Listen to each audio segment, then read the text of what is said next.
Right, we are live. Hey guys, how's it going? Welcome back to the Kiwi Lads channel. We are back for the second test match between Australia and the West Indies. Now, a little bit different from the first test. This one will be a pink ball test match, a day-nighter, and it's being played at the Adelaide Oval. Quite a few changes for both of the sides. The main talking points for the Australians, you would have to say, is the fact that Josh Hazlewood and also Pat Cummins, both not going to be there for this contest. Instead, they have brought in Scotty Boland, who, of course, tore it up at the MCG as part of the Ashes, and also they have got Michael Nessa added back into the side after a little bit of time away. Other than that, the same starting lineup for the Australians as they had for the first test match. They did win the toss, so they will be batting first with David Warner, Usman Khawaja, the two left-handers, getting them underway. Marnus Labuschagne at 3 scored over 300 runs in that last test match. It was very impressive indeed. The captain at 4, Steve Smith, gets that captaincy back. Travis Head, Cameron Green, Alex Carey, Michael Nessa, like I mentioned, Mitchell Starc,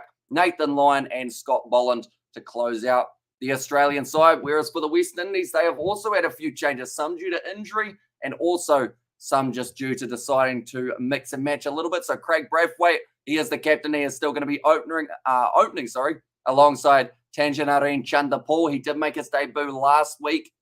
Looked pretty solid, so I hope he does have a decent day with the bat. More than likely, though, may not be batting until, at best, this nighttime session today. Maybe even tomorrow. We have got James Jolly in the channel, also Liam Chapman is here as well. I hope you guys are both doing well. Sharma Brooks makes his way to 3. He was actually the injury replacement that we did see from last week. Jermaine Blackwood at 4. Devon Thomas at 5. Another change. That's actually for Mayers. No longer there. Jason Holder, Joshua De Silva, Roston Chase, Alzari Joseph, and then Anderson Phillip, a new medium fast bowler, and also Maquinio Mindley, the other change for the West Indies. And also not happy with episode 9. They want to go to you-know-what, says Brandon. And there as well. And there is a bell being rung at Adelaide Oval. Now, this one will be starting at 5 p.m., so only 3 minutes time. And then alongside that, that will finish at around 7 p.m., the 40-minute break, 7:40 to 9:40, 20 minutes then off. And then the last session will run from 10 to 12 with an extra 30 minutes of time if need be. But it is going to be Warner and Khawaja opening the batting for the Australians. Looking to put a big total here on the board and really put the West Indies under pressure from day one. We did see the first test match earlier on.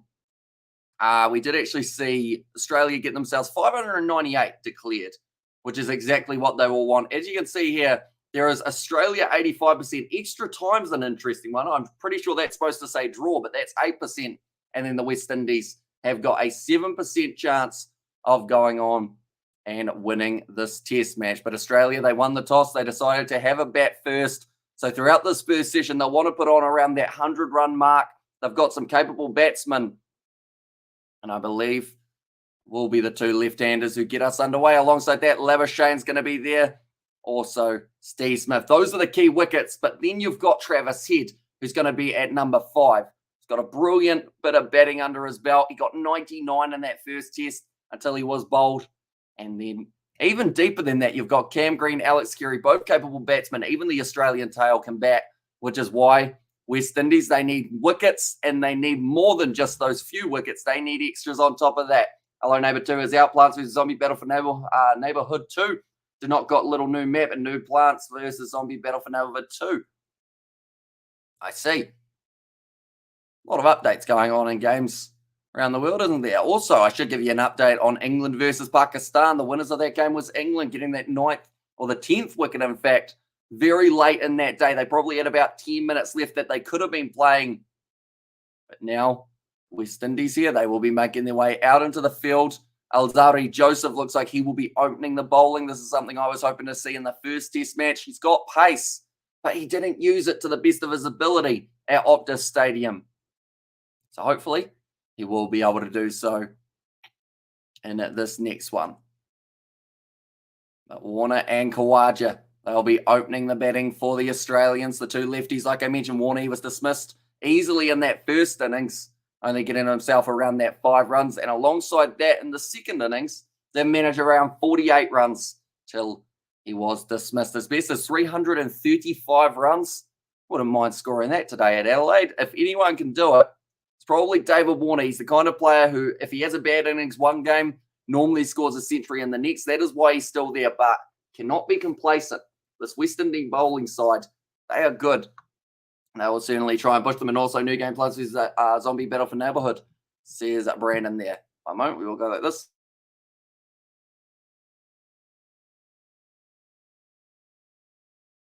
I have had hay fever all throughout the day. I've been sneezing flat out. But we do hopefully have a day tomorrow without as much hay fever. I think it's supposed to be worse tomorrow. It's always when it's nice and sunny that the hay fever really kicks in for myself. Alzarri Joseph. He's got 3 slips. Man, at kind of a wider gully, almost a backward point there. But the umpire has said play. We are now underway for this first test match, ladies and gentlemen. Sorry, the second test match, the first pink ball test, and that's a brilliant shot from Warner to get us underway. The cover drive.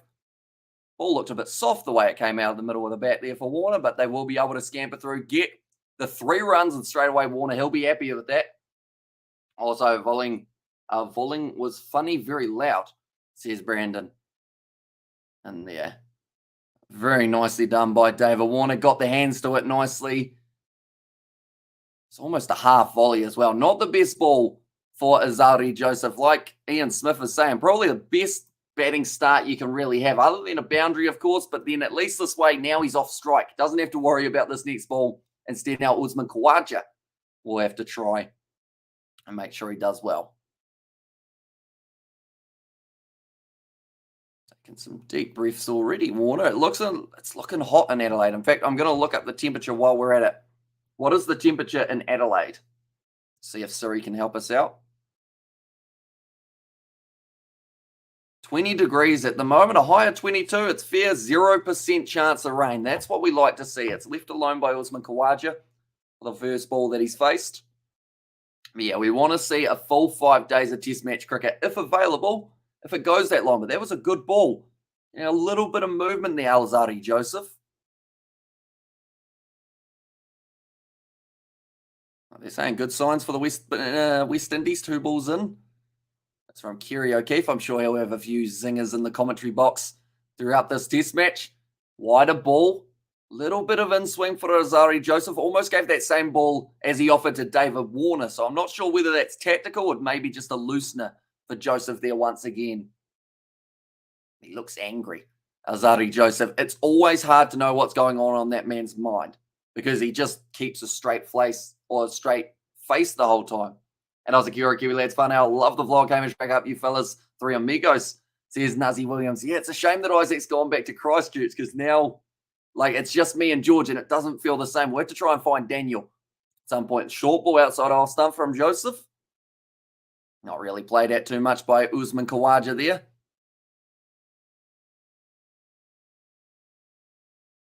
At the moment, the crowd is really piling in LA, which is great to see. Optus Stadium, they were a little bit sneeze apparently, but they were a little bit light with the crowd, I think, compared to what it should have had for an exciting test match. Definitely the first test match of the Australian summer. It's on home soil before we see the Boxing Day test once again. Joseph a bit far outside of off stump. Seeming like he's trying to lure in Usman Khawaja here, who's not really biting. Like this and like this. I'm just going to quickly check those odds again. So West Indies, a 7% chance of winning this match. Seems light, but probably understandable to an extent with the fact that Australia won that first one relatively comfortably on paper, but not so much in actual reality. We did see some good work from the West Indies fighting back for that 4th innings. A little bit short, and Khawaja works it away to leg side for the single.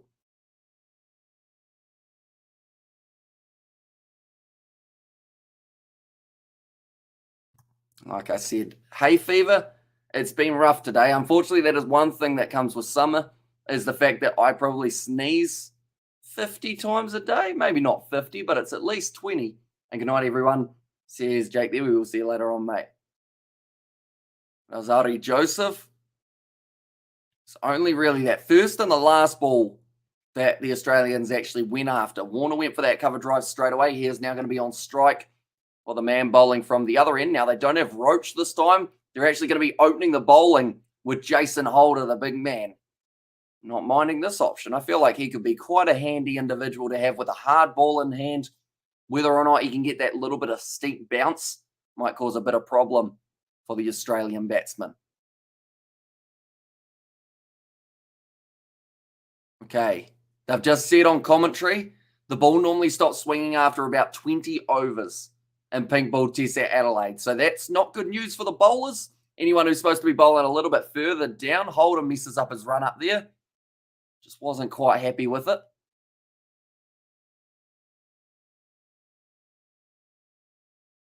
Okay, so there's actually a little bit of a lump there by the looks of it, just when the pitch starts. So Holder, he ended up stepping right on it, and it just didn't feel right for him. Underneath, the drop-in pitch where it meets the ground. The big man Holder. It's going to be a tough one to get his footing right for a start, because there is actually quite a difference. He's got that run out a little bit better. It's going to be outside of off stump. Khawaja leaves it alone. I feel like Mitchell Stark's going to be someone who's not happy with that drop-in pitch, because we know that Stark normally he's raking away at the foot marks or at the crease, just trying to get that a little bit flatter. Normally it doesn't do too much. You're better off with a mallet rather than a Mitchell Stark boot. But Australia, beneficially for them, if they're not batting by the end of today, they've done pretty well. You'd think they'd have about, my brain keeps saying 500 because of the England versus Pakistan match, but you think they'd have about 200, 250, 300 runs after day one. That's a better ball. It's lofty a little bit for Khawaja, but he works it down to fine leg, gets himself a single, and Aussie uses ring to scratch the ball. Says Nuzzy William. Maybe. It's interesting though. Like, I hadn't noticed those rings until last test match, and then you slowly notice everyone's got them on. You don't know whether that is strategic or whether they just all really like rings. Maybe. I have no idea what size ring my finger would hold. I feel like I've always been told I've got pianist fingers. And that is as in playing piano, not something else. They're like kind of long. I'm stretching them out big time here. Like, I guess you can play a bit of piano. I can hardly play guitar with them though. Just disappointing. Right. Holder's actually going to be going round the wicket now to David Warner. This is an angle that proved effective. Looking at someone like a Stuart Broad in the Ashes to David Warner. Getting that one to come back in. He's solid behind the ball though. It's on a good length from Holder. The West Indies, I feel by about day 2 or 3, they just didn't seem to have as much, I guess, excitement in the field, which is understandable because Australia were just tapping the ball around anywhere that they wanted, but they need to have everyone, firing up the bowler, keep them with a good mentality, because this is going to be a long test match. In Australia, they're going to have set partnerships. We know that, whether it's Labuschagne and Smith, whether it's Khawaja and Warner, they're going to have a 100-run partnership somewhere along the line. So the West Indies just need to know once that happens, just keep your head up. Keep on fighting. Another dot ball from Jason Holder. We've got the dad had a good perspective on it last week, says Nazi Williams. Yeah, I think he called the declaration pretty well, didn't he? Overall. And also season 2, episode 10. Why do everyone think it will be last big episode for season 2? I don't know why they think that. Says Brandon in there. Holder running in. He actually starts slightly behind the bowler, slightly behind the umpire. Maybe to try and cause a bit of deception, but Warner leaves that one alone again. Just one ball left of the second over here. Warner looking comfortable after that first cover drive, but that can all change in a hurry. And the ring, that is. What did he say about the ring? Was it about the scratching of it, perhaps? Because I know that I mentioned about how it makes bowling a cutter a lot easier because you can just kind of dig it in, give it one of those. And heck yeah, they will find whereabout, says Mark. Holder charging in, last ball, left alone by Warner, end of the over. It will be 5 for none here for the Australians. So just the one run off it. Back now to Alzari Joseph. Like they said, 20 overs, about how long you get this new ball swinging in a pink ball test match.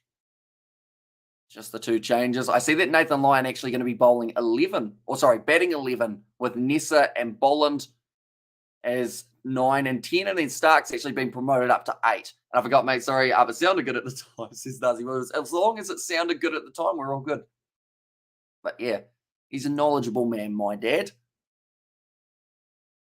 I thought that was the door there. I thought that was him. And do you know why, Amish? Normally, the episode 10 is a finale for some things. It's like when things go to episode 6, so that might be why. Possibly, Alzari Joseph, better line to Usman Khawaja. He's got to get it straight, got to get him playing early.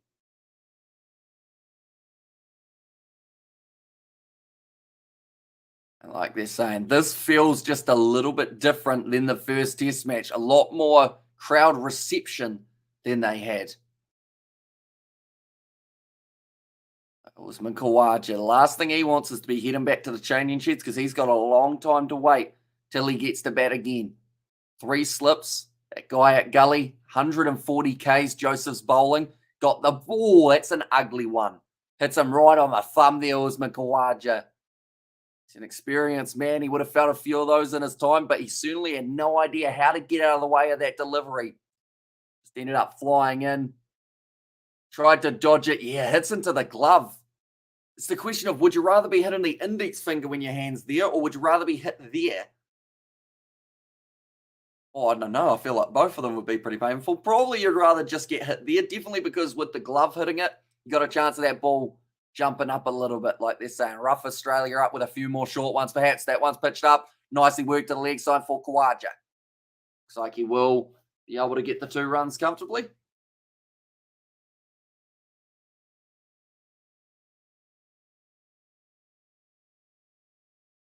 I think hay fever is going to be quite rough throughout this summer. Just as a prediction, we're on the 8th of December. We're getting into the summer stage now. So hopefully the weather's nice for everyone. And also, hopefully, you guys in the West Indies, I know that it's currently quite late at night there. Hopefully you guys are able to find some sleep throughout the day, perhaps.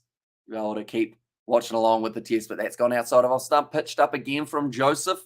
Larger lefter. He's not in too much of a hurry here, Usman, but anything on his stumps, he's been able to either block or work to leg side, which is why Joseph, he needs to get it just outside of that off stump. He's getting a bit of in swing. Maybe that can cause Khawaja to hesitate. Might force the edge to one in the slip cord. And the last thing the West Indies want here, though, is a drop catch. Saying goes way back in time. Catches win matches. The West Indies need to be perfect in the field. It's a little bit too leg side from Joseph. Once again, worked away. Chasing after that one. De Silva actually running in the field. Grab that one. The wicket keeper fields it at square leg. Khawaja, did he get bat on that? No, he didn't. It's just a leg by. Wasn't quite able to catch up to it, I should say. Now Warner back on strike. It looked like he was having a little bit more trouble with probably Jason Holder's angle when he's going around the wicket, whereas Alzari Joseph, he gave him a bit of a freebie with the first delivery that he faced. That's a better ball. In swinging on the stumps, well fielded there for the West Indies. Kept to the 1, and that will be the end of the over. 9 for none now. That's a much better ball from Joseph. Keeping Warner, guessing it actually came off the outside edge of his bat. Means you're almost getting towards beating the bat. They're just showing that short ball again to Usman Khawaja. It was a really good ball straight into the middle. 11:13 p.m. in Jamaica, says Gordon. So I would assume, if anything, a lot of the West Indian supporters are probably going to watch the first session, see how it's going, and then decide whether or not it's worth staying up all night, or at least through to about 6 a.m. Geez, that's a bit of a night, isn't it? But the West Indies, what I've learned, they love their test match cricket no matter the hour of the night.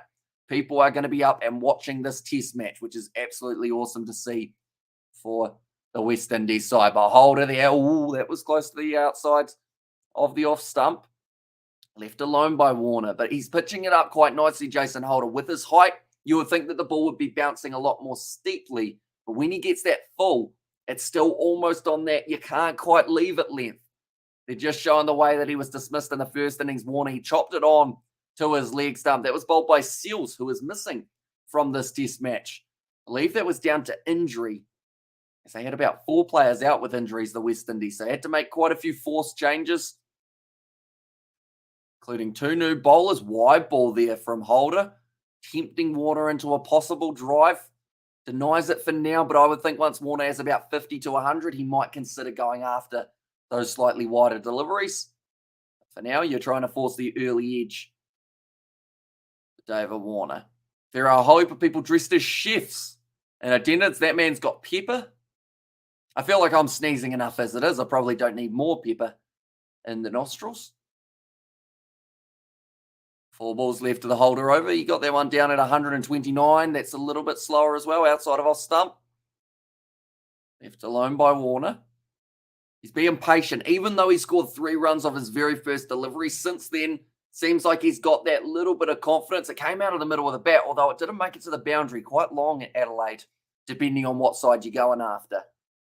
So he'll know he's got to strike it relatively well to get it there, but also just use the pace of the ball.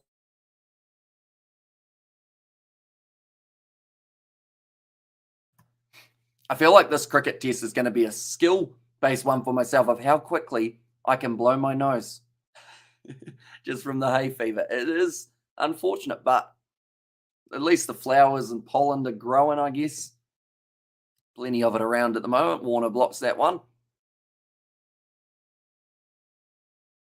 Currently 9 runs off the first 3.4 overs. We're definitely not going to see a 500-run day like we saw in Pakistan versus England. I believe that test match actually starts up again tomorrow, and that will be taking place in Pakistan. A total of about 1,800 runs scored in that test match, which is absolutely huge. Oh, Warner went after that one, and he's hit it to the leg side. It was short outside of off stump. Actually pulled it across the line, past short mid-wicket, and that is going to be going away to the boundary. 4 runs for David Warner, but a bit of a questionable one from him. He felt that it was good enough, or it was at least not going to trouble him, so he just ends up swinging through it. He didn't really middle it, but he got enough of it, David Warner.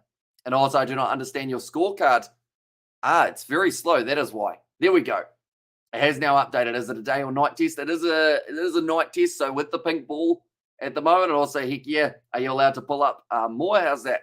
Says Mark in season 2, episode 10 will be shook, and will someone die? There's Brandon there. But yeah, for some reason, the scorecard, it's interesting. If my mouse, for instance, or an example, if this is the screen and my mouse is here, the scoreboard updates. If my mouse is here, the scoreboard doesn't update. Updates, doesn't update.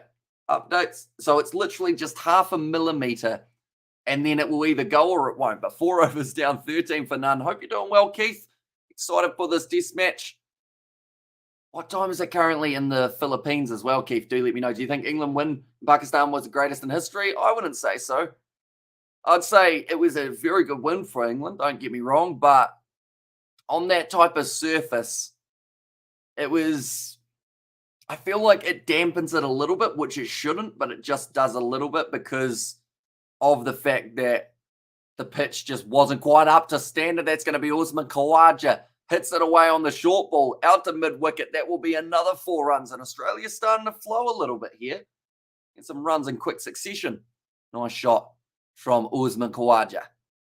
Anyone who is new to the channel, be sure to hit that subscribe button. We're going to be covering a majority of this test match between the West Indies and Australia. Also, alongside that, we've got the Cape Town Sevens this weekend. Going to be an exciting one. The Champions Cup coming back for the rugby. And fine, thanks, Hamish. It's 12:20 in the afternoon here, says Keith. Also, actually a very good time to start a test match. Similar to the times that they do actually start when taking place in New Zealand. And also, Hamish, Bangladesh win match, CL Series 2-0 against strong India, says Coding. I'm still disappointed that they're not going to be showing that series for the tests here in New Zealand. If they were, I would have been watching it and probably doing the commentary for it as well. But yeah, if I can't find a way of watching it, it might be a little bit tricky. Well, just sitting on 8 runs off 14. Warner at the other end actually sitting on 8 of 12. So very similar starts for these two gentlemen, similar to what we saw in the last test match. Joseph, outside of off stumps, just straying a little bit wide at the moment. I'm not sure whether that's on purpose to see if they're willing to drive or whether that is just Joseph not quite finding his line and length yet. Whereas Holder, you would say, has almost already found his. He'll be looking to really attack that off stumper. Warner hasn't had too many chances at Khawaja, but if he pitches it up, normally Khawaja loves a good drive, which is why if he can get that on about 5th or 6th stump, might really go for it. I think the England win against Pakistan was the greatest away win because we saw batting and declaration that was beyond normal, says Keith. Yeah, I'd say it was the most unique test match we've seen in a long time, mainly because of that 500 in the first day.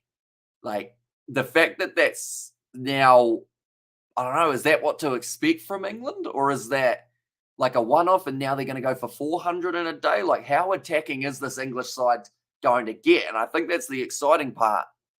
Because some people will say, oh, it's not test cricket if they're going at 6 and over. But it's like, well, if you want to stop it from being 6 and over, get them out. Bowl them out. Bowl a better line. Stop them from scoring. Just because they're going after it, they're allowed to. You can't say a batsman has to score at a slow rate. Or else, like, yeah, it would be so weird if anything came in from that, which it won't. But I'm just thinking, what if, like, cricket, the ICC or someone says, you're not allowed to score at more than 5 and over for a long time at test match level, or else we'll be mad.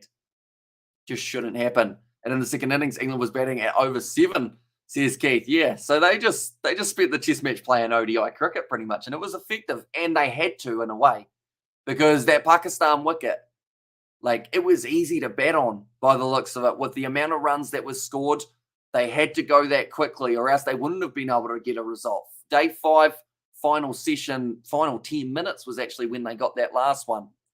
They're just showing Azari Joseph. Okay, so Joseph, he didn't get the line right there, unfortunately, or the length, to be fair, but 5 overs down, 17 for none. Surely Warner doesn't already need new gloves, does he? He's worn out the Velcro on these ones. They are just showing the difference between the bouncer that Azari Joseph bowled that got Khawaja in the chest compared to the one that was slightly further outside of off stump, which Khawaja was able to play away to the leg side. He felt a lot more confident. They're already actually batting down the pitch here. It's Jason Holder, he's still having a bit of trouble with where that drop-in pitch becomes the regular turf.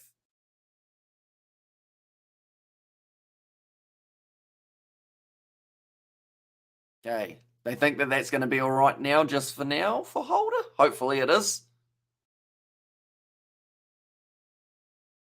Like they've said, with the new ball, Jason Holder would normally like to get around that 135, but he's a bit slower, and I think that's down to not being able to quite find his footing with the charging in. He's going to be bowling to Warner, I believe, over the wicket this time. A little bit of a change for Jason Holder. Warner needs to adjust the gloves again. Still got the mustache going. We're into December, and it seems like some people's Movembers have stuck around. I guess mine's one that normally sticks around all year, and people always say it's not November because we're normally in like June and still have one. But we normally get it off in a forfeit, but hasn't been too bad recently overall for the forfeits. I haven't really bet my mustache on anything. Just smart. Holder there, still not happy with the pitch. Just with the run, and he's actually almost grown a beard in a week, Jason Holder, which is pretty impressive. As field, he's got 3 slips, a gully. He's got the kind of backward point, the mid on, the mid off, and then the man at deep fine leg. I've been lucky as West Indies versus England women's cricket has been live on YouTube, and England crushed them. Says Keith there at some thumbnail to the Ashes, or at same thumbnail to the Ashes, says Brandon. Almost the same year. It's just got different men in it. So we haven't got the Englishman Joe Root, but I had to make a change in the thumbnail, of course. Pat Cummins not playing in this game. A big headline for the Australians. Nice shot from Warner. Well fielded, though, by the West Indies. And I was like, good morning, says Rudolph. Welcome in, mate. Hope you are doing very well. Hope you're excited. West Indies team changes. They've lost quite a few players. They've gained Mindley, Phillip, and Thomas into their lineup. So no Mayers. Also the man who did start at 3, Bonner, I believe it was. And then alongside that, they've lost Seals and they've also lost Roach. So 4 different players missing. Holder just trying to make the most of the footing at the moment. That's a better ball. Just outside of off stump, left alone by Warner. 5 overs down, of course, in a test match. You can have a maximum of 450. So a long way to go, ladies and gentlemen. And we're hoping if it does go 450 overs, we're hoping to cover at least, I'd say 350 of those overs, if not 400. Fingers crossed. We'll have a few overlaps along the way with 7s happening, and also, depending on what time of the night it finishes, maybe a bit of Champions Cup could be overlapping as well, but we will be doing absolute best. Holder once again outside of off stump. I still don't think he's happy with the footing. And it is affecting his bowling. He's down in pace. He's just sending it straight across. And as you can see, episode 9 tonight, straight after this live stream, I will probably be going to bed so that I can get plenty of sleep for the upcoming streams that we have got in the future. Tomorrow night, we have got the sevens. We've got the cricket. And then alongside those two, we have also got ourselves, I believe, some Champions Cup as well. What's tomorrow? Friday. Not quite. Not quite Champions Cup yet. Holder back round the wicket. Cut by Warner, just a little bit tight to be cutting away, but he manages to do well. Get it to Phillip. Now rotates the strike. Khawaja going to have the last ball of the Holder over. Now the new ball, you'd have to say at times it's been effective here for the West Indies, but a majority of the time has just been left alone. They're just showing Holder and Joseph. Joseph's line, when you look at that, that has actually been pretty good from Alzarri Joseph, getting it across the two left-handers and create that edge to the leg side, or sorry, to the offside, into the slip corner. Final ball of the Jason Holder over. It's another short ball. Khawaja whips it away. Once again, the back foot punch through mid-wicket seems like an effective shot here for the Australians. They get the 2 runs off it, and that will make the score 20 for none after the 6 overs. Yeah, Holder's not happy. Unfortunately, there's a group of bananas. Normally they come in a bunch, and they have certainly come in a bunch to the cricket at the Adelaide Oval. Some nice green area that you can be on while watching at Adelaide. Also, they've got the rooftop walk. Be an exciting one to watch from the top. Just showing quite a few VIPs watching on for this match. And they mentioned how Adelaide, compared to Perth, just seems to be a lot more, I guess, a lot more hype around this test match. With it being a day-nighter, with the crowd really in attendance, she's got herself the Diet Coke and she's holding it as if it's a trophy. Having a bit of a chat with some of the other people. Hello, bro. Welcome in, mate. Hope you are doing very well. And also we have got there, are you a politically active person? For example, do you vote in elections for which party? Says Coding. I know that I'm not supposed to talk too much about politics on YouTube, but I mean, I voted in the local election, if that's something to go off, but I wouldn't say I'm someone who follows every single, in fact, I follow hardly any, to be honest, which possibly doesn't surprise people that much. I'm normally very good at sitting on the fence, so I kind of do that when it comes to that side of things as well. And good morning, says Roman. I hope you are doing very well. Warner just with the soft hands, trying to play it out through point region. Goes straight to backward point, though. Does end up leaving very well, Warner, when it's outside of the off stump, but sometimes just gets a bit excited. Decides to go for him from Bangladesh. And there says Aroma. So you would have been very happy with the way that they went up against India. There's some nuns. That'll be hot to wear today. 20 degrees in Adelaide, and they've decided to wear a nun costume to the cricket. In fact, normally dress-up day on the cricket's normally about day 3 or 4, isn't it? Everyone's just dressed up for day 1. That's a better ball from Alzarri Joseph, and Warner had a little bit of a flirt with it. Went for a slight cover shot. But, yeah, just dabs at it. Decisive from David Warner. But I think his plan here, to be honest, it was similar to that last shot. He's just trying to get bat on ball, rotate the strike, and maybe feeling confident at the moment, Warner, although that ball would have made him feel a little bit more on edge for this next delivery. Definitely, if Alzarri Joseph can get it on the right length.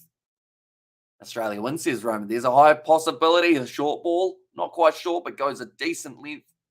Bangs it into the pitch. Alzarri Joseph at the moment, 140 kilometres getting him down there, rather than Holder, who is only going at about that 125 to 130 at the moment. The second test of 2 that has taken place, and also Bangladesh at the one stage was 69 for 6, and then scored 271 for 7. So yeah, they've got a very good middle order at the moment, Bangladesh. Even though some of them lost their wickets, they've got a couple guys who are willing to dig in and stay out there for a long time, which has been out in the big time. Like you mentioned, that other matchup, that last wicket partnership that Bangladesh were able to build for themselves to then get the win over India. It's just like players who don't want to give up, and that's exactly what you need.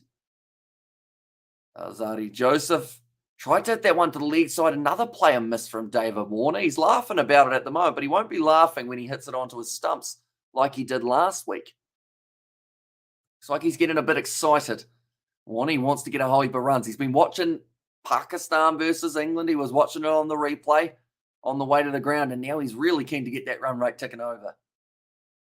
Sitting on 9 of 21. Congrats to Bangladesh for their second ODI win over or against India. Says Keith there. Better ball off the. Oh, sorry. I yelled a little bit there. It was a little bit uppish from David Warner. Played it towards cover, and it did end up just not quite carrying to the man at cover. That was a good length, though.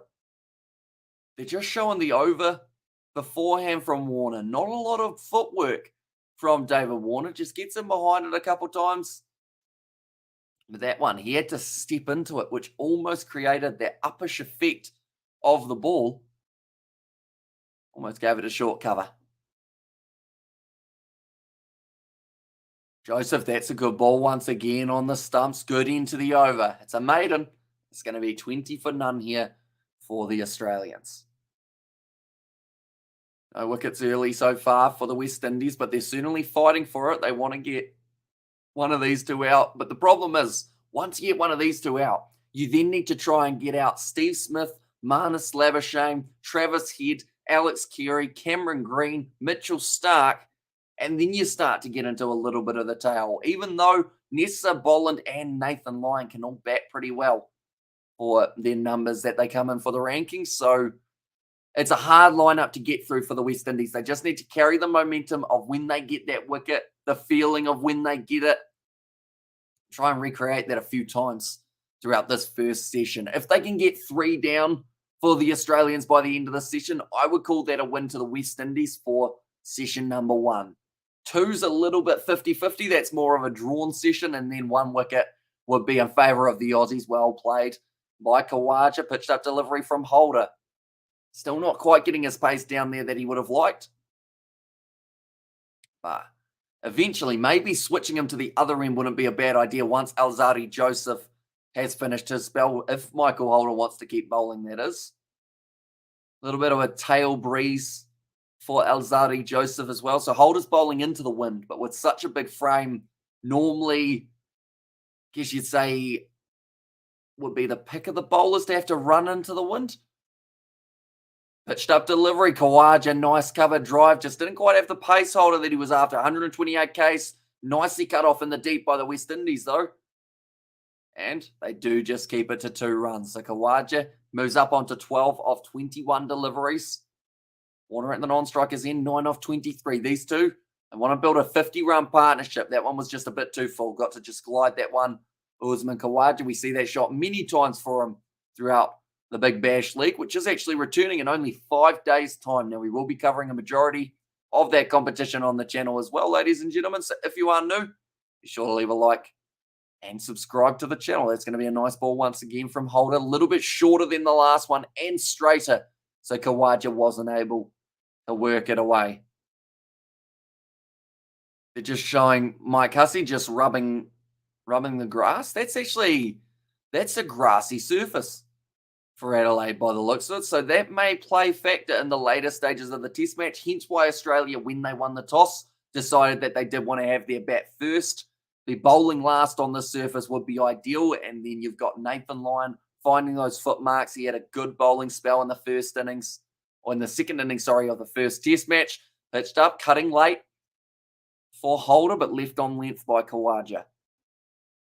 Yeah, having Nathan Lyon, I'm going to say it now, Travis Head, decent bowling option for the Australians, picking up 3 wickets, I believe, throughout the 2 innings. Very impressive from him, including a couple big wickets of Holder, and then broke that partnership that Chase and Alzarri Joseph was building. They managed to clean up Joseph when he was in the 40s. He had a good day with the bat, Alzarri Joseph. See if he can have a good day with the ball in hand today. Holder, though, pitching that ball up once again. Thought about throwing it at Khawaja.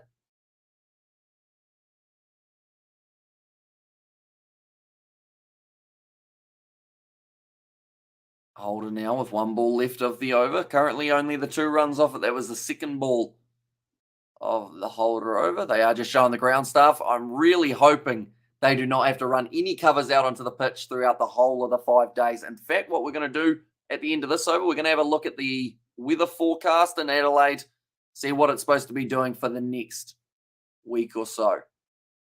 Around the wicket this time, or over the wicket, sorry, for holder, and that will be the end of the over, none for 22. So Friday's supposed to be an absolute blinder of a day, 26 degrees. Speaking of blinders, Saturday is hot, 32 degrees Celsius.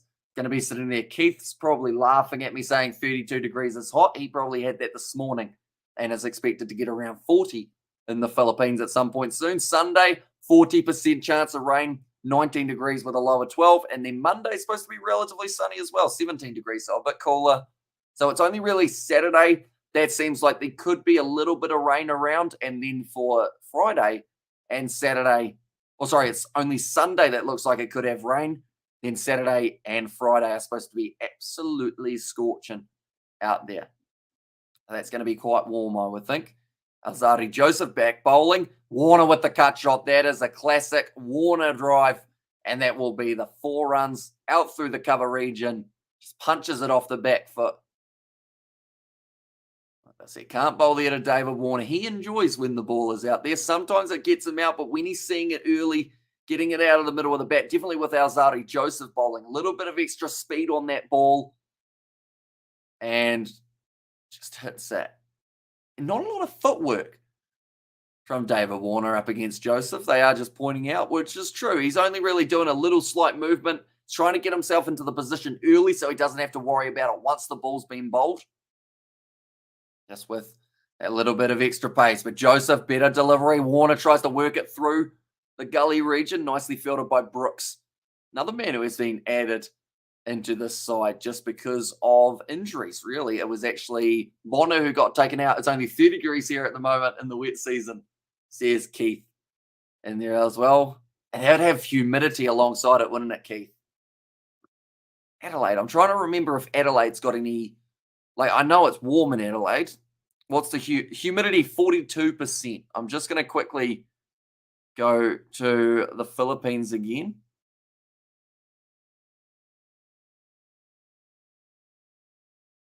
It's a good shot. Straight down the ground. I heard that one. I looked up and got to see the pose afterwards. But yeah, a little bit more humidity in the Philippines. And what's going on with that young Indian batsman, Prithvi Shaw, is it? That was deemed the next Shahin.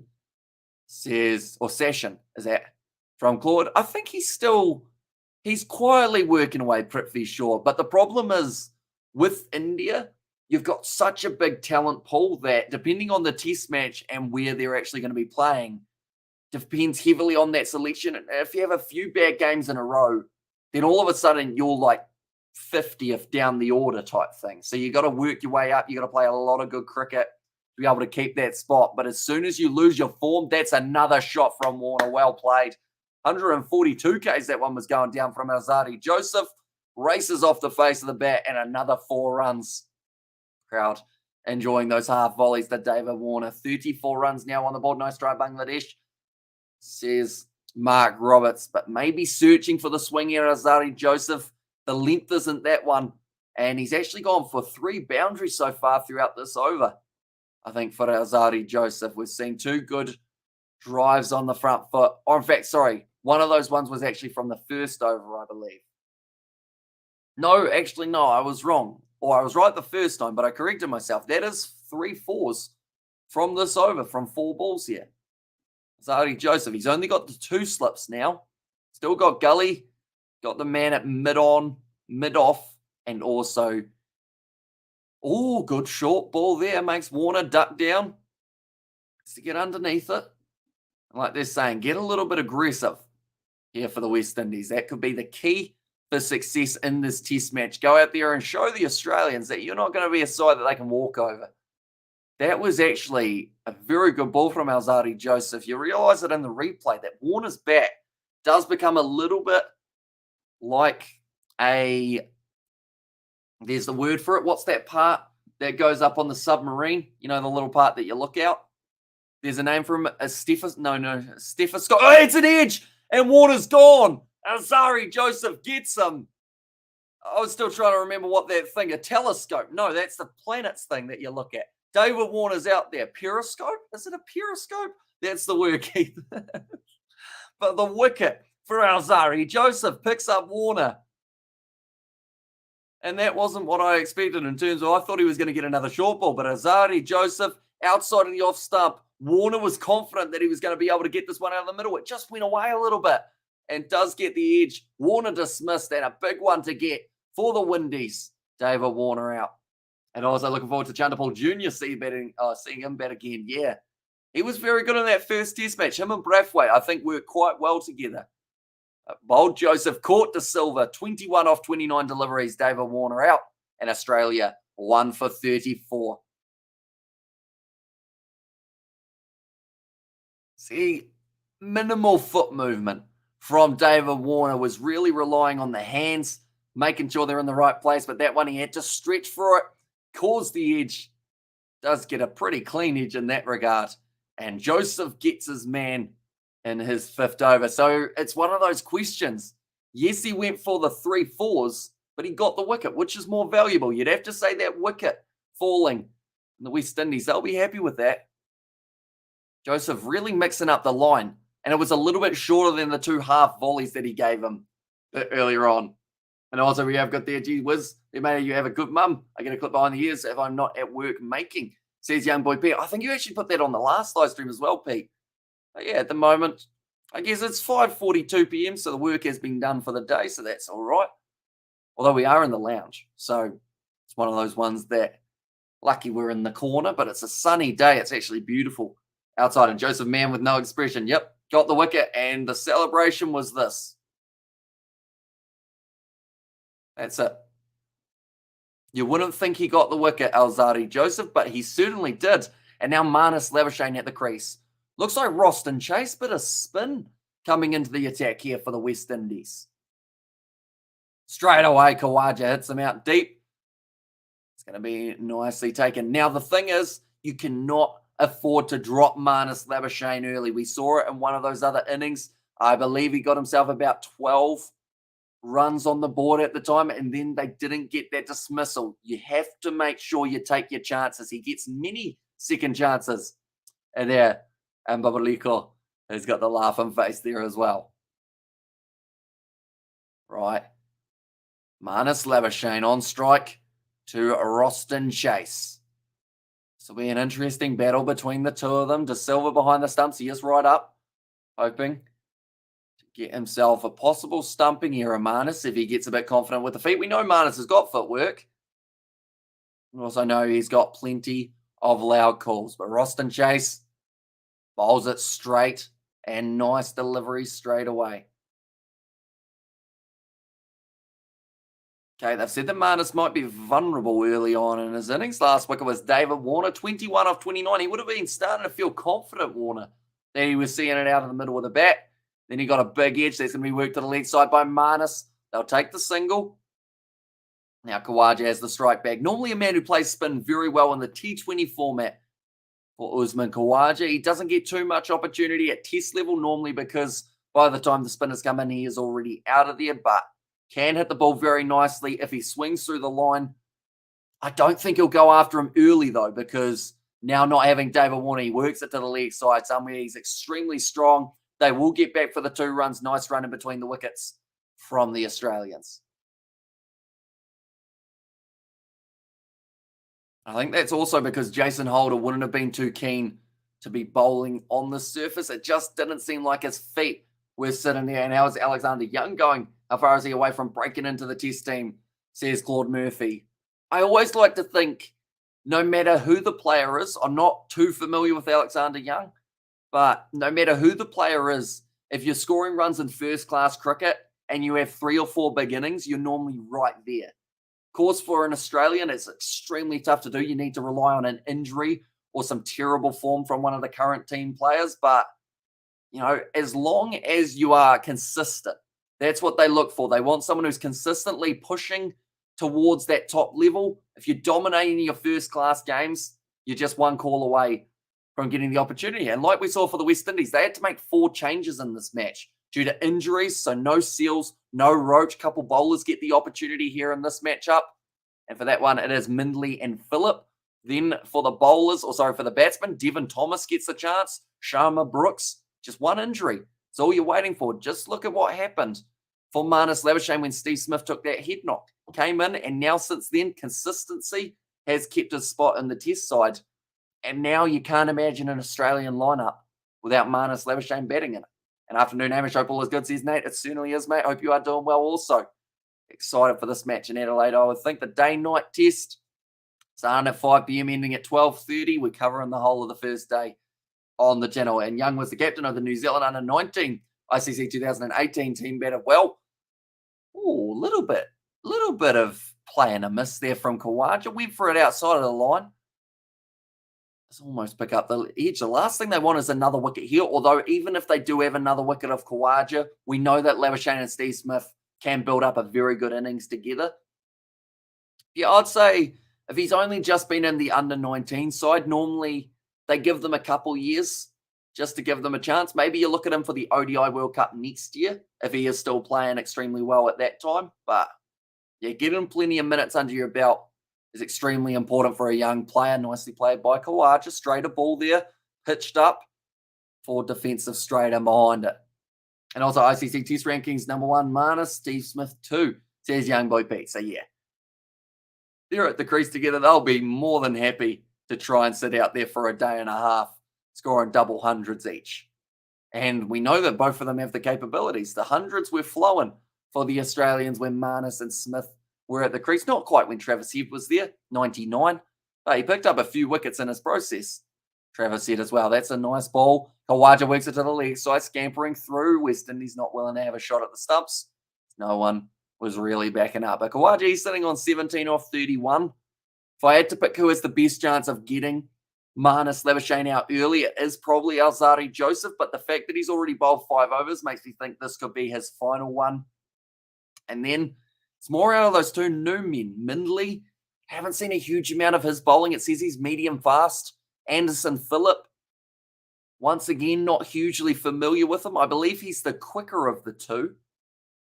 I might have that round the wrong way. I think Mindley might be a little bit quicker than the other man. Khawaja at the non-striker's end. 40 runs on the board here for the Australians, just the 1 wicket. I mentioned if they're only 1 down at the end of this first session, you'd have to say it's an Australian win for that little part of the test match. 2 wickets, it's about even, and then 3 wickets in favour of the West Indies will give them a lot of confidence. That's a good ball. Stepping across the crease, Marnus manages to work at the leg side, but that was plumb LBW if he had missed that one.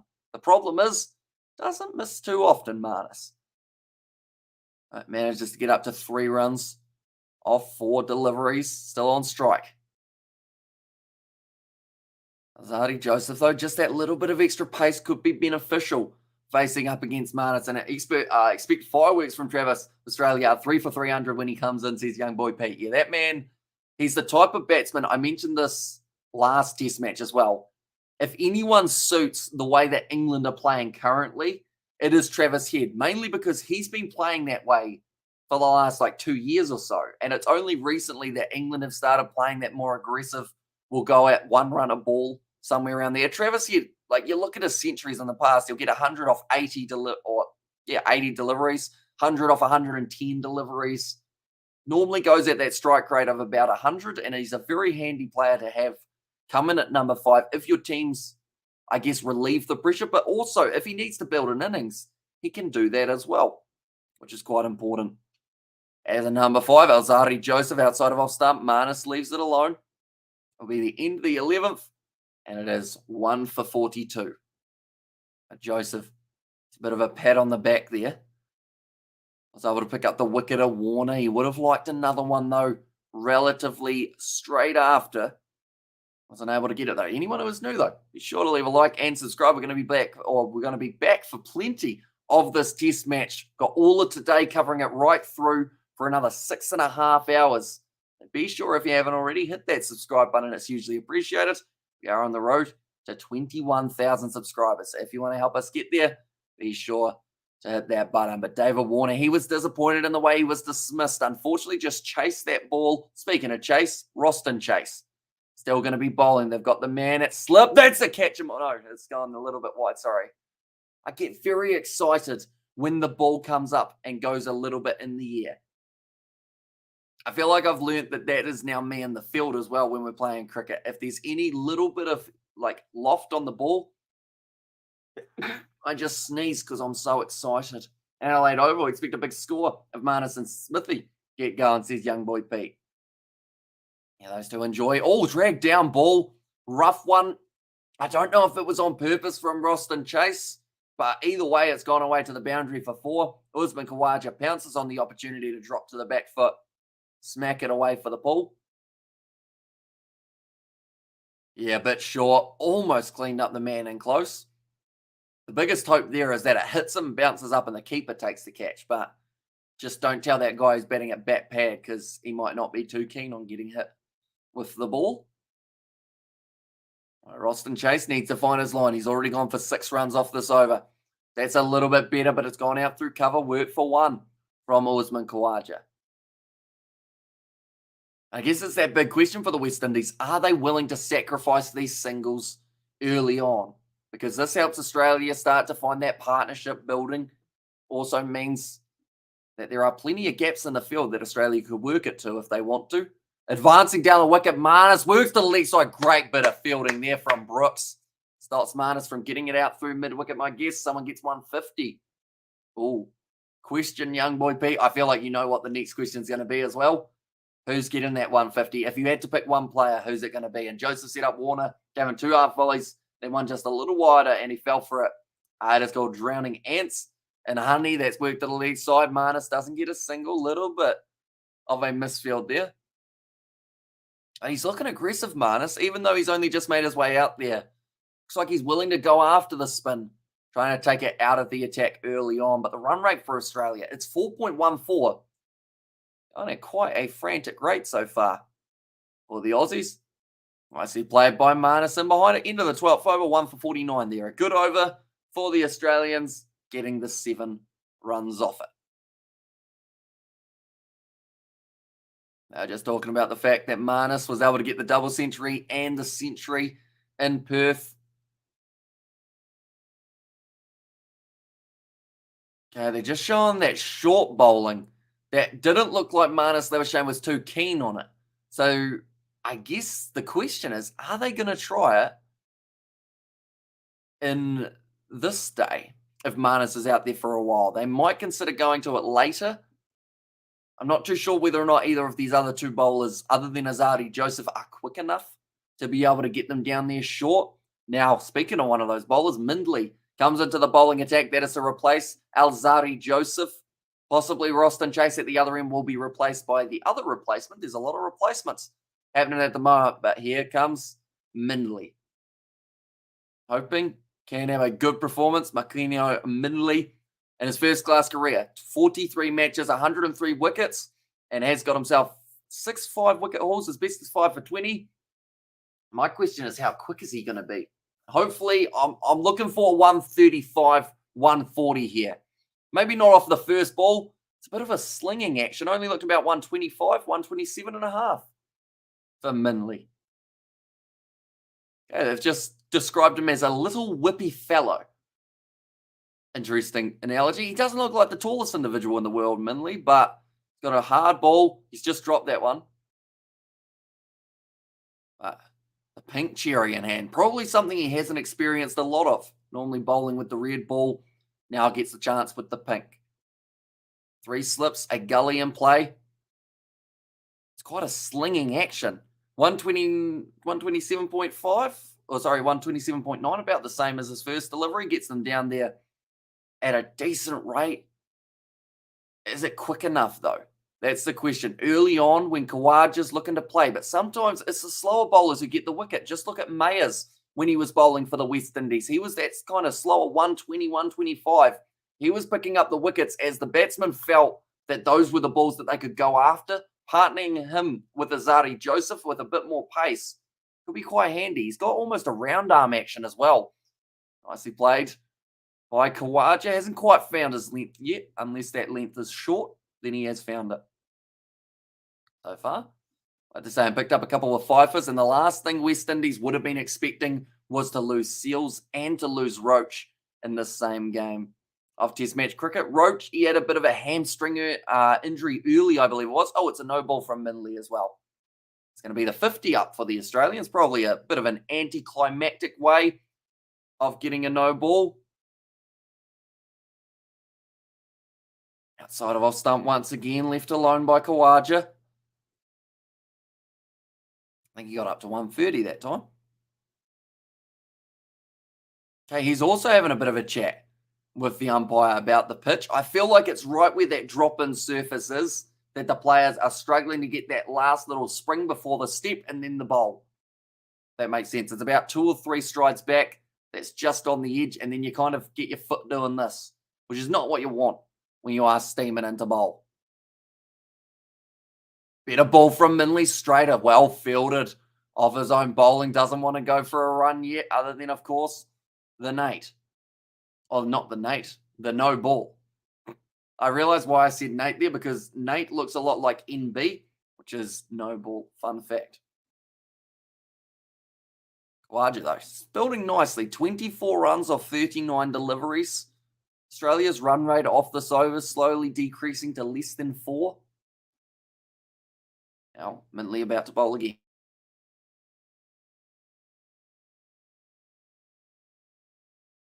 Left alone outside of our stump. 2 centuries from 2 batsmen, possibly 3. Adelaide Oval is a batsman's paradise. Says young boy Pete. So I assume, see, you said about 3 for 300 and Travis Head coming out.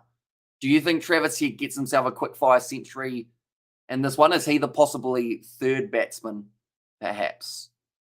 I'd like to see Kawaja get a century. It's been a little while since we've seen one from Usman Kawaja. We'll give him confidence heading into the BBL and the Test series. It's a better ball from Minley. Nice and straight. They consider taking the run. They don't get it. End of the over. Would have been a maiden without the no ball. Just the one off it. And it is going to be 13 overs down, 1 for 50.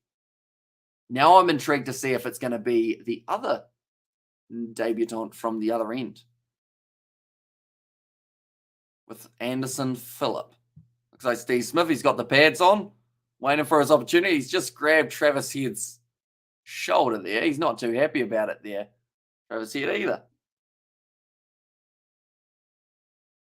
Just showing the Adelaide Oval. It's very nice indeed. You've got that rooftop work, or the rooftop walk, I should say, as an option. Got the outdoor area. We're outside of the ground with the big screen. Roston Chase here, advancing down the wicket. Marnus going to take on the single. See, I want to say Marnus's footwork here makes him look confident against the spin, but I'm not too sure if he 100% is. I think he's worried about Roston Chase here just a little bit, and he wants to take him out of the attack early, which might be the game plan from Marnus. Dragged down from Roston. He's done well to work that away out through cover. Usman Kawaja with the back foot punch. Into his 3rd over of bowling. He's gone for 14, so a little bit expensive. Now, Roston Chase. To bowl well here. Needs to pick up the wickets. That's a better ball to Marnus Labuschagne. A straight delivery. Almost 1 hour down in this test match, Travis. A quick 70 or 80, possibly more, says young boy Pete. In there as well. I can see that happening.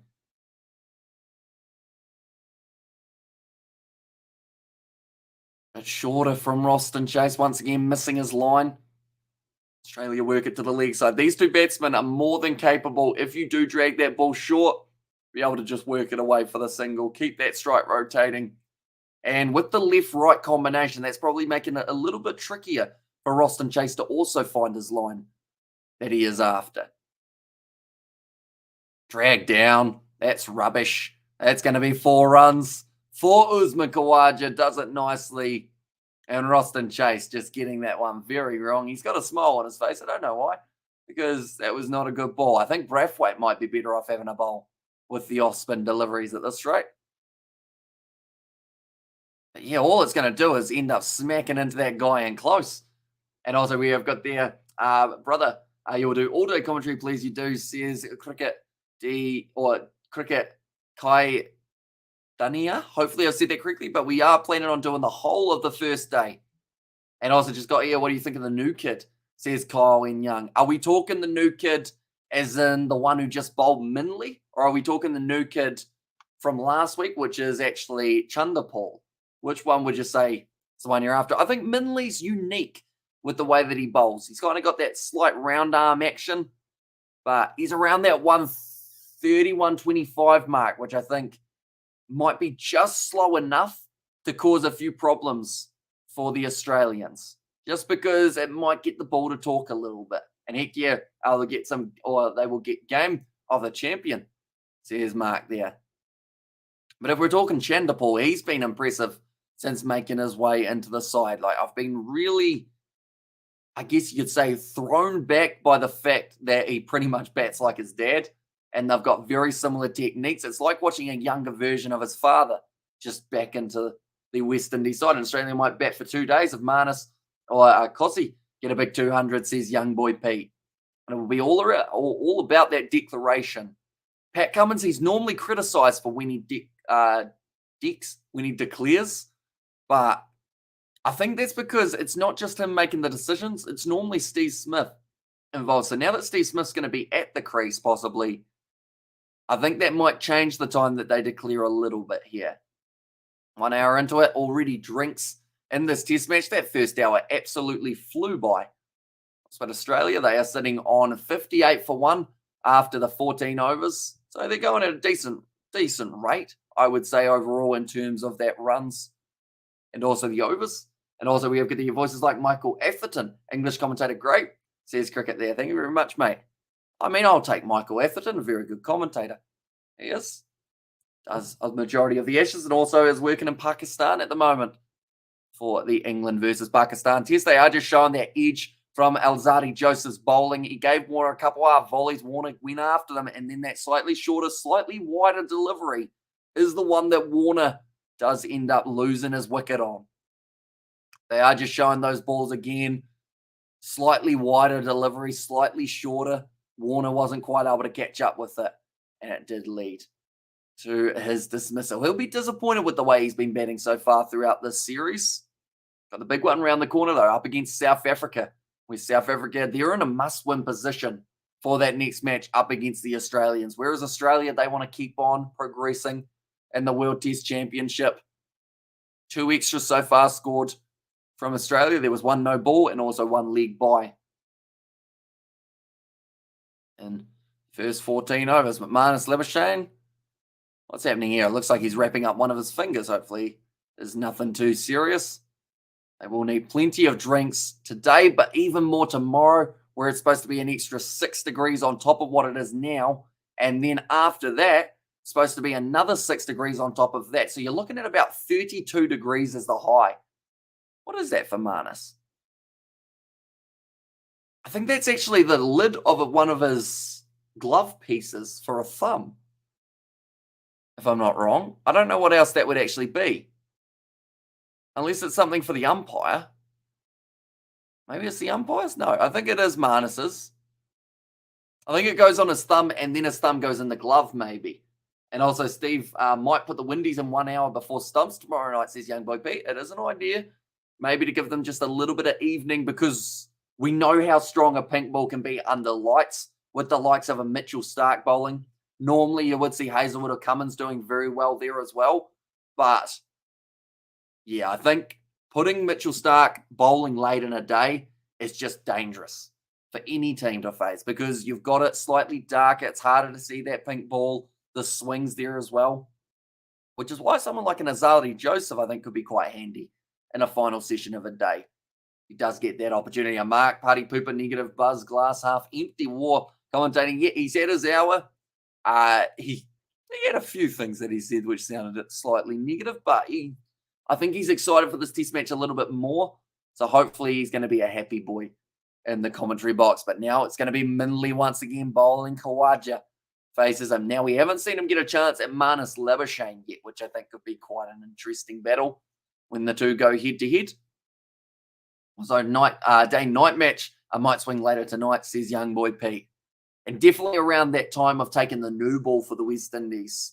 They'll get those last 10 overs of the day under lights, bit of movement, bit of seam as well could be on offer, and it might be quite a hard period to bat for the Australians, depending on who's at the crease. Little bit of a round arm slinging action from Minley. It's racing away to the boundary. Usman Khawaja gets himself another boundary. That's going to make him moving up now to 34 runs on the board for Usman Khawaja. Yeah, overpitched. Got it in the spot that he wanted at Khawaja. He's always very strong off the front foot, outside of his off stump. And yeah, that one was just a gift for Khawaja there. All right, Minley.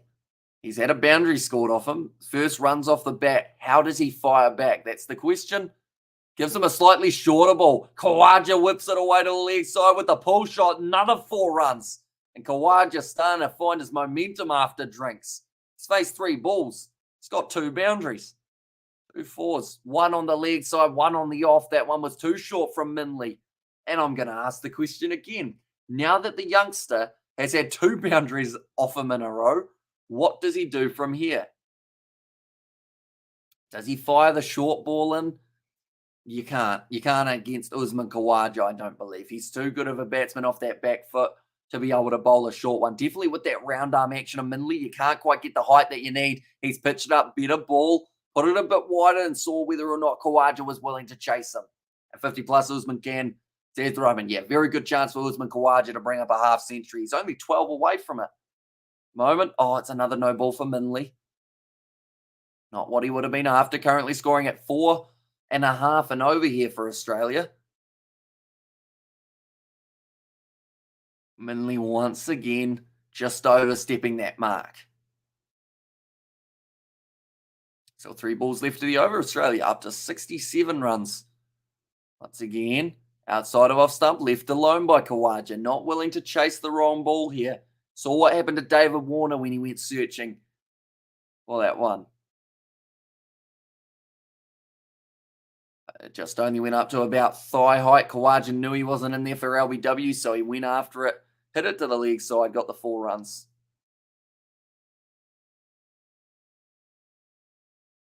And like they're saying, the ball only swings for about 20 overs in this pink ball test match format at Adelaide. So you got to get that ball talking soon, which is why I want to see possibly Anderson come into the attack. And that would be Anderson Phillip, just to see if he can get something to happen with that ball.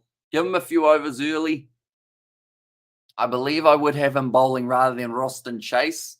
The other end, who's gone for 20 runs off his 3 overs. I don't think he's found his length yet. So because of that, you might as well have someone else in that bowling attack. Try. Give it the chance at Cozzy Big. A 150. Ooh. That was different from Minley. Actually, the short ball there. 132 Ks.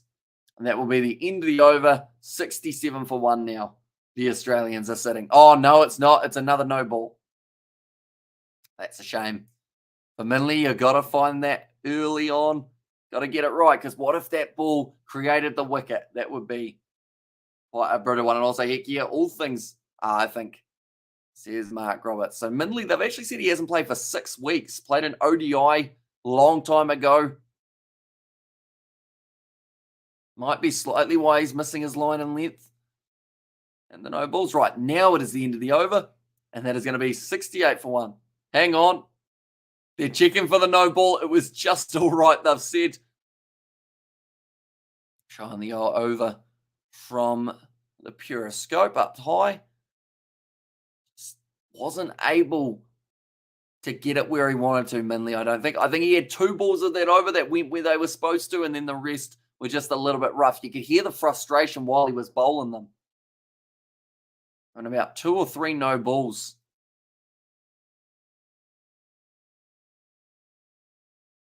It's a big yawn. Right. It's going to be Phillip. I mentioned how Roston Chase just wasn't quite doing the job early on. Definitely not dragging it down to Usman Khawaja. That's about the worst thing you can do for that man, because he'll just smack your way to 4 on the leg side every day of the week. But now Anderson Phillip. Right, how much pace will we see bowled here from Phillip? He's a solid guy. Might be able to bang it in quite well. Only 2 matches in test matches. 2 wickets for himself. So, apparently his second ball in a test match, he was able to pick up the wicket. A second ball of this test match, getting a wicket might be all right. Oh, no. That could be absolutely brutal here for the West Indies. Minley has gone off the field with an injury. I believe it's the hamstring. I really hope it's nothing too serious because losing a bowler on day 1, session 1, is going to be so brutal for the other bowlers in the side. We're going to see a lot of spin if that is the case. Phillip, single work by Labuschagne off his first ball. Yeah, that's the big news at the moment. Minley, hamstring injury. He's not on the field currently. I don't believe he will be bowling the next over unless something miraculous happens. They're going to have to change it. Maybe Alzarri Joseph goes back into the bowling attack on the other end, or they might look at Brathwaite as a possible option, or maybe Holder from that other end, maybe. Could be a good choice. Phillip there gets it to go across Usman Khawaja, 132.6k, so a decent speed for Phillip as he starts warming up. Khawaja, Labuschagne just having a bit of a chat there in the middle, trying to work out how they're going to approach this bowling of Phillip, because it's tricky for the Australians to an extent because they haven't seen a majority of these bowlers and haven't played against them before. So it's completely different. They may slow down a little bit, or there might be just that little bit of something in the Australian mind that says attack these new bowlers, try and take them out of the bowling attack, because now that they're one bowler short, perhaps, might be a tricky day at the office. We have got a donation from Young Boy B. Thank you very much. 600 runs plus on the cards. It's a possibility, that is for sure. Minley. It's a no ball. He was feeling the hamstring. So might be something there for him. I hope it's nothing serious because they need him to bowl. Because to have him as one of their main bowlers and then he disappears, straight away that means every other bowler in that lineup is going to take at least an extra 20% of the workload. And yep, at least, says Mark there. Khawaja on strike. 38 of 54 deliveries. Oh, Phillip missing the run-in again. Twice in a row. Now, if he's anything like me, I find I have to lead with my left foot when bowling pace, when that's my first step, because if I lead with my right, I end up actually doing a bit of a shuffle and a little jump, which doesn't actually work. So I always have to go back to my mark if I'm doing that. But yeah, left foot forward. It's going to be left alone. Stayed low for that delivery. I think Khawaja might just heard that from Labuschagne as well. Wasn't quite coming through the way that they thought it would. Yeah, he's just looking down at the pitch, giving it a bit of a tap there, Khawaja. Not quite what he was hoping from that delivery. But anyone who is new, be sure to hit that subscribe button. We're going to be back for the whole of day 1. The whole of day 2, I believe, is also going to be on the cards for ourselves. So if you are new, hit that subscribe button. We're on the road to 21,000 subscribers. We've got plenty more cricket coming in the future, whether that's Australia versus South Africa. I believe the West Indies in a few months' time actually have their test matches up against South Africa also. Phillip steaming in, outside of off stump. Well worked by Khawaja. Cut shot away straight to Alzarri Joseph. No run taken by the Australians. Just rocks onto the back foot. He has got his iron now, Khawaja, which is dangerous for the West Indies, because if he starts scoring runs freely, 100 could be not too far away for Khawaja. He's the type of player to score a 50 and then score his next 50 runs in the next 40 balls if he is getting it nicely. But 16 overs almost down, just the 1 ball left of the first over of Phillips. Savara's gone for just the single, so not too shabby. Changing the angle, round the wicket now, coming back in, nicely played by Khawaja, and behind it, into the over, and that will be 69 for 1.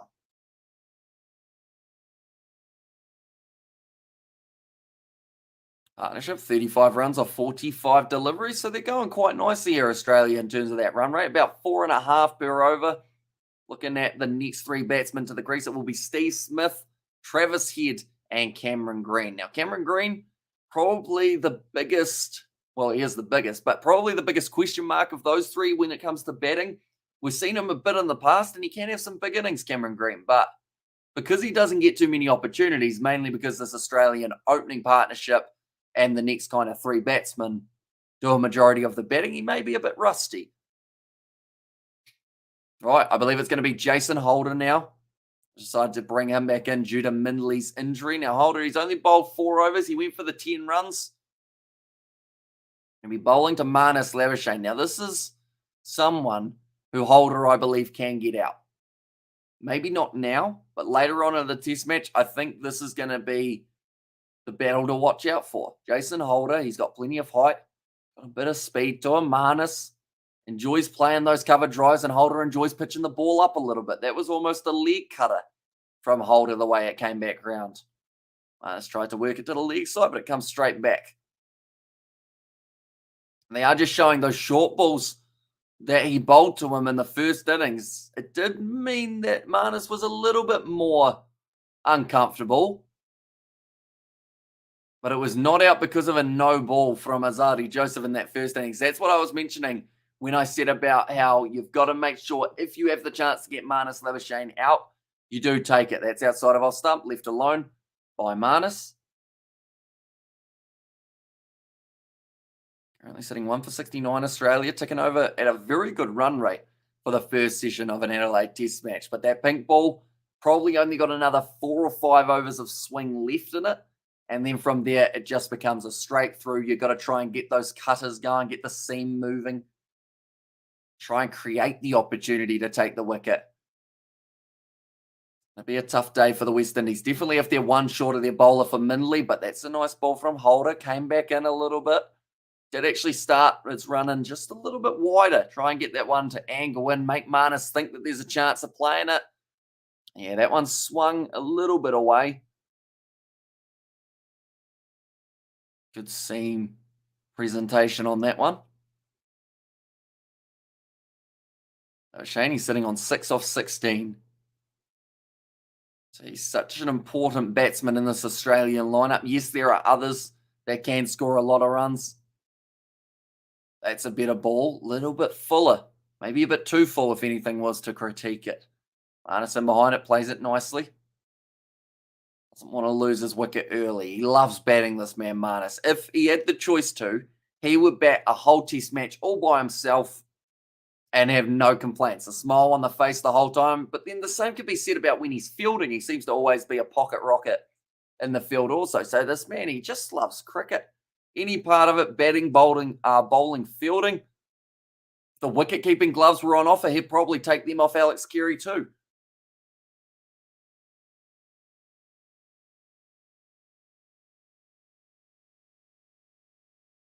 Okay, 1.6 degree of swing from this end for Alzarri Joseph. Holder from the other end was swinging at 0.6, although I think Holder now is getting a lot more movement on the ball. Hi, says Liam Chapman. Welcome in, mate. Hope you are doing well. And Holder currently searching for that Australian wicket. Last ball of the over to Marnus Labuschagne. Straight. Good ball. Close out the over. That will be a maiden. It is 1 for 69. I believe it's a maiden anyway. Yes, it is. I just show them from Adelaide. It's a great day to be in the shade, and it's going to be an even better day to be in the shade tomorrow and Saturday. It's supposed to be up to 32 degrees for the Saturday sessions. That is certainly going to be warm. Well, there you go. Boxing Day Test match. South Africa versus Australia. Going to be an awesome series, and that will be taking place from the 26th of December. Alongside that, the Big Bash number 12 is going to be coming back on the 13th of December. We will be covering those matches on the channel as well. Anyone who is new to the channel, though, be sure to hit that subscribe button. It's hugely appreciated. Nicely bowled by Phillips. 135 Ks now, starting to get into his work, already sweating in the hot Adelaide conditions. Larger though, 38 off 58. He slowed down a little bit in the last few overs, just with all the bowling changes. Might take a bit of time to get himself reset, but the thing still stands. If he has a short ball to play at, he's going to play at it. I thought for a second That had me really worried. Anderson Phillip, I thought he was reaching for the hammy, but he was just shining the ball. I couldn't see the ball in his hand. And I was like, oh no, not again. Not another bowler down. That's a good ball. Oh, okay. Sorry for yelling. But that was a very good ball. Usman Khawaja, he got the inside edge on it, which is probably the only thing saving it from being LBW. That was a terrific delivery there.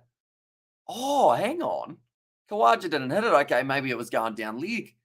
I got very excited there.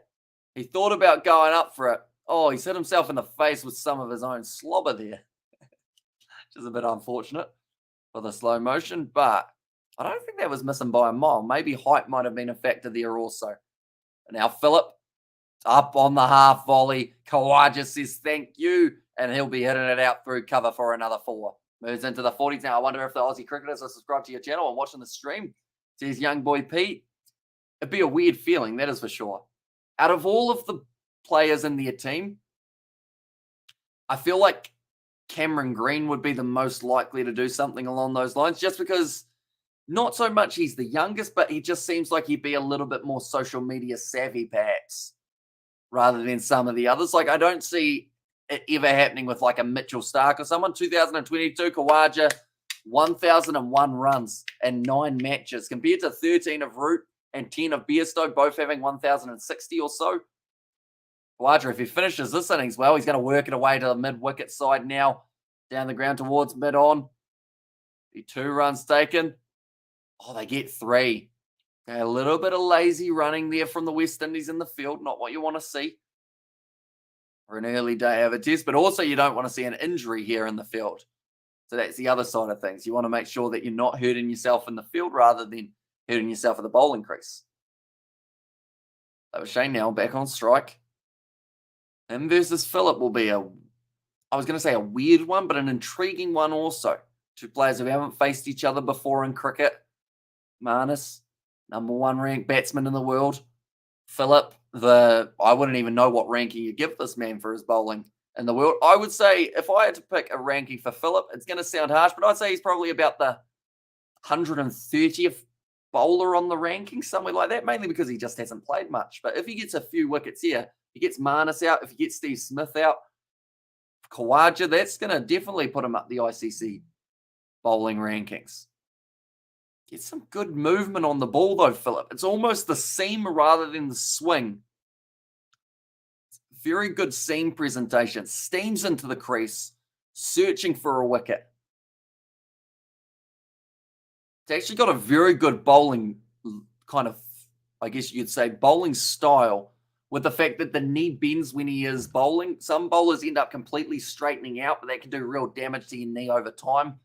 But he's got a little bit of a bend, which does mean that more than likely he's got a bit more longevity in the game, which is good news for Anderson Phillip.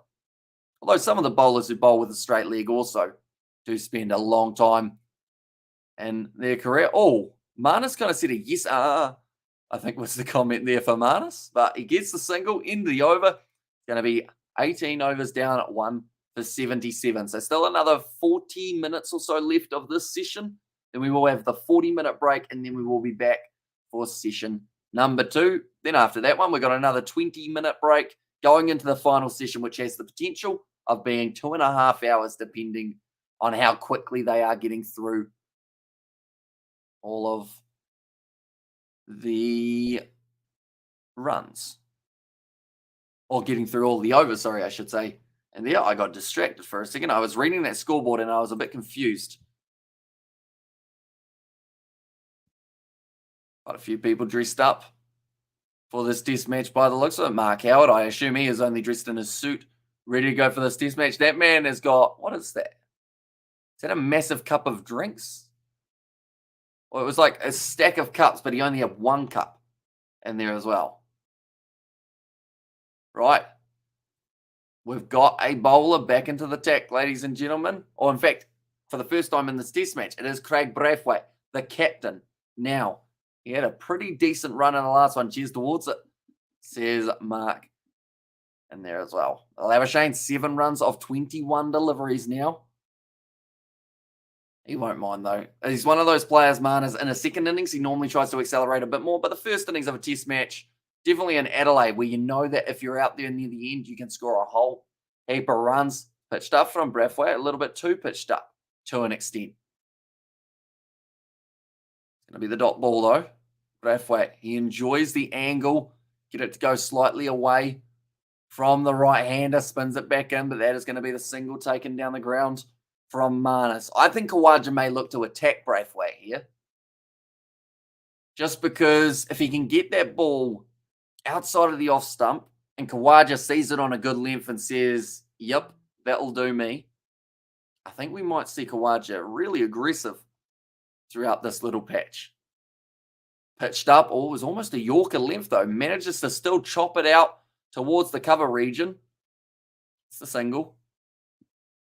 And now it will be Labuschagne back on strike. Khawaja 4 runs away from his half century.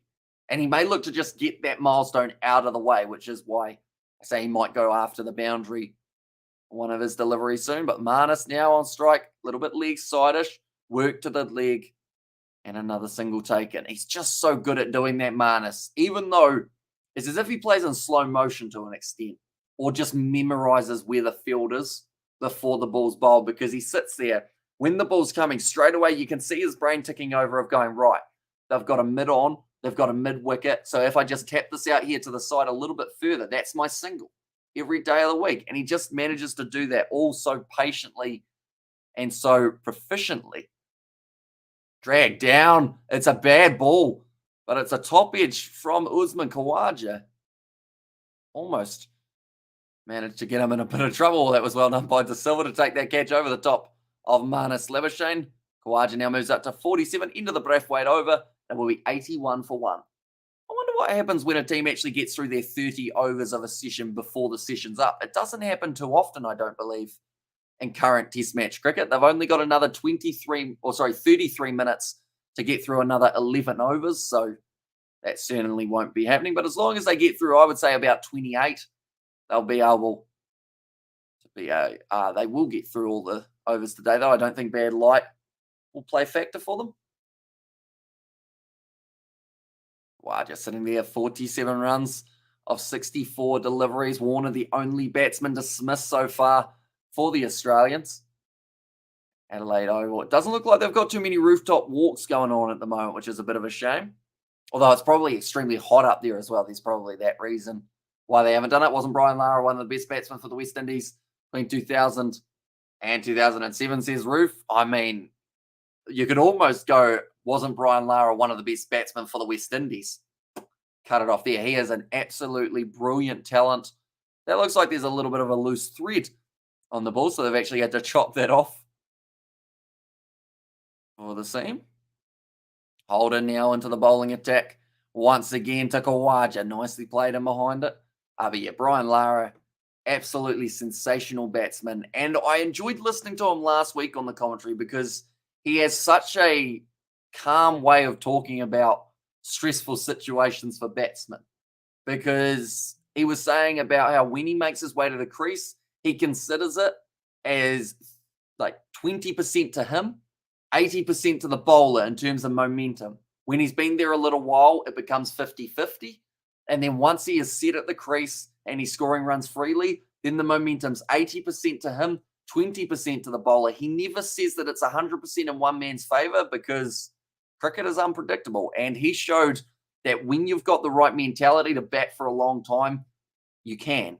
And sometimes it does come down to that mental game more than the physical game. There's been some brilliant batsmen over the years who can absolutely nail it in the nets, who can nail it in the lower levels, but as soon as they get to international, it just really hits them and they can't quite perform outside of a stump. Khawaja leaves it again. And I mean, Usman Khawaja, to an extent, a little bit of an example. He was in that test side. Then he had about 3 years how they weren't giving him the opportunity. And it was only when they were searching for their next opener that Khawaja put his hand up. He said, yep, I'm your guy. And he went out there and he managed to put on some very good performances. And now they can't take him out of that side, similar to what we saw for Labuschagne. You take your opportunity. You make sure you just keep on putting on performances that people remember. And then you keep your spot in. It's going to be worked to the leg side by Khawaja, wanting the 2. Does he get it? No run. And he's going to be stuck Now on 48, he was getting closer. Decent bowling here from Holder, just the one run off, and Brian Lara was a nightmare. Says Larkham 10, Gregan 9 duo. Just a really, really hard batsman to bowl to, because if you got it slightly wrong, it hit your way for 4. If you got it slightly right, it hit your way for 4. And he just had that ability of flicking those wrists to just create some brilliant shots. All and while just looking calm. He's similar to Azadi Joseph, I guess you could say, in terms of the facial expression. Doesn't really change while he's batting. He's just out there. Oh, yeah, got myself my 300. Yeah, that's all right. Good on me. There we go. We'll raise the bat and we'll get on with it. Nicely played by Marnus. Holder's attacking the stumps of Marnus, Labuschagne, whereas he hasn't really been doing such a thing for Khawaja. It's more of going for outside of off stump. And I think that's just praise of Khawaja's brilliant batsmanship to the leg side.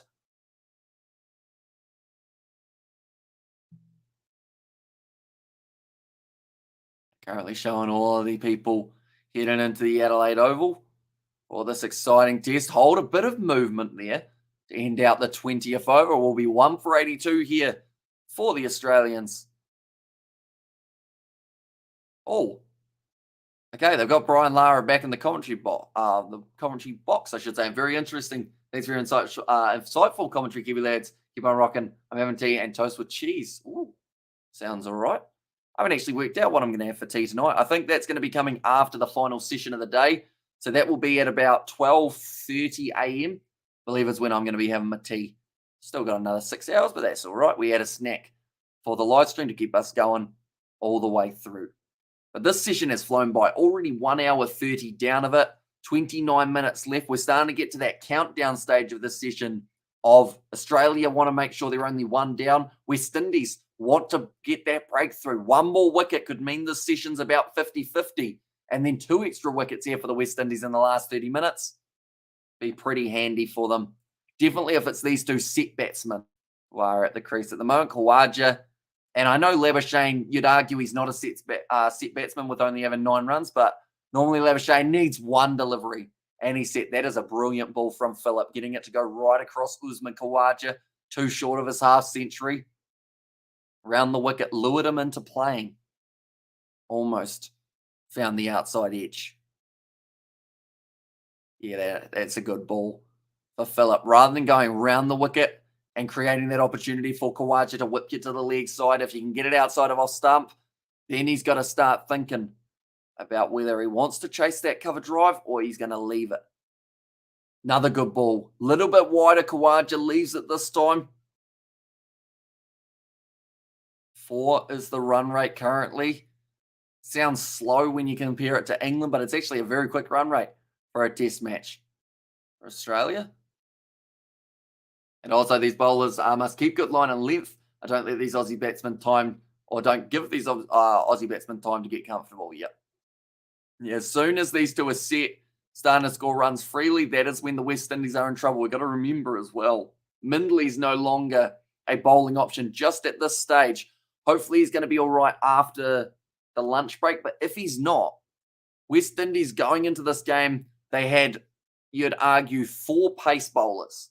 Holder, Joseph, Phillip, and Mindley. Straight away, you take one of them out of the equation with Mindley having the hamstring injury, and you're down to just Holder, Joseph, then also the man bowling currently, which is, I've forgotten his last name. I just said it. I'm waiting for them to show it again just to feel silly, but I know his first name. Oh, there it is, Phillip. Outside of off stump, left alone again. That first ball was good, but Phillip, he's just getting it right across him at the moment. Maybe could try and go a bit shorter to Khawaja, but not too short. You need to have it still on that good length to see if he wants to try and cut you away.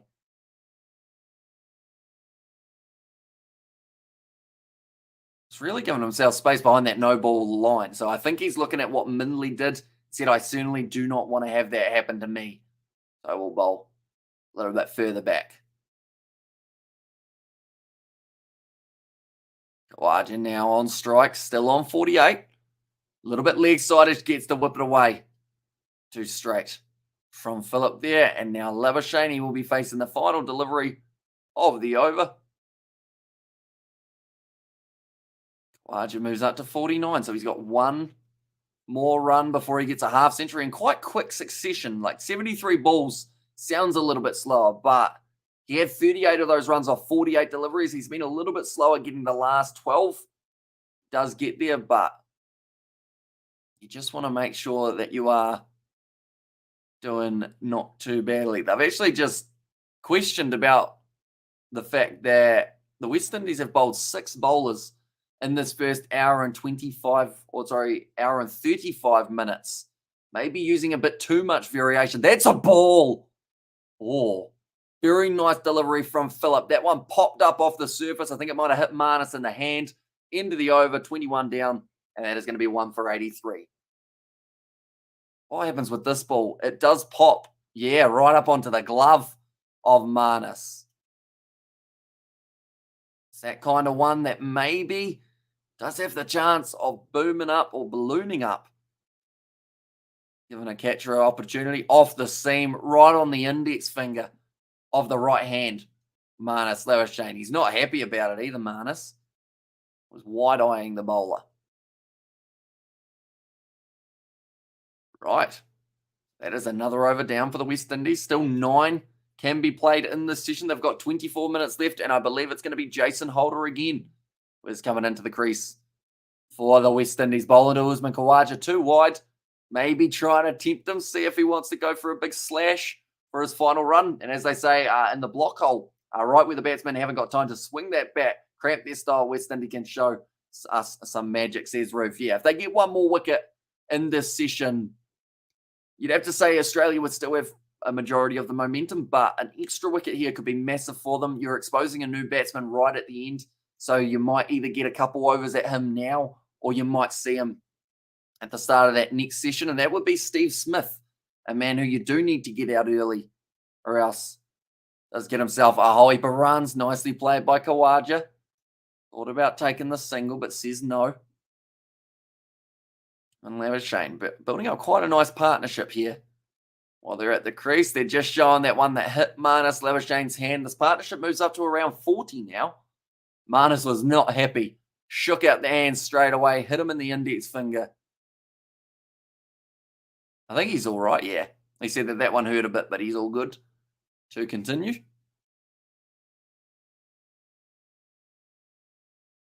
Holder gets that one to go across Khawaja once again. They're saying at the moment for Khawaja, if you want your 50, you've got to go after our ball rather than us going after you. Because Holder knows as soon as he puts this ball too straight, Khawaja will whip it to the lead side and bring up that half century. He needs to continue with this line, the persistence of going outside of the off stump. Try and get Khawaja to play an impatient shot. It's hard to do because Khawaja, a very good batsman, will not rush anything while he's out there at the crease. But Holder, he knows.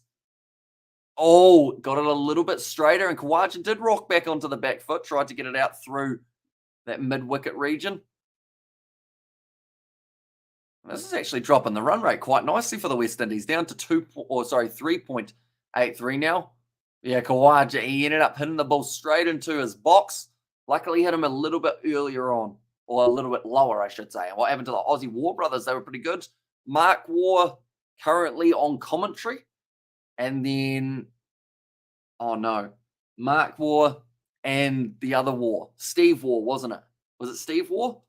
I believe he's doing some sort of coaching, if I'm not wrong. I don't know if it's in Australia or if it's overseas, but yeah, I believe Steve War is in the coaching. So I think I'm actually going to have a quick Google.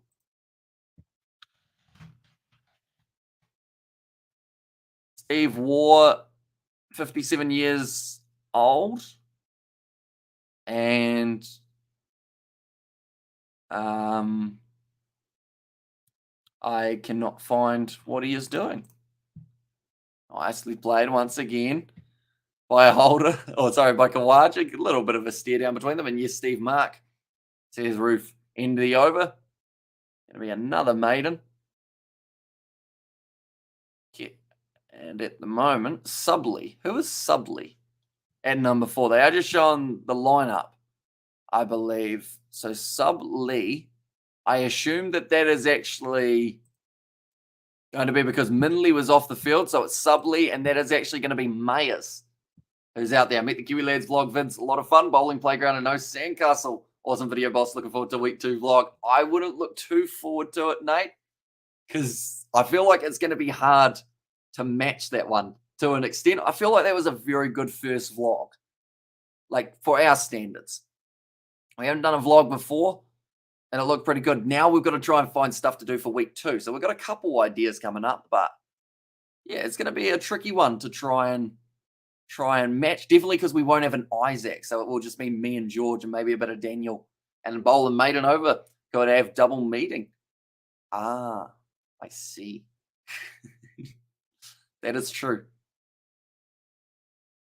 At the moment, Philip still going to be bowling to Marnus Labuschagne. They weren't able to get themselves through for the single there, the Australians. It's a good ball, yeah. I'm liking Philip. There's a big no run called by Marnus. Fair enough, boss. That was Sullivan's number 1, says Nate there. Yeah, we've got a few ideas. I guess that's actually a good question for this live stream while we're at it. A few of the regulars did end up watching that vlog. What would you like to see us do in future vlogs? In terms of ideas, things that you want us to do during them, whether it's an activity, whether it's a certain challenge, do let us know. Because we've got a bit of spare time. Every once in a while, George does get a few days off work, and it does mean that we are able to do multiple videos in a row. That's a nice shot from Marnus. Goes straight out to the fielder. Just not quite able to pick the gaps at the moment here, Marnus. And even though he won't want to be frustrated, I feel like there is just a little bit of frustration creeping in for him currently. Sitting on 3.7 is the current run rate for the Australians. And also, enjoyed seeing Kiwi Lads doing their stuff out of the commentary box. Fun time. George must be in his own movie, says Ruth there. He's a very unpredictable individual, George. I think is the best way of putting it. Marnus still on strike here. Leg side-ish. Tries to flirt with it down the leg side. Doesn't get to it. Well, thinks of something entertaining for the viewers, says Nate. And there as well. 2 balls left. West Indies, they've got 18 minutes left of this first session. Try and get through 7 overs. So they get in there. Also, we have got there, hello, Nate, have you got 9? Says Ruth. Also, Nate, I see that your username with the @ you know how they've now got the @ symbol and it's got like or your tag or whatever it's called, your handle.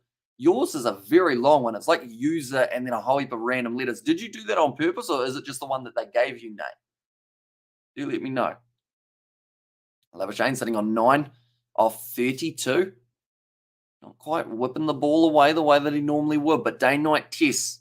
Seen some good work from Marnus in the past. 1 ball left here. Kawaja still sitting on 49. Last 23 balls, we've seen 2 runs, 0 wickets, and 0.52 per over. So actually a very good little patch here for the West Indies.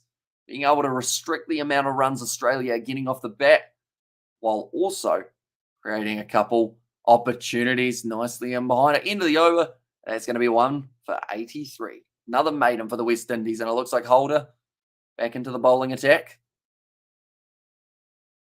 Like I said, 2 maidens in a row for the Windies. Exactly what they would have been wanting. But anyone who is new to the channel, be sure to hit that subscribe button. We're going to be back for the majority of this test match. Goes right through to 12:30 a.m. tonight.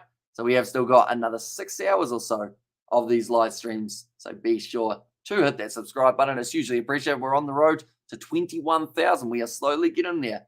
Also, I was thinking of I for my handle.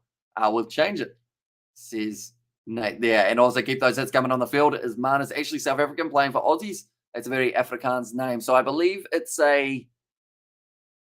How does it work? I think his mum or dad is Greek. So I'm not too sure where that comes from because I would assume Greek, you're probably not really looking at a Labuschagne last name. So maybe originally a bit of Labuschagne along there somewhere, but it might be a Greek last name. I'm not too sure. I don't know too many Greek people other than Marnus.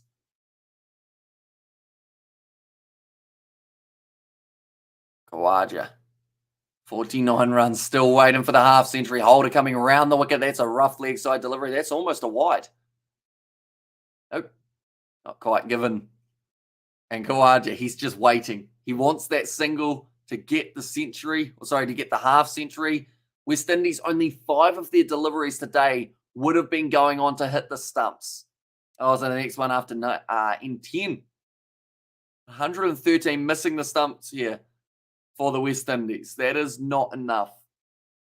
Need to threaten that a little bit more, because if Australia do miss the ball, then you're looking at the LBW. That one was not hitting the stumps. Khawaja hits it straight out to gully and still is waiting on his 49. Like I said, last couple overs, certainly we've seen improvement from the West Indies. They've allowed themselves back into, I guess, that bowling mindset just outside of the off stump. It's hard to do when Australia have been hitting that ball around quite often, but now it's not too bad. Jason Holder, 137 was his quickest in Perth. 125 is his quickest. So only every once in a while Holder will really put in that effort. That's outside of off stump. Left alone, that's 120 there. Bit of a slower delivery from Holder. Seeing if he can lure Khawaja in. At the moment, it's a battle with chess. Khawaja's waiting for that checkmate of getting the half century. Holder's saying, not yet. Just wait a little bit longer. Let it sit on your mind.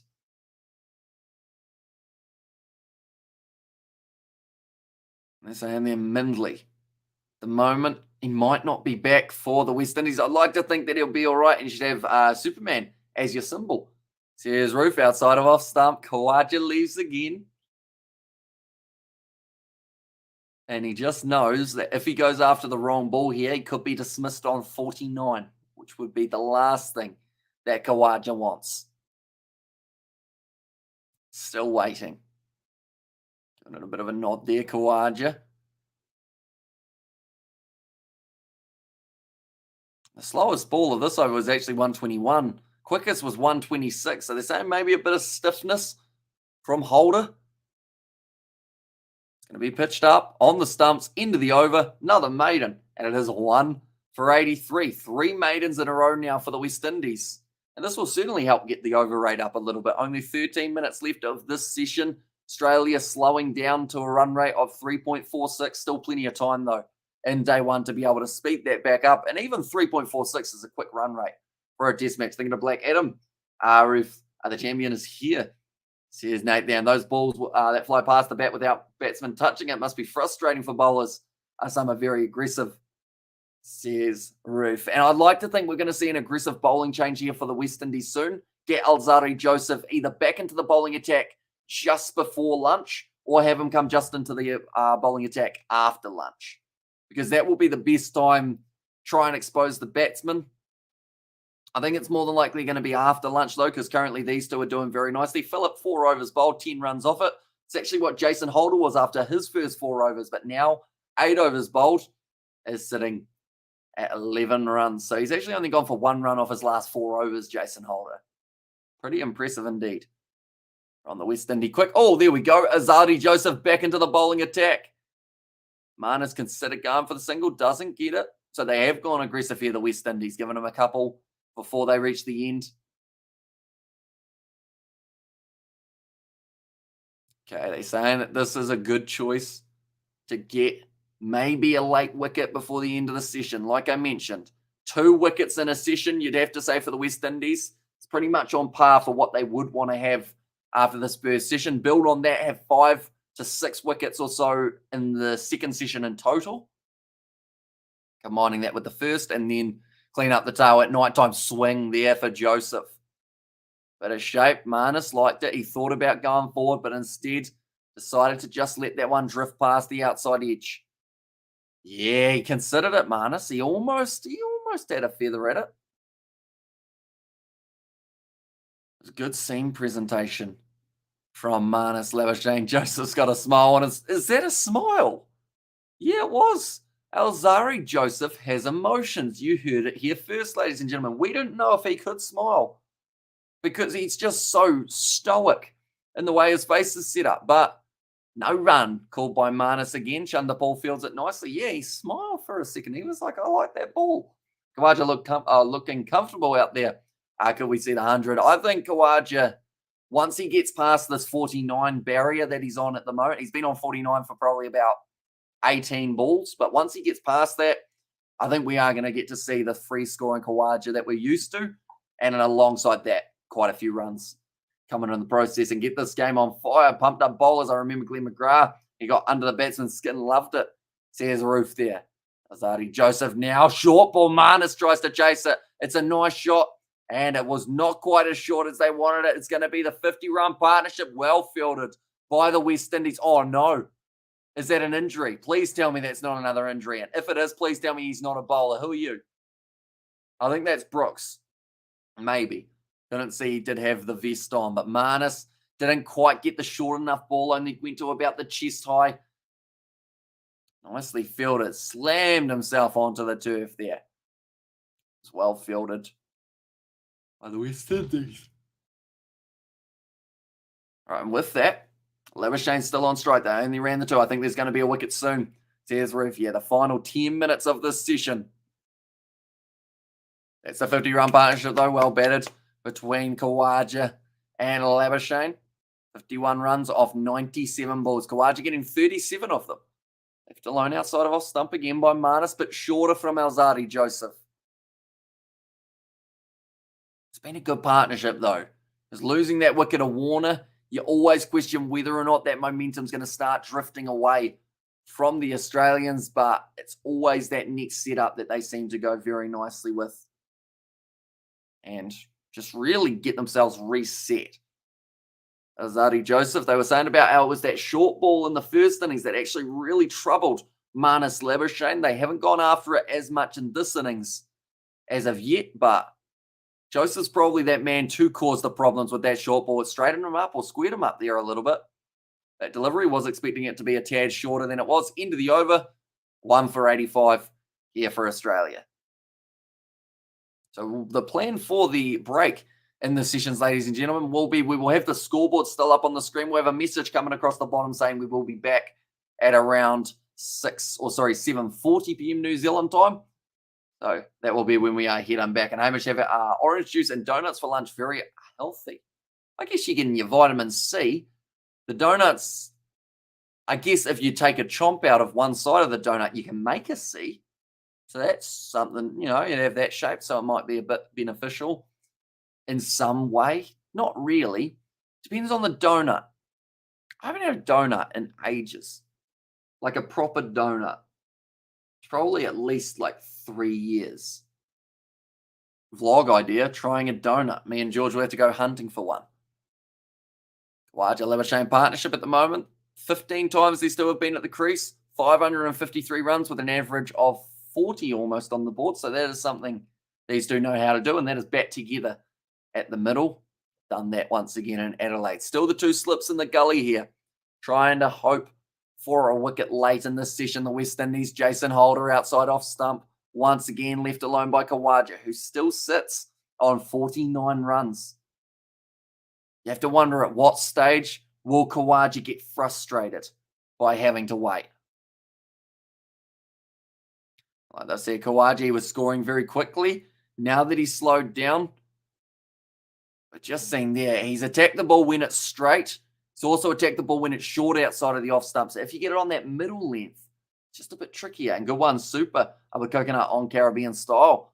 Says Roof, and also you're a clever boy. Make a C out of a donut. Says Nate in there as well.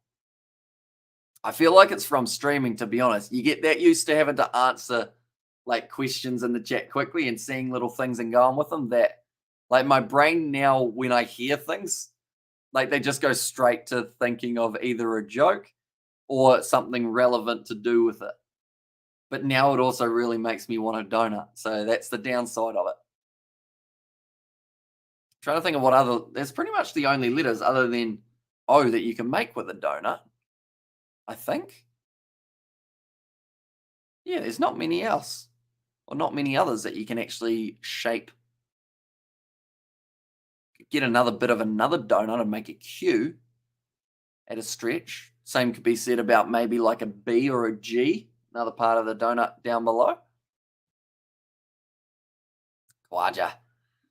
Question is, can he get it before the end of the session? He's got 6 minutes. Still, well, you'd consider it plenty of time, but the overs are starting to tick down. Jason Holder once again played well by Kawaja in behind, not getting the run yet. And that aim is pretty sharp, says Ruth in there as well. I feel like I am possibly a bit sharper than I used to be, mainly because I actually say words now, which helps. Because, like, on our first live streams, I think I'd say like 3 sentences and hardly talk. Now I just don't stop talking, which is probably why I'm not going to have a voice at the end of this weekend. The sevens that we have got for Cape Town and also West Indies versus Australia. And I'm happy because I've been able to cover a lot more of these test matches than I anticipated. And I've been loving it. Holder. Side of off stump once again, left alone by Kawaja. Into the over, 85 for 1. And with 26 overs down, they've still theoretically got another 4 that they could bowl, but they've only got 5 minutes to be able to do so. So I think we're going to get to see Alzarri Joseph, then Holder, and then Joseph again. I think we're going to get through 3 overs here, although they're showing highlights at the moment, so maybe not. Maybe we'll only get through the 2. Roof and her food suggestions always teasing us now on donuts. Says Nate, although you're in Melbourne, aren't you, Nate? Have you got Uber Eats available where you are? Just a question. Also, are you at work? I guess is the other question, because it might be a bit harder to get the Uber Eats to go to your workplace and drop off the donuts. And also soaked in a sugary coating with cinnamon as well. Are you doing well there? Xmas is coming high.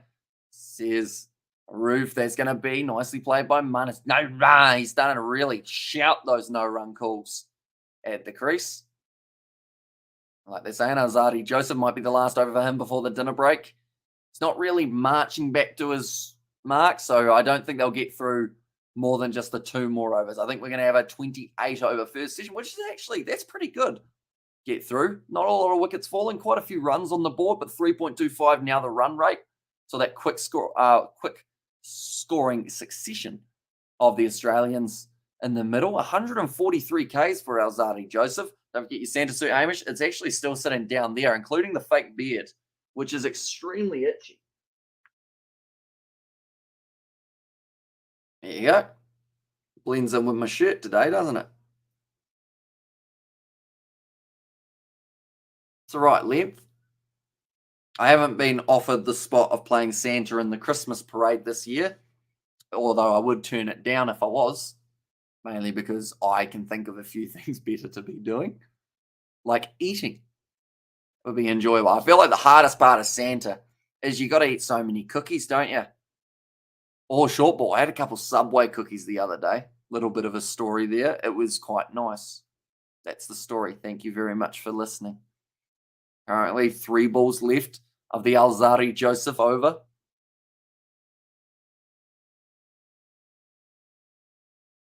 40-minute break. And only 2 minutes time, which makes me think I should start typing my thingamabob.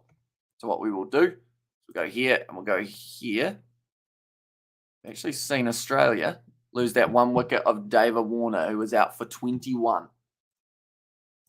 We're going to go Australia wickets.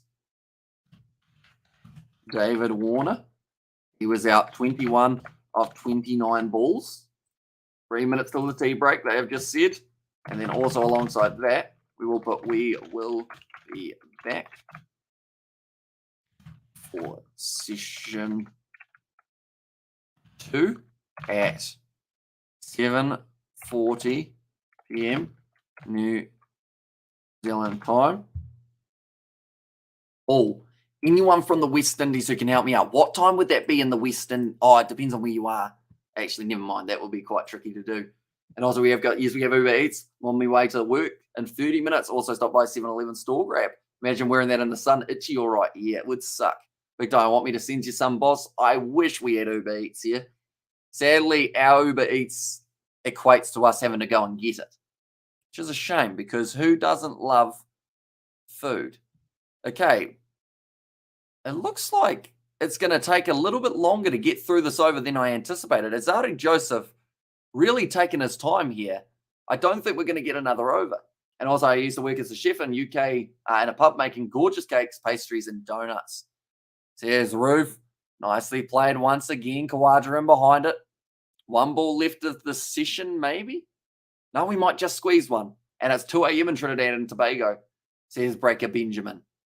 Okay, so Trinidad and Tobago, it's 2 a.m. I'll just quickly check a couple other regions. What is the time in Jamaica?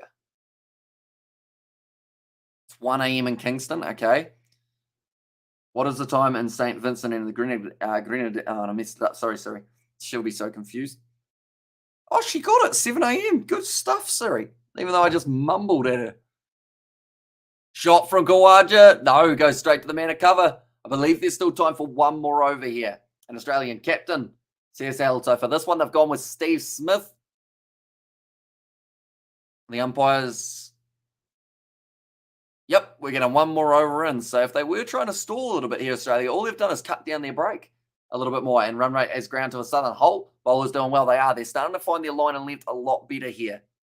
Yeah, with Pat Cummins out, means that it will instead be Steve Smith as the captain. The man who even wins, it is the man in charge, Pat Cummins. I feel like there's still a bit of something that is done by Steve Smith. I think he's still slightly in charge. And Hamish says, Ollie, and how are you, matey? I'm doing very well, mate. Side of test match cricket back again. Steve Smith's captaining. He is indeed. With Pat Cummins missing, the vice captain becomes the captain. Right, it's going to be Roston Chase final over. This seems like a gift to get Labuschagne off the mark and also get Kawaja his 50, to be honest. And also make the most of that freedom down there. Hamish, give it a couple decades while Matty be full. North Islanders and others cherish that, says Nazi Williams. Yeah. And also, to an extent, it's kind of good that we don't get Uber Eats, because if we did, it's way too convenient. You know, definitely for me, since I stream random hours, like to be able to also cook is quite a task. Like I still get it done at times, but a lot of the time when I'm having like meals and stuff, it's literally just either heat something up that we've had earlier or like put something in the air fryer and just hope that like it's going to be ready in time. And Hamish, I like your car driving vlog and having fun with George and Isaac. Please upload such vlogs daily, Hamish. I don't know whether daily is an idea just because we don't actually do that every day, but we are going to be having them weekly throughout December. Each and every week of December on the Wednesday night, that's when the live stream is going to be coming out. The vlog. And for sure, man, you earned your guys, says Nazi Williams and True Roof. And also Jamaica, me cry, baby. They have a lovely white sand and blue ocean in the Caribbean. That was a good ball. Kawaja gets the 50. He's worked hard for it. He's waited like 30 balls to be able to hit that one shot. But Kawaja gets another 50 off 95 deliveries. That is going to be his 19th Test 50 in 53 matches. 12 times he's gone on to make the 100. That's a pretty decent succession rate. Being able to go through a 2-minute noodles is a hurry lifesaver. And there's, says Ruth. Yeah, or just some cold chicken. Like if we cook a chicken up and then like that's just there the next day that I can just eat it cold. I probably eat more cold food now than I ever have just because like heating things up takes extra time. And I don't normally have much extra time like in between live streams. The likes of this break, there's going to be about 37 minutes. If I was to cook anything like hot chips or something like that, that would take about 30 to 35. Then you don't actually have the time to eat it. So instead, I'll probably end up just having a drink and maybe like a banana. And then in the 20-minute break, we won't be able to have anything cooked up really unless I prepare it earlier and then have it ready at that time. And then, after the final session, that'll be when we do have our main meal. And Hamish White Warner is out, very out of form, both Test and ODI. He just goes through kind of ups and downs, doesn't he, David Warner? That's the end of the over and the end of the session. 28 overs bowled, 89 for 1 with a run rate of 3.18. A good session from the Australians, but also some good bowling from the West Indies to be able to fire back after the Australians were starting to get that run rate flowing. They were able to carve it back down a bit. But Labuschagne sitting there on 11. Kawaja able to bring up his half century, sitting on 50 off 95 deliveries, and a partnership between these two of about 55. But I do thank you all very much for being here. So the plan now, we have got about a 35-minute break until the second session will be getting underway. We are covering that all on the channel as well. So what will be happening is this will become the full screen. I will be disappearing for about that 30 minutes, and then we will be back for the second session of the test match. We cover all session. We will indeed all the way through to the final ball of the day. We are going to be doing the ball for ball commentary on the channel. So yeah, if you are new, be sure to leave a like and subscribe to the channel. like I mentioned, we'll be back in about 30 minutes time for the second session. But I hope you all enjoy your snacks, whether that is going to be 2-minute noodles, whether that's going to be donuts, chips, you name it. Enjoy it. And yeah, I will see you all back in about 30 minutes time.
Right, we are back, ladies and gentlemen. Hope you all had a nice lunch break. We are back now for the second session of this matchup between Australia and the West Indies. Now, we only saw the one wicket falling in the first session, which will be concerning for the Windies, definitely because they have already lost one of their bowlers.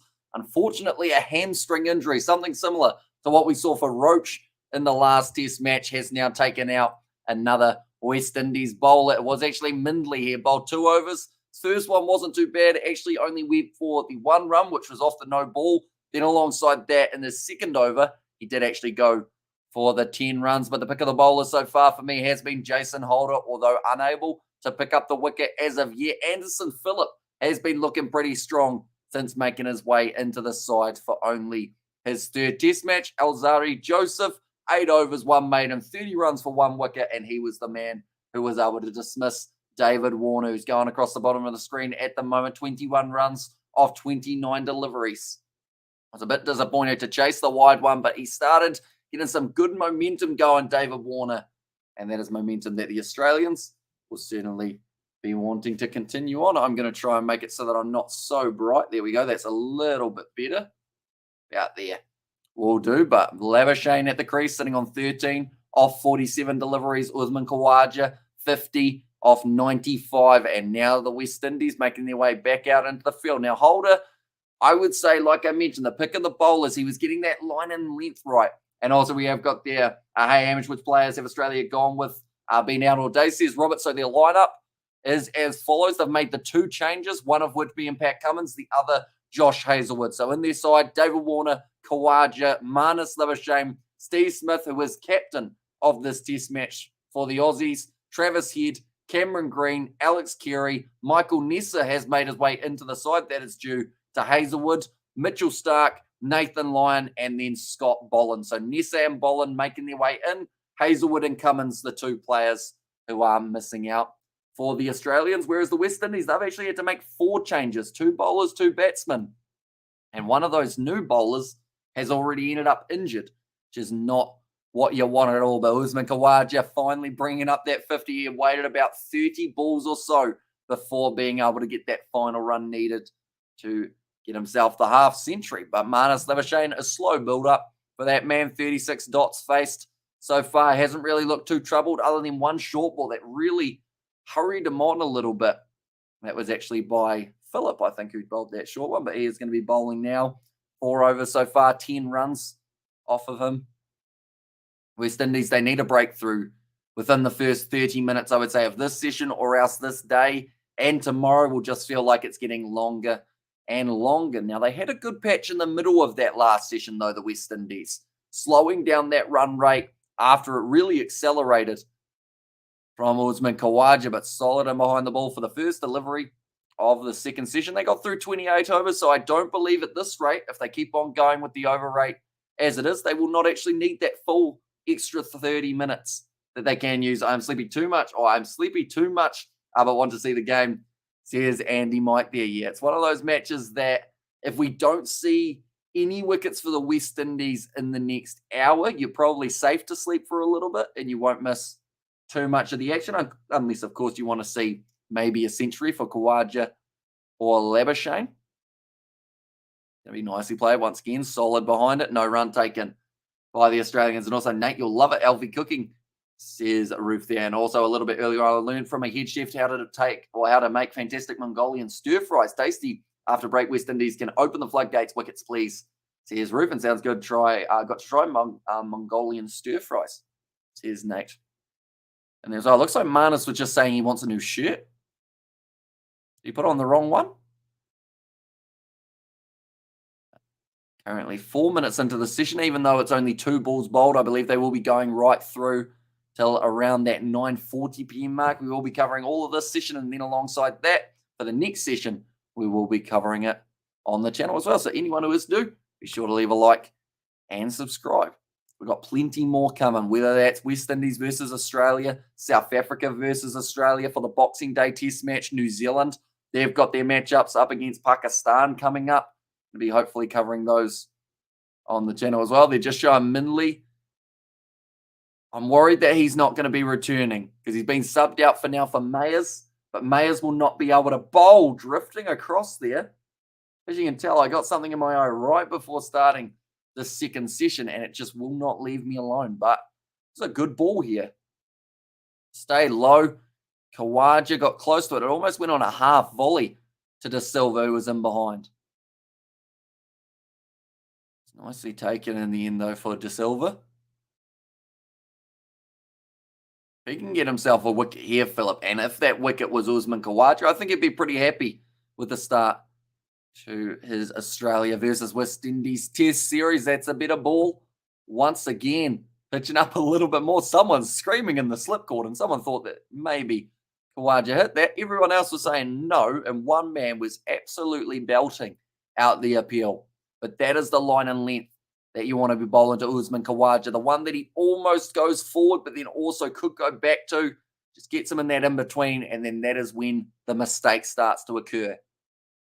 Although Khawaja, he's normally pretty focused. We saw that mentality of I'm not going out when he was on 49 for a good 30 balls, just waiting for the perfect ball to attack. Philip there, a little bit wider, left alone this time. It's going to be the end of the over. 89 for 1. They did give Roston Chase the last over of the first session. They may consider going with Alzari Joseph here, or possibly their other pace option, Jason Holder, I should say. And hi, says Amelia, welcome in. Hope you are doing very well. You're excited for this matchup taking place. And also, I believe you'll be excited, Amelia, for the A-League that's coming back this weekend, if I'm not wrong. I think it is this weekend, isn't it? In fact, it might even be tomorrow night that we see the first A-League match coming back after the FIFA World Cup. Joseph, 8 overs, 1 made him 30 runs, but the one important column there is the 1 wicket that he's been able to get. Looks like Alzari Joseph once again will be bowling. Looks strong. He was flinging that ball down, and also but I'm away this weekend, says Amelia. I see, so you won't be able to catch the games live. That's all, you might get to see a couple of them. I know that the Phoenix play on Sunday at 7 p.m. or is it Saturday 7 p.m.? Either way, I know it's 7 p.m. I'm just not sure what day they actually play on, but hopefully they end up going all right. We haven't actually done any A-League live streams on the channel in the past, I don't believe. Not a single one, which is weird because I think I've had about 5 thumbnails made ready to go for a matchup, and then it's either been after like a 24-hour night or day being awake, and I go, no, I think I might sleep. Or it's been just an overlap that I didn't realize had occurred, and the thumbnail just sits there. Happens sometimes, unfortunately. Currently 2 slips. The gully in play for the West Indies. Also the man at backward point. Short cover. Little bit of a wider mid-on. And also a mid-off in play here for the West Indies. And behind it, Marnus Labuschagne plays nicely. 139.5. We see their holder behind the stumps shouting at Marnus Labuschagne. I think they're just trying to show that they are definitely up for this challenge of the second innings or the second session. If they can get themselves, I'll say 4's a bit much. If they can get themselves 3 wickets in this session, the West Indies, only conceding around that 80 to 100 runs, I'll take that. That would be pretty handy for them. Get them 4 or 5 down going into the last session of the day. When you're under the pink lights or under the lights with the pink ball, the new ball taken in the 80th, you got a chance. You just got to give yourself that chance, though. And the best way to get that chance is to get Khawaja out, get Labuschagne out, get Steve Smith out, and then also Travis Head. You do really need those 4 out to then have a good chance at the tail of Australia. But they don't like to expose that tail. It's like a human with your tailbone. You don't really want to land on it too often, but sometimes it happens and it really hurts. When it does, that's a good cover drive from Labuschagne, straight to the man at short cover. No run taken. But the fact that they haven't got their 4th bowler for today anyway, that's going to be a big hit for the West Indies, because that all of a sudden means that the 20 or so overs that Minley was going to be bowling, now the rest of your bowling attack have to make up for. And he was one of the fresher men. You know, you've got Azari Joseph. He bowled, I'd say, a good 40 overs in that first test match. Holder's the same. Brathwaite maybe used a little bit more than he first anticipated just to get through some more overs. That's a good ball from Alzarri Joseph, but it's whipped off the pads by Labuschagne. They just get the single. That must be frustrating. In fact, they've run the two. Yeah, Alzarri Joseph finally decides to pitch one up a bit further, see if you can catch Marnus Labuschagne out, and he just straight away whips your way to leg side. Says, yeah, thanks for the two. And there's a bit of movement by the looks of it. Run rate just over the 3 at the moment here. Was actually up to 5 at one point of this matchup, which was quite impressive from the Australians. Slowed back down, though. Again, you think West Indies can level the series? Says Coding. If they're going to, I think they needed that fourth bowling option for pace. That's off the edge of Labuschagne. Goes to Gully, but he plays it with extremely soft hands. So it does just almost roll along to the Gully. 30 overs down now for the West Indies. 91 for 1. Yeah, I would say if I had to pick the best way of the West Indies being able to win this test match, they need to be 5 down for the Australians by the end of the session. And they probably, to be honest, they need to bowl them out by the end of today. I think would be the best option. Those windows must be definitely like cricket ball proof, because those kids are all just using the ball and they're hitting the windows with them. I feel like this is something that as an adult I now think about, whereas earlier on you probably wouldn't have thought about it. You just go, that looks like a good area to be playing on. That was off the outside edge. Their youngster, a Russian or Russian, hard to come by. Oh, sorry, runs. Sorry, Sebastian. That took me way too long, didn't it? Runs are hard to come by, aren't they? Having watched England versus Pakistan, this is an amateur run rate. Yeah, at one stage they were going at 5, which seemed quick. And then you realise that England add another 2 runs per over on that. But now down to 3, half the run rate of the English. We were talking about it earlier, though. If they hadn't gone at that crazy run rate, there is no way we would have seen a result up against Pakistan. And how is Pat Cummins? He is not playing in this game. Actually replaced by Michael Nessa. And then also no Josh Hazlewood, replaced by Scotty Boland. They've made 2 changes here in the Australian attack. 2 of their consistent juggernauts, I guess you call them. But they've still got Mitchell Starc, who with the pink ball in hand just does some very unique things. And not too many individuals can do. He might even get his pace up to about 145, 150 tomorrow, if he's lucky. Decent bowling from Phillip. He did go for the 4 runs there. So a little bit earlier on, which brought Khawaja up to his 54. And England were scoring at 7 per over in the second innings. So insane to think of, says Coding. And yeah, I was talking about it. 50 overs down. They would have been happy with that total in an ODI, let alone a test match. Like, it always reminds me of like playing cricket 19, getting beaten a little bit, so then you put the difficulty down to easy and just smack it all around the gaps. That's what England literally did. They easied the difficulty, you know? And also why Australia picked Smith. He was culprit. Says Andy, so pretty much because he's vice captain, they can get away with putting him back as the captain of Australia. That's pretty much the only way they can do it, though, because yeah, with him being vice captain, then they're like, well, he's the next in line. But yeah, it's an interesting one with Steve Smith. I still feel, even though Pat Cummins is in charge on paper, I think Smith is still pulling all the strings behind. And Cummins is pretty much just the puppet who has to say what Steve wants.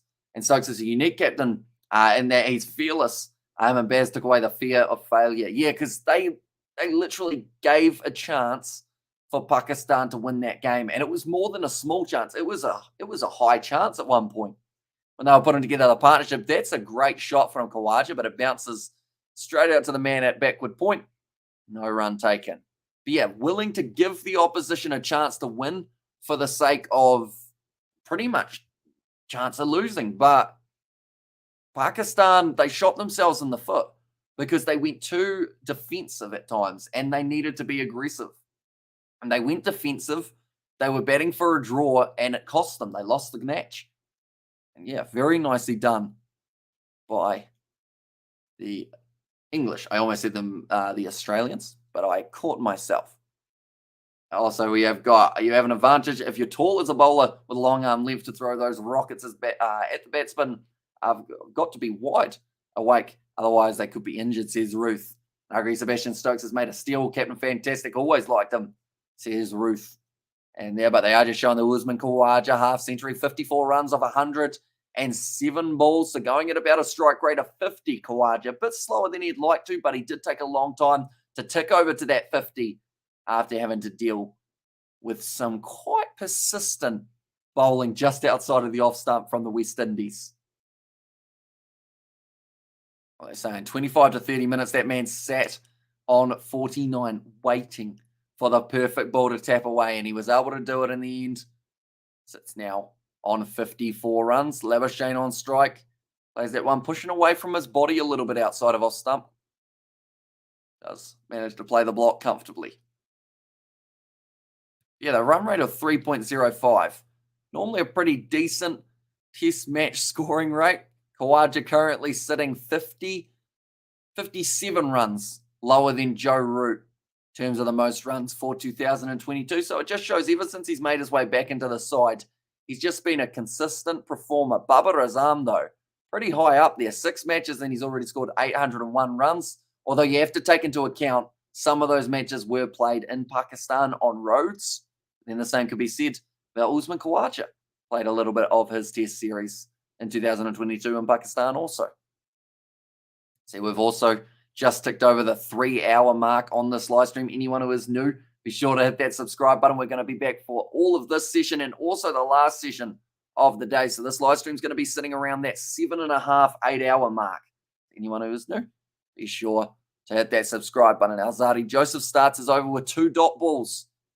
Charging in to bowl the third. Little bit of in-swinging movement there for Joseph. Now, they mentioned at Adelaide, after about that 20-25 overs, the ball stops swinging, and then you just have to hope that you get that nice, natural swing, I guess you could say, from some of the bowlers.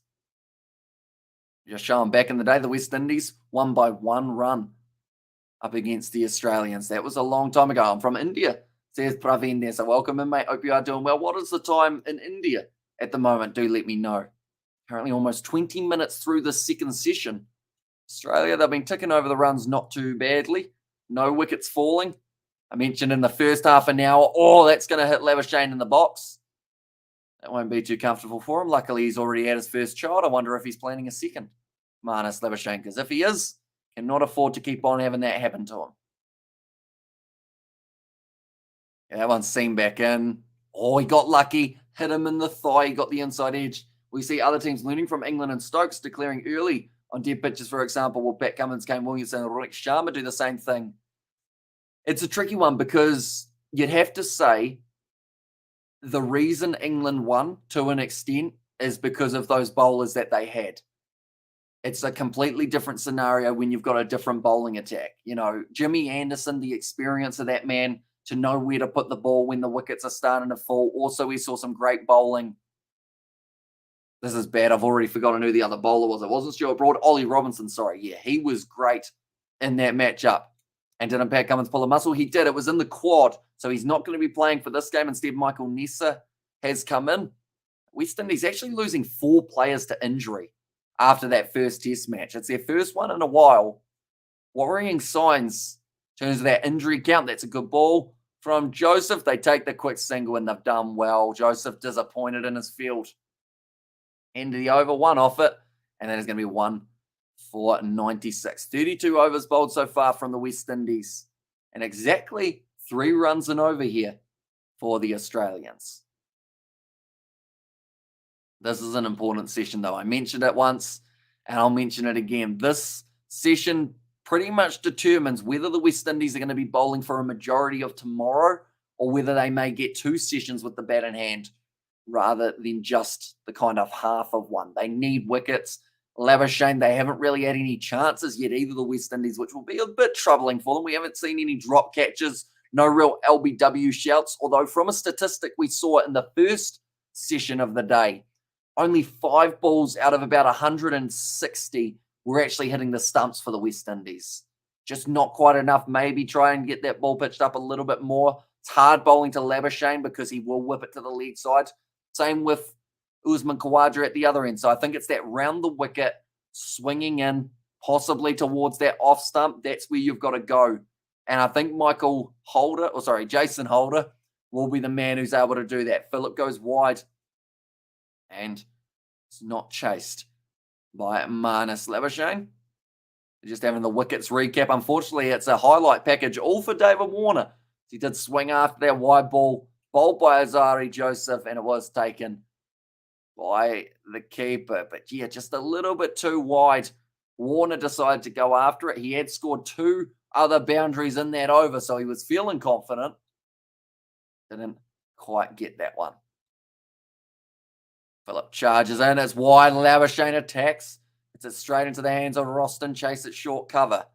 That was either side by a metre. That was 4 runs for Labuschagne. He's sitting on 16 off 61. They've got a lot of different, I guess you'd say, sculptures and history at the Adelaide Oval. Always an awesome one to watch.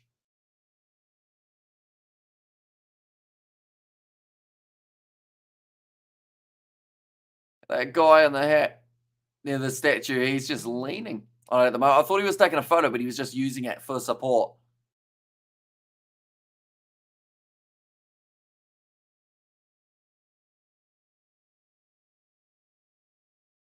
Now Labuschagne and Kawhi, they've already brought up the 50 run.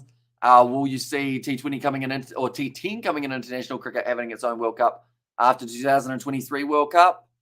I mean, it's one that I know a lot of people would be against, mainly because there's even people who are against T20 cricket. T10, I don't see it getting its own World Cup per se. That's a shot from Labuschagne. Once again, finds the fielder though. It's straight out to Chunder Paul. But maybe like a miniature, not so much a World Cup, but maybe you take like 10 sides from around the world and they go head to head in it, rather than like a proper World Cup format. Because T10, the only other way to do it is to have teams play multiple games in a day, just to, I guess, keep it ticking over, because watching just 10 overs and then watching another 10 overs and then that's the game, they'll want more. People will want to see a lot more action. It's a bit leg side-ish from Alzadi Joseph. Bit of a nick on that one from Marnus Labuschagne. Last 59 balls, we've seen 13 runs now. We saw a 4 about 4 overs ago, and that seems weird in a way. And also, we've agreed I'm not even in favour of T20 being played at international level.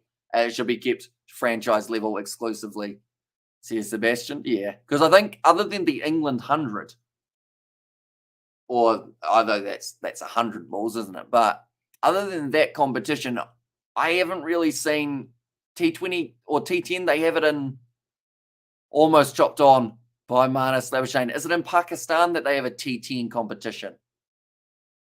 Labuschagne inside edge, almost onto his stumps, and he's had a little bit of luck there. And also, what do you think, or what you think about Great McGrath? Says Fury. I remember bowling as him in really, really old cricket games. And it's one of those ones that he always picked up those wickets when they were in tough times. You know, yes, you can pick up the wickets when it's starting to get easy, your opposition are on the back foot, but it's getting that breakthrough. That's something McGrath did pretty well, I thought. Right, end of the over, 33 overs down, and it is currently 98 for 1, almost 100 up on the board for the Australians. So this comes from an England fan after the lads have just become world champs. Yeah, so if anything, like if there was anywhere to support it, it would probably be England, maybe, or Pakistan. I think one of those two sides might be behind it. India, I think they enjoy their longer format. And by longer format in this scenario, we're actually talking T20, which sounds weird to say, but yeah, you've still got to give it enough of a foundation so that people don't see it as just an absolute slog fest.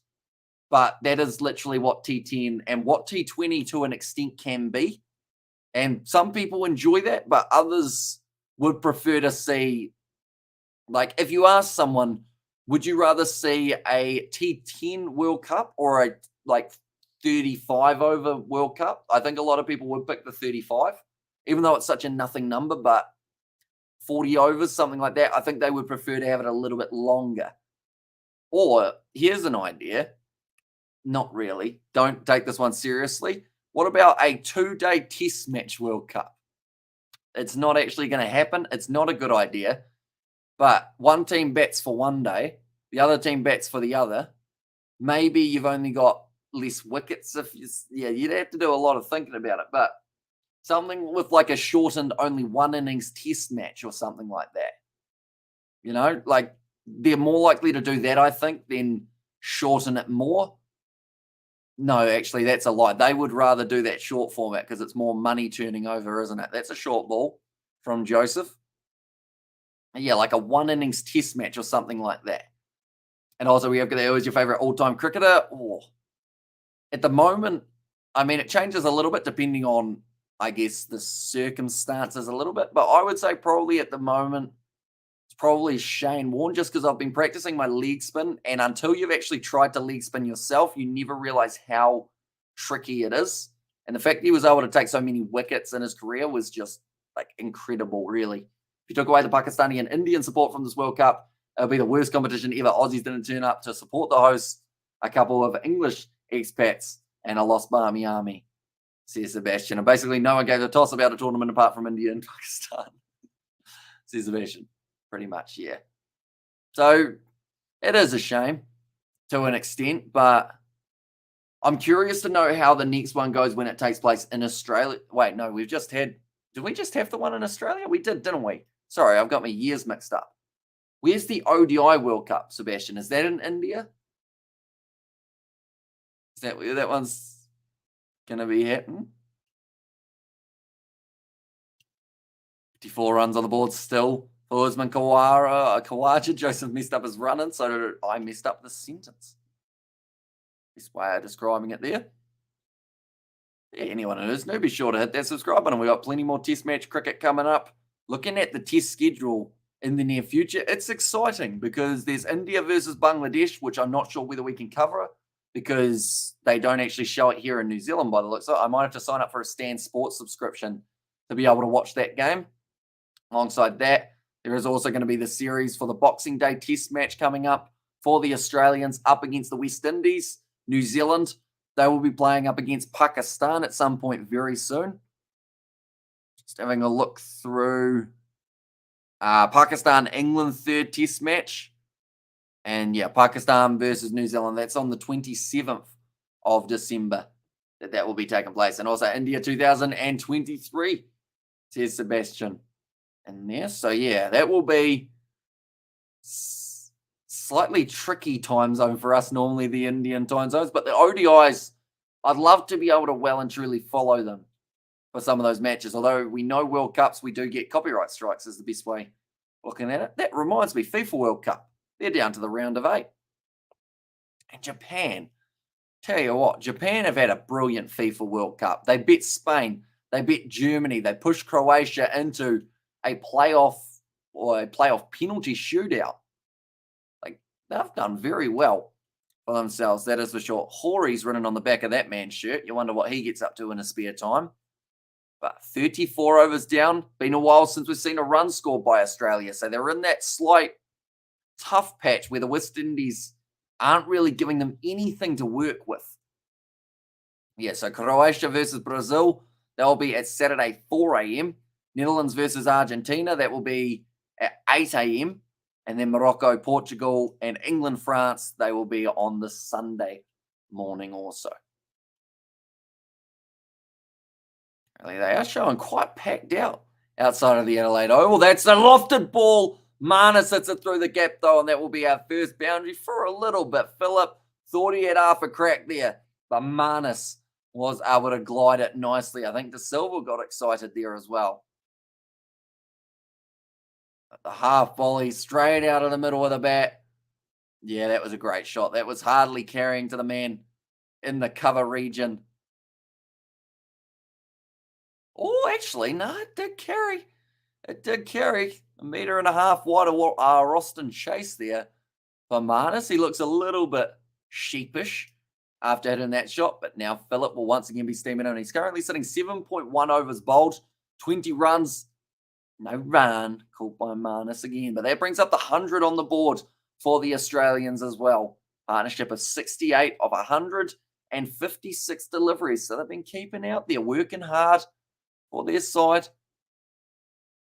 and just getting through the slightly tough patch. And also we've got that Shishing has said, the Kiwi lads, hi, how are you? I'm doing very well, mate. Hope you are doing well. Also, do let me know who you think will be winning this matchup. Do you think the West Indies have got the fight left in them? Or do you think that it could be an Australian win? Great stop there from the youngster Shandapal. Make sure that they're G'd up in the field, celebrating. De Silva goes over, gives them a pat on the back. And the Kiwi lads, when will Steve Smith come? As soon as there's a wicket here, Steve Smith will make his way to the crease. Captain Steve Smith, I should mention, for this game. With Pat Cummins out, it meant that the captaincy opportunity was there. And Steve Smith did put his hand up and say, yeah, I'll do that. Labuschagne currently sitting on 22. It's a good Yorker from Phillip. Something that they haven't done enough in this matchup, the West Indies. Pitch that ball up a bit further. See whether or not you can try and catch the Aussies off guard. Although Labuschagne looks like he's locked and loaded now. He's focused. Chasing after that white ball, though. If he got it a little bit to the left-hand side, we might have been saying, and he's been caught at cover. Just trying to glide that one through the gap for Marnus. Labuschagne actually ended up kneeling at the end of it. Another pitched up delivery. Dangerous from Phillip. Now you've got to go back to the short stuff for a little bit because Marnus will be expecting it. Or is that the double bluff? And also see how many chances for the draw. I know that the draw was only about 4% likely at the start of this match. With the weather that we've got for Adelaide, it's supposed to be nice all 5 days, other than maybe Sunday where there may be a little bit of rain in the forecast, about a 40% chance. Other than that, though, it's supposed to be really nice. 32 degrees Celsius on the Saturday. Just a bit warm for the boys at the crease. And the Kiwi lads, who do you think can break the partnership? For me, it's Jason Holder. They aren't bowling him at the moment, but I think him versus Labuschagne is a very intriguing battle. And I think that might be when the wicket falls. Or even bowling to Usman Khawaja. Like I mentioned, pitching that ball up a little bit more, get it onto that off stump, coming back in a bit. And Holder's extra height could make it a bit of a problem for Marnus Labuschagne.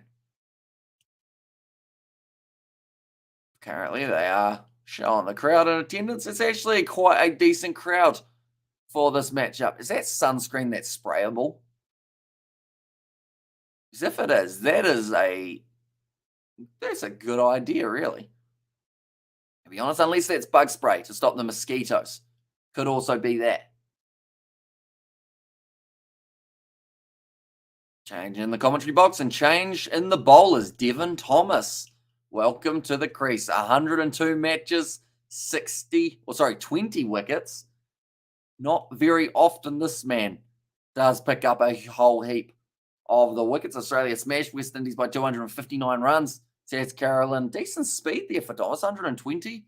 And also, what is a decent score in this wicket? I would say 500 would get you a long way towards a victory, because normally Adelaide Oval on the final day, if you're bowling with spin, you can pick up quite a few wickets in quick succession. Getting that 500 on the board, putting the pressure on the West Indies, and then having a bowl at them maybe for the final session tomorrow night.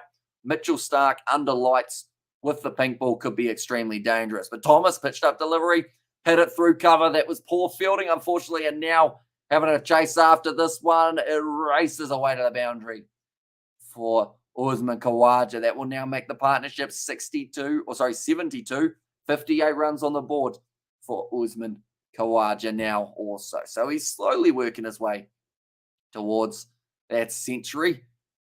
And of his 17 half centuries, 11 times he has been able to complete the century from it. So a pretty good completion rate. Austin Chase decided that one wasn't worth diving for. Thomas, the fact that they've had to go to him, I assume in the original plan he wouldn't have been bowling today, but with the injury of Mingley, it meant that they had to use him, and now Khawaja hits him out to the leg side for another 4 runs off the pull shot. That is somewhere you cannot afford to bowl to Usman Khawaja. Giving him space.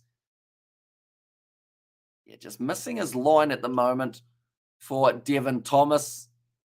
Like they've said, all of the hard work the West Indies were putting in to try and keep those runs low are now starting to backfire with the fact that the Australians starting to go. Oh, okay, Thomas bowling over the wicket now. Couple boos from the crowd, but he is still smiling it off. Devon Thomas warming up the arms. He only gets them down there at about 120, which is why they've said cannot afford to bowl short. Definitely not with how quick Usman Khawaja is. With his hands, big caller, no. And the Kiwi lads, do you think Australia win the World Test Championship or not? Says Shish Singh. They've got a good chance.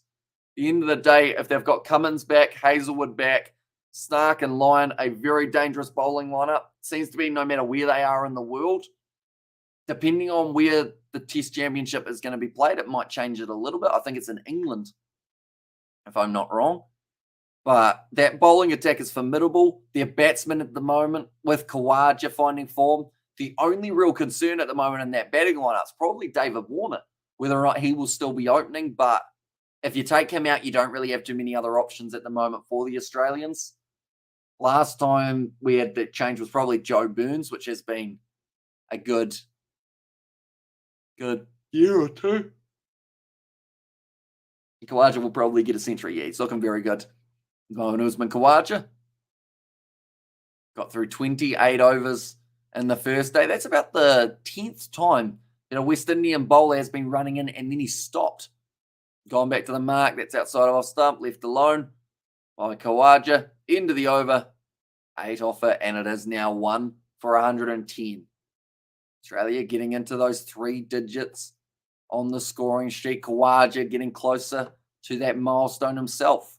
Actually scored over half of the runs for the Australians at this point in the match. We saw Warner get 21 off 29 deliveries. Then it was the dismissal of Azari Joseph's bowling that saw him getting himself caught at. In fact, it wasn't quite first slip. It was actually just the wicket-keeper's catch. And then that's the only wicket we've seen. The Kiwi lads, where are you from? I'm from Canberra, says Shish Singh. So I'm actually in New Zealand at the moment. So in the South Island of New Zealand, small town in Canterbury. So currently 8:17 p.m. for us here. And the day finishes at about 12:30, somewhere around that mark. But now Phillip outside of off stump, nicely glided by Labuschagne. He's found the middle of the bat for that one, and that will be going out to backward point boundary. 4 more runs in Australia. They've really had a roller coaster of an inning so far. We've had scoring at about 5, 6, 7 and over, and then we've had going at only about maybe 0.5 for a patch of 5 to 10 overs. Then they go back up to scoring quick, and this is their period where they're starting to glide all the way towards that 150.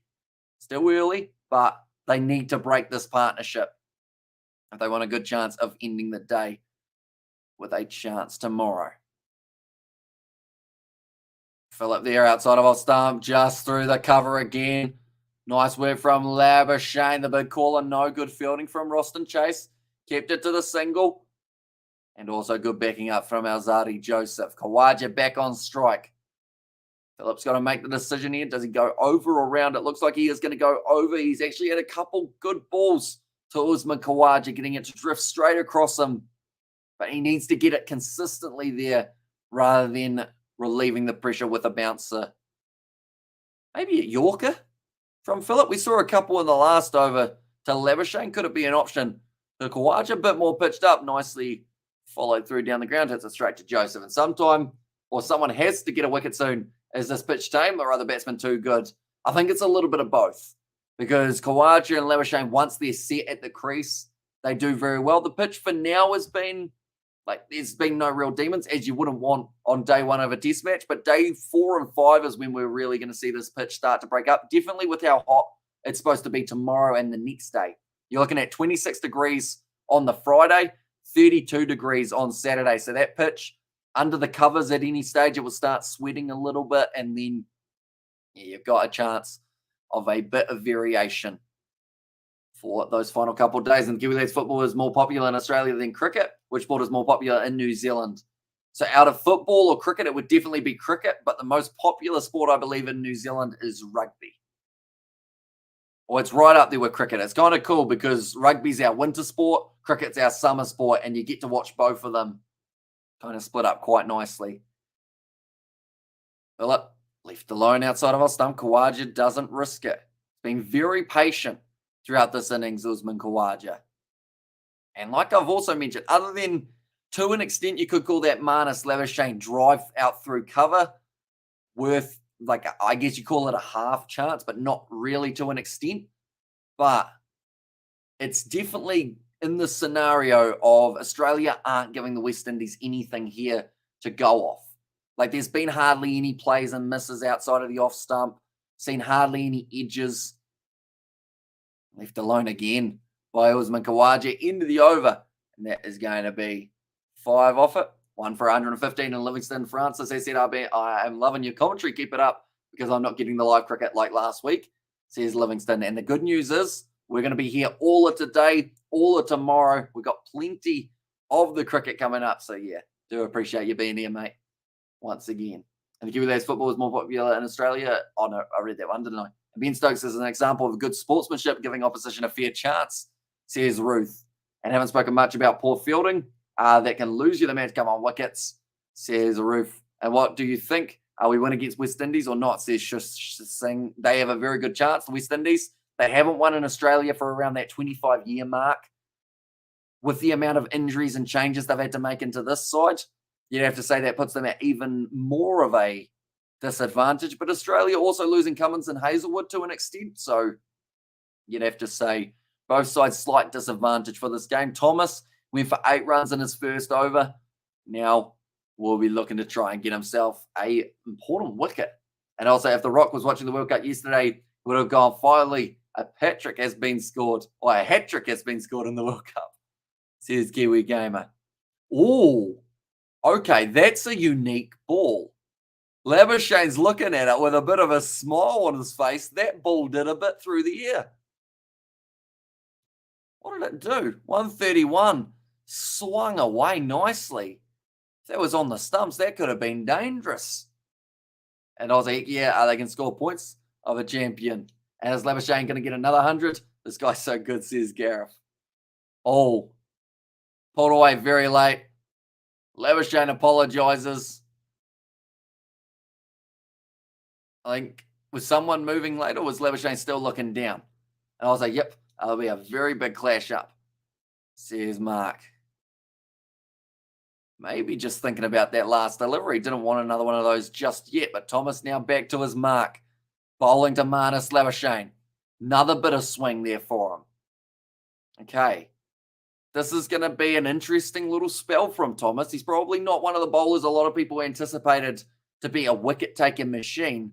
Doesn't normally take too many at first-class cricket. But if he's getting that swing, needs to stop that, though. That's a no ball from Thomas. And haven't seen too many bounces. It could be dangerous crackers and tempts the batsman, says Ruth. But yeah, Thomas, maybe when he's getting his speed ups, just getting a bit more excited, striding in at the moment, the West Indian bowler.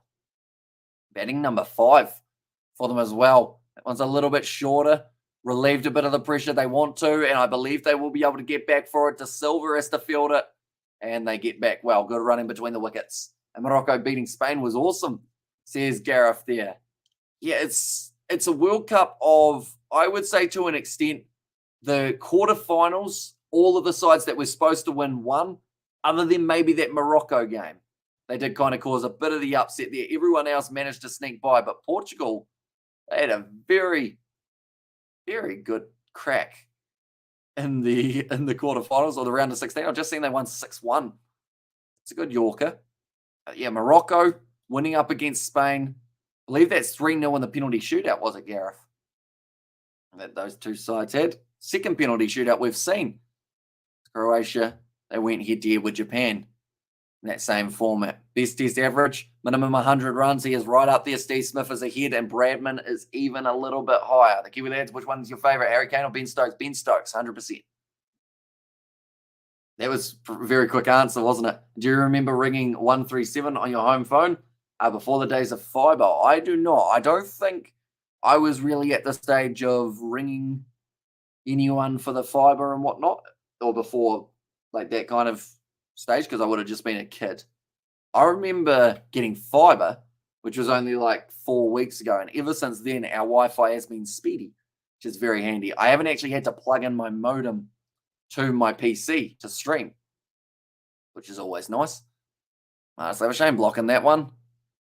Almost still one ball left. 137. I think that was you rung them up and then they give you Wi-Fi for like, I don't know how long it was. Was it like an hour or something? You could have the internet. And then after that, it would disappear. Is that how 137 worked? I might have to get my mum. Ask her about it because it would have been more from her time to an extent. Thomas still bowling to Labuschagne. Slightly slower ball. That's going to be a great shot. There's a man in deep cover, though. Alzadi Joseph cuts it off into the over. That's going to make the score 119 for 1. Partnership of 85 runs of 179 deliveries. Now, I mentioned this near the start of the match. West Indies need to be aware that there are going to be Australian partnerships being formed. That is a guarantee. They are going to get themselves a 100-run partnership at some point throughout the innings. You just have to kind of, I guess you could say, rock with the punches. You know they're going to be firing well. But then if you get that wicket, that's when you got to remember that feeling. Try and get it again. Adelaide Oval's looking absolutely beautiful at the moment. Makes you want to go down to the cricket, get yourself a beverage. I don't live in Australia, so that would take a little while. Give McGrath the ball. You definitely will have another wicket. How fast was he? 160k. He got up there at times. He was a very quick individual, and Spain was my team. Didn't like it. They could not win on penalty. They could not score even one penalty kick. Yeah, I saw there 3-0 for Morocco.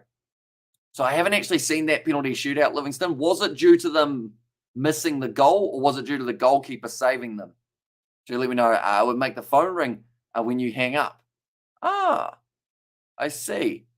Oh, no, we tried that sometimes, I think, back in the day. Holder back in the bowling attack for the West Indies, only getting it down there at 124 Ks. Also, do you have any girlfriend or not, man? Just laughing. Says Shasing. I do not at the moment. I did have one near the start of throughout October. It didn't end too well.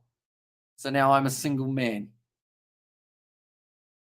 I guess I should say there's no bad feelings on my end. She did what she did, and that's all right. But I feel like with the busy schedule, it's hard to squeeze in time for a relationship as well. And, bro, I'm not sure Australian team. I'll be good in subcontinent as England, says Andy Mike.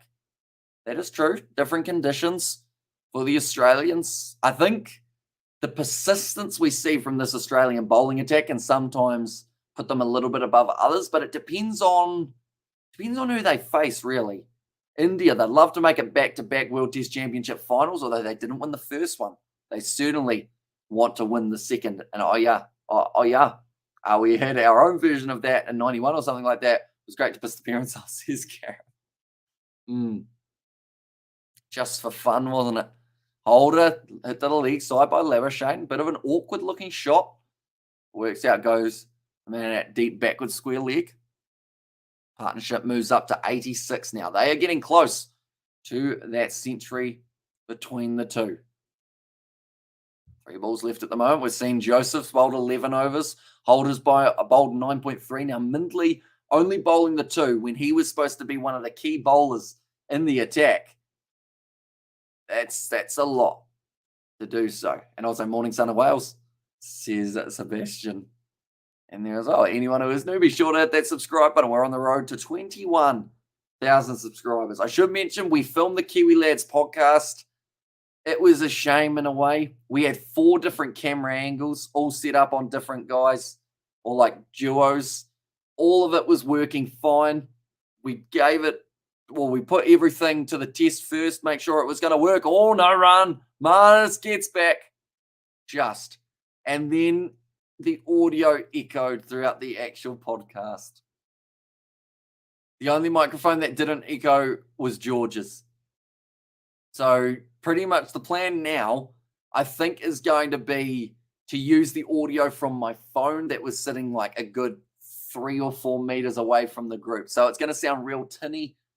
It's a shame. I was hoping that it was going to be smooth. Like, we had all the equipment. We had 4 microphones set up.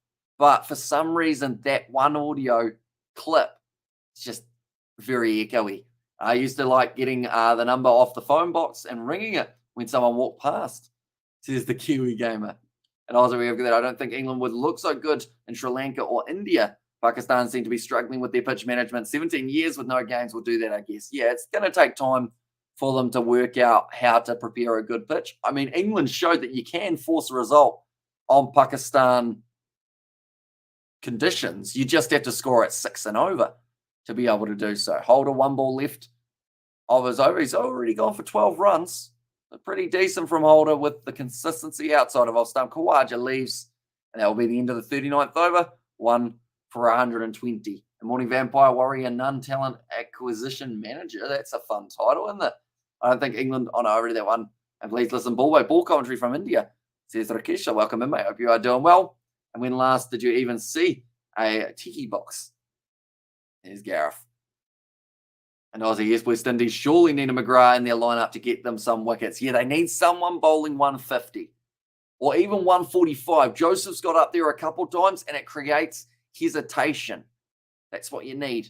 And let's have some fun. Which one is your favorite actress, Emma Watson or Scarlett Johansson? So I assume we're basing this purely off acting rather than what they've done outside of acting. Any views that they have or anything like that.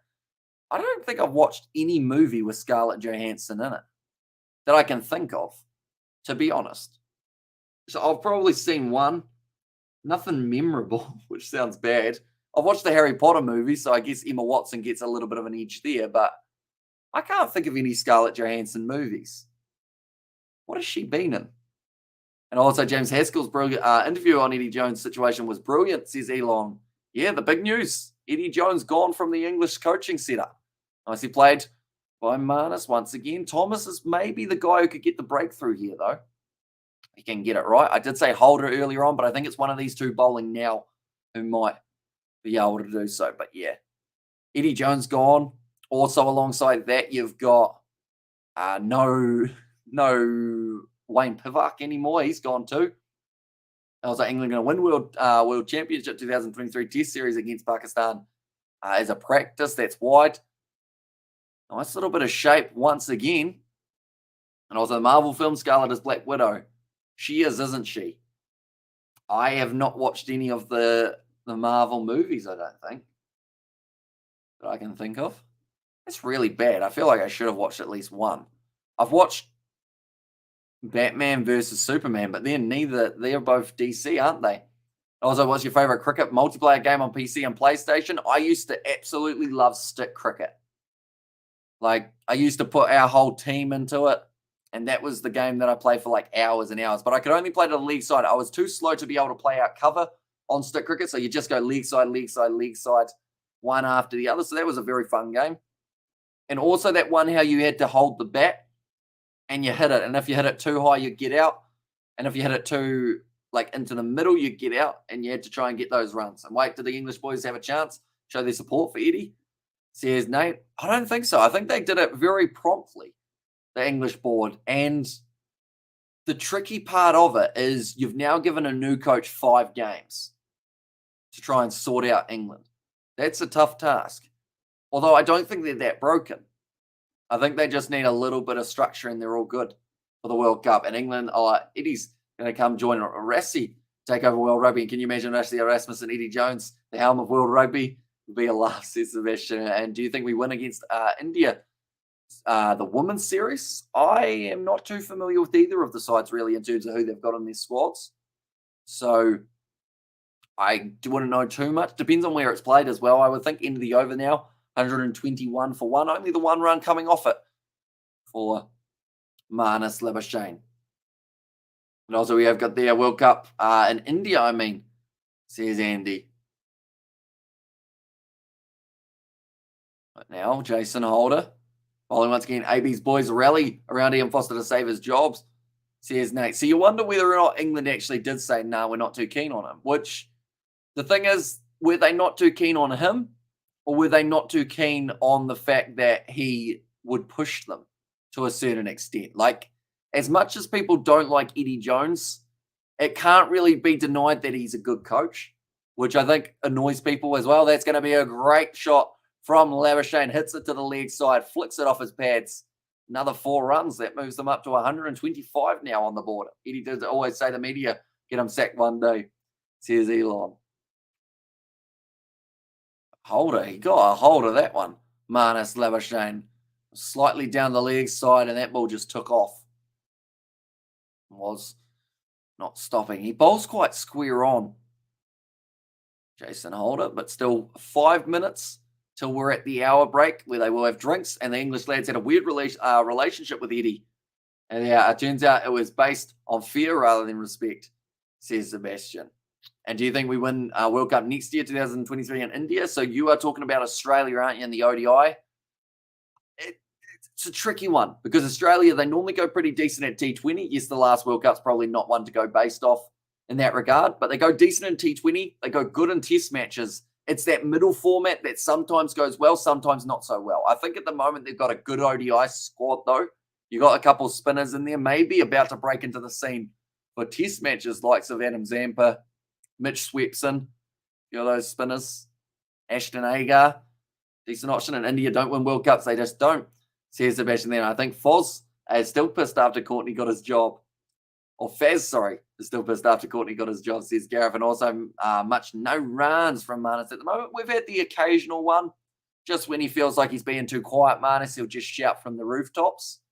Speaking of rooftops, you can go on a rooftop walk at the Adelaide Oval. Very nice ground. Play cricket at and to watch cricket at also. The Holder now. It's a good ball shot down the ground from Marnus, though. And that will annoy Holder because he decided to pitch it up a little bit more to test out the stumps. And Marnus just plays in behind it, straight through it, elbow high. True, them lads nasty, says Gareth Ferguson. That's how I imagine that it would have been said. But maybe not. Maybe just nasty. And also, what about Paddy Fitness in the South Africa series? I believe he should be all right for the South African matches. Probably more of a precaution at the moment with the pulled quad. Hazelwood should be back, I believe, as well. But it's just a wait and see, I guess, to see how quickly they do recover. We know that they've got the capabilities of other players in the team to be able to take that place if they need to. And also, what's wrong with Finn Allen? He always gets out early. Need to change, bring Guptill back. And now we see Martin Guptill actually joining the Melbourne Renegades for the BBL. Starts up in only 5 days' time. That's going to be an awesome comp. We'll be covering that on the channel as well. So I guess for anyone who is sitting in their house or wherever they live at about 9:30 p.m. New Zealand time, any day of the week from the 13th of December, if you want to chat, we're going to be here. We are covering many of the BBL matches. Also for the West Indies to get wickets, they'll have to dig in their pockets and buy them, says Livingston. Yeah, they're not really giving them up easy at the moment, Australia, are they? Works to the league side, straight out to the man at mid-wicket, into the over. And that is going to be 129 for one off the 41 overs. I like your commentary, such a nice man with no girlfriends, says Shush Singh. And yeah, that is true. I am a single man. It's probably not surprising when you see the hours that I do on the channel. Not much time to go out and meet a nice lady friend at the moment. And also, yeah, especially when he backed them. I can't see Farrell, Billy, Howell, Tuolangi being picked by any other coach, says Gareth. And I disagree. I reckon Guptill's run is fading. Keep Finn Allen and Glenn Phillips at all costs, Black Caps, says Sebastian. That is true. Finn Allen, he's still a very young player. Whereas Guptill, after the ODI World Cup, if he is in there, you probably don't have too many extra comps. That's a close one. It's given us out. Right, Khawaja will review this. There's a chance it's going down leg, but this might be the wicket they need. Khawaja's face says that might be close because he has gone, ooh. And there's rumours Schmidt will succeed Fozzie. There's rumours Razor going to the Wallabies. More gossip than Corey at the moment, says Elon. Right, they're going to go through the process of LBW. This needs to be more than umpire's call in terms of missing. And will there ever be another, or someone like New Zealand spinner, Dan Vittori bowler again? Maybe West Indies need a super spinner, mix it up, says Roofer. It would be pretty handy. I don't see Roston Chase as that option, or this is close. This might be sliding down leg, though. What about Paddy Fitness against Proteas series? I think he might be back. I haven't heard too much about the extent of the injury. I believe it's just a pulled quad.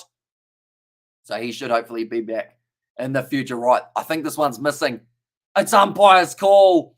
And Khawaja, it's only narrowly clipping the stump by half a little bit of the ball. Khawaja knows he's got to walk, and that is going to be the second wicket down for the Australians.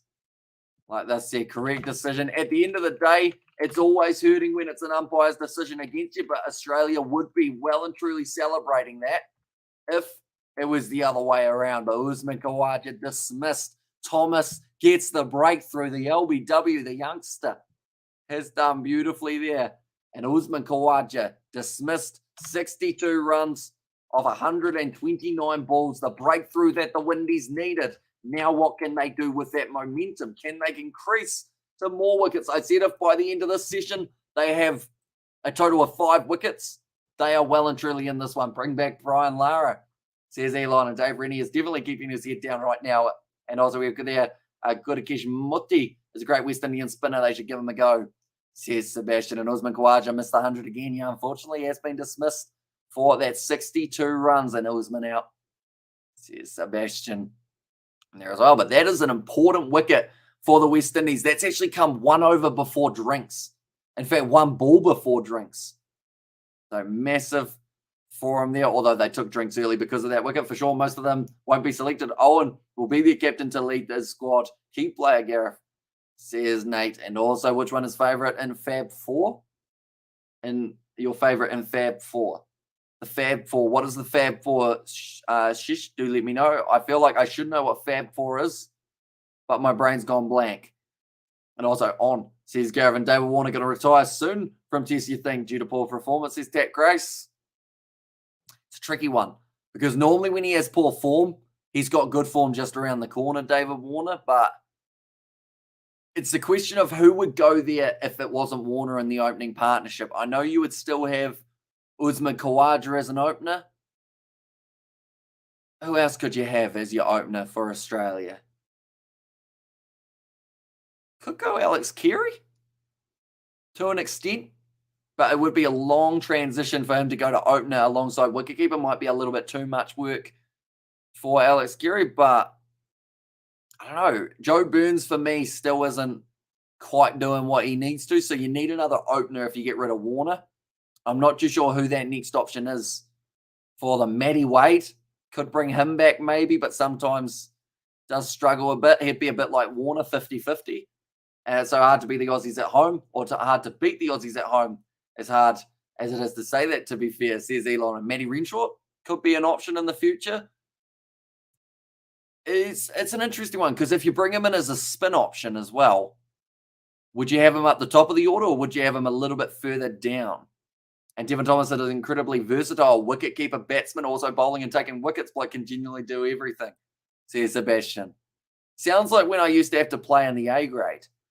And it was just pretty much you'd fill in the gap. And Devon Thomas has filled a massive gap here because the gap was wickets. They hadn't been taking many of them. And now getting that one, Devon Thomas, he was a happy man when it was given. It took a little while for the umpire to put his finger up. And which one is your favourite? And Virat, Steve, Root. Virat, Steve, Root, and Williamson. Favourite one is Steve because I'm Australian.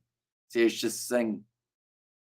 So theoretically on that theory, I should say I like Williamson because I'm from New Zealand, shouldn't I? But, I mean, they're all unique in their own ways. They're all brilliant batsmen in form. Or when they're in form, they are extremely strong. Centuries for fun a lot of the time. I mean, I'll probably still go Williamson. I like Root's captaincy at times. Or I like Root's batting, not his captaincy. Although, no, he did all right at captaincy. It's just he had a tough batch, didn't he? The openers just weren't doing the job. Steve Smith, he's going like this. He's already complaining about something. What's he complaining about? Someone's sitting, or someone wasn't sitting, even though they weren't behind the sight screen. And Steve Smith told them to sit down. Facing Thomas, first ball. It's a good ball as well. Steve Smith on the front foot. This partnership needs to be broken. Marnus Labuschagne and Steve Smith. One ball's already too long for these two, as now they'll probably both go on to get centuries. And that guy from Hong Kong or something is in the T20 powerhouse, played for Aussies around 7 in the order. They should let him loose, play like Baz, says Elon. And yes, Thomas was bowling good, so he deserves the wicket. Hope they get more soon, says Livingston. Side of off stump. And also we have got their Fab 4. I think Kohli has passed, that Labuschagne needs to be in the conversation. It's true. He's got some great form. At the moment, do you like batsmen or bowlers? It's one of those, that's a good question. Because you're in that scenario right? Batsmen, they score the runs that can win you a game, but bowlers, they bowl the ball and they get the wickets that could win you a game. So it's a tricky one. You need both. You can't have one or the other. You do need both batsmen or bowlers. I sometimes, test match, I enjoy watching the bowlers more than the batsmen a majority of the time, just because I love watching that new ball move, the little bit of seam and swing. So I'd probably go first session of a test match. I love watching the bowlers. When we get a little bit further down a test match, I enjoy watching the batsmen. And then back to the end of the days, I enjoy the bowlers again because you get to see that turn in the rough from the spinners. Do you think or who do you think will be in the finals of the World Test Championship? That's a nice drive from Smith. Not off the mark yet, though. I would say Test Championship Australia, I would like to think we'll have one of the spots just with how well they've been playing. And alongside them, for me, it's probably either England or India who have the other spot, which I know is a bit of a bold call saying England. No, actually, I'm going to take England back. I think it's either going to be India or maybe Sri Lanka. I got a decent crack. It's going to be a short ball. It's actually given as a wide as well. And you need 20 wickets to win a game. Batters can seal the deal or seal you a draw at best. Or a strong bowling attack wins you the test. And that's something that Australia have really been spoiled for because they not only have a good bowling attack, they also have great batsmen to go alongside it. And little Chanda Paul is looking good last match. He was. Debut for him. Really started shining, I think, for the West Indies. And if him and Brathwaite are the combination they go with in the future for their test match, I think it would be a strong one to have. And how impressive is Jimmy Anderson still giving batters all around the world a good rogering, says Elon. Yeah, he bowls well, Jimmy Anderson, no matter how old he gets, even though to an extent he started looking a little bit slower in Pakistan in terms of making his way back to his mark, puffing a bit, but still getting wickets. And that's all you can ask from him. And bowling and fielding wins matches, says Gareth. And yeah, that's a good point. Catches win matches. Another whole aspect of the game. If your side's constantly misfielding balls, giving away extra runs, it's just costly. And South Africa is in second spot for the World Test Championship currently. Are they the team I skipped? They might have been. I think South Africa, they're going to have a tough series up against Australia. I'd like to see them succeed in that series, though, just to really push the Aussies heading into their future matches. But yeah, it'll be interesting. A South Africa-Australia one I wouldn't mind too much for a World Test Championship final. And even more so in the white ball, especially fielding, says Sebastian. And that's where someone like a Jadeja, that's in the air. He hasn't hit that one at all well, Marnus Labuschagne, but it's cleared the field, falls into a gap. The West Indies disappointed not to be able to get that wicket on Labuschagne. That's probably their first half chance to get him out. I like Steve Smith because he come back from a difficult situation like ball tampering. I like his cover drive, says Shish. Although, to an extent, you could also say he wouldn't have had to come back from that difficult situation if he hadn't done it in the first place. But yeah, his cover drive's very nice. The way he's able to punch it, even his back foot cover drive that looks like he's front footing it, but he just plays off the back. Very impressive from Steve Smith. Yeah, Jadeja, Martin Guptill. Who else have we had great fielders over the years? Those are the two that straight away popped to my mind. Cameron Green at the moment, he does very well on his fielding in test matches. Who else has running, screaming catches? Glenn Maxwell.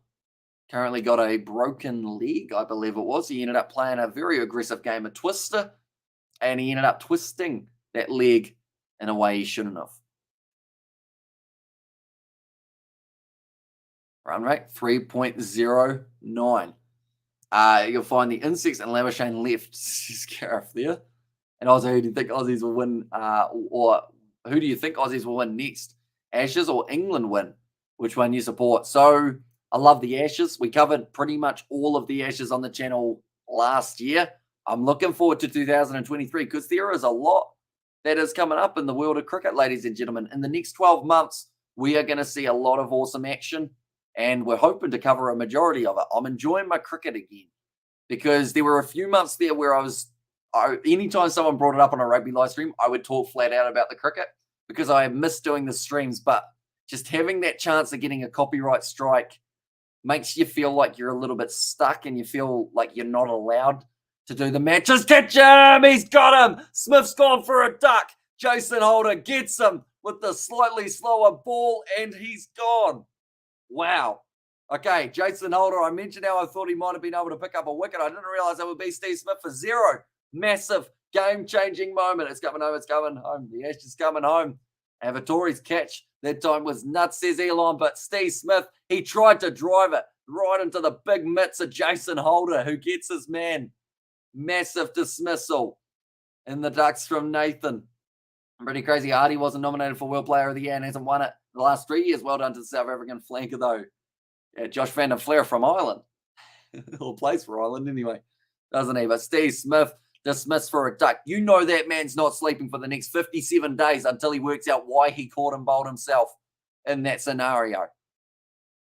But ships it on, like they're saying, double 100 to a duck. It's a hard world out there in the world of cricket, and Steve Smith dismissed. The momentum is shifting. I mentioned that the West Indies needed wickets to be able to really push the Australians. Travis here making his way out to the middle to an ovation from the crowd. Now, the reason he's getting such a long cheer from them is because he's an Adelaide boy through and through. Plays for the LA Strikers throughout the BBL. That is coming back in only 5 days' time. Quack, quack, MF, says Gareth. And what did I say? If Steve Smith is out. And also, do you think England baseball theory gets right against Australia or not? I think Australia will make it a little bit challenging or more challenging, definitely because they'll be playing on a different surface. And it's all well and good scoring at 6 and over when you're batting on a road. That's probably about as flat as they come. But when you're batting on a different surface, has a bit more in it for the bowlers. I think even England will admit it will be trickier, but not impossible for them. He's going to be doing the damn bigger shuffle on the shower, says Gareth there, and also crack, says Sebastian. I feel like there's quite a few people who are glad Steve Smith got a duck. Just getting that feeling in the chat. But Travis said, the lefty now at the crease. I mentioned this was a session for the West Indies. They needed Australia 5 down if they want a chance of exposing the tail by the end of the day. And also, Tinder has nothing on us. It's the advertisement there. Isn't that fun? I don't actually ever downloaded Tinder, I should mention, or any dating app. Even having Snapchat, I find, like, at times, like, I just don't use it. The only person I Snapchat on Snapchat is the boys, the group chat for the Kiwi lads. And I was like, Steve, no runs, says Elon. Yeah, that will be haunting in his head. That's a nice shot from Travis Head straight away. Gets himself the single. And okay, one more wicket, says Gordon Dixon. Yeah, 4 would be a bonus. 5 would be absolutely brilliant for the West Indies. They are just going to be showing that Steve Smith dismissal. It was a slightly slower ball from Jason Holder. Only 121, which means Steve Smith already had played through his shot, wasn't able to pull out of it, and Holder got him. And talking of which, that vlog was pretty fun, Hamish, says Gareth. I feel like, to be honest, that vlog is probably better than any vlog we're going to do throughout the rest of December. Like, it just was a lot more fun, if that makes sense. Like, what we did throughout that vlog, like only having me and George in the next one throughout the week's just not going to be the same as having Isaac there. I think it was just the elation of having the boys all together again was just pretty awesome. Do you use Insta? Only very marginally. The Instagram of the Kiwi lads, I'll put it in the chat. I never plug this. Ladies and gentlemen, follow the Kiwi lads Instagram. We might start posting one day. And yes, Kiwi lads vlog was cracking. Keep them coming, says Sebastian there. That's it. West Indies continue on the same path. Hope they will succeed, says Livingston. And also, oh my God, Smithy's gone. We slip further, says Shish. And there. That's the end of the wicket. A big wicket for Jason Holder, picking up Steve Smith. 132 for 3. Does not look as impressive as it did at the end of the first session. We've currently got another 45 minutes left of this session, then a 20-minute break, and then we're back for the final session of the day, ladies and gentlemen. I hear my mum. She is rummaging in the background. What you up to, Mumsy? Doing some computer work. She has got a sick headset, ladies and gentlemen. You want to come show them your headset, Mum, after you have finished? You can do, yeah. I got her a headset for the PC and a keyboard and a mouse because the old one was one of those flat little annoying Bluetooth ones. And to an extent, don't get me wrong, Bluetooth's great. My PC doesn't have it, so that's quite annoying. But it's like, it's nice, but being able to hear the keys actually like, that's not me actually typing, by the way. That's just the noises that I'm making. But It's a lot better when you can actually feel it. And she's an accountant. She knows what it's like to do a lot of typing overall. So yeah, I got her a keyboard and a mouse, and it conveniently came with a headset. So she has got like the RGB like light up rings around it. Looks pretty sick. I do say so myself. And I don't use that word often. Another run for Travis Head out through cover. I believe he's going to push for 2 here. Austin Chase chases it down. And I was like, Liam has just done what I guess could have been typed by myself. And I was like, always pull out, says Elon. Always pull out. Okay, good advice. I guess no quack for head, says Sebastian. And Mumsy looking for a Heineken, cricket and beer, 2 of her favourite things, says Gareth. Sounds like she's an alcoholic who absolutely loves cricket. Nah, she's got a few Heinekens stocked up, though. Future live streams. It is Christmas, as she said, but she'll be doing some live stream commentary, I think, for the cricket while I'm doing some sevens throughout the weekend. I believe is the plan. She's just now found out about that. I've just told her that. But yeah, I think she'll have some cricket coming up in the near future. And quick quack. I play the ball by Samoa, says Nate. Yeah, I'm looking forward to the Samoa Sevens. I really messed up when it came to their prediction. I said they were going to win the competition, and they did not. Here you go. Look at this thing. It's a big headset. I don't have a... Oh, actually, I do have a USB. Hang on. Charging an Alzadi Joseph back in the bowling attack. We're going to go like this, like that. Hopefully that makes it work. Yeah, there we go. Look at this thing. Comes through a little bit weird with the green screen, but they're absolutely wham. You got the little lights on them. Do actually change a little bit as well. And they're there for long enough. So that's a fun fact.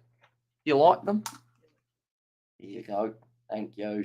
And the World Rugby Sevens start in Cape Town tomorrow. Indeed, though, Amish says Patrick, they do. Indeed. It's going to be an awesome one. That's pitched up. Nicely played. Misfield from the West Indies. And it looks like they will just get themselves a single. So Travis here does not look like he's in any situation of looking like he's going to go slow here. That wasn't really a sentence, but he looks like he's going to accelerate the run rate here for the Australians, as he always does, rather than allowing the West Indies to build momentum. He'd rather have runs on the board. In that case, the lights are actually already starting to come on for this day-night test match. And also be sure to like and subscribe. Out the boss, get to 100 likes.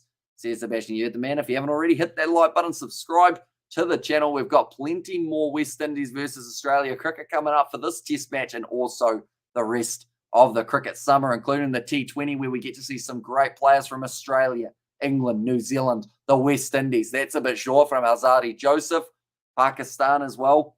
Send a few players over for the BBL. And also Argentina have a high chance of making Rugby World Cup final now, with raw and weak England arguably more than their football team, says Elon there.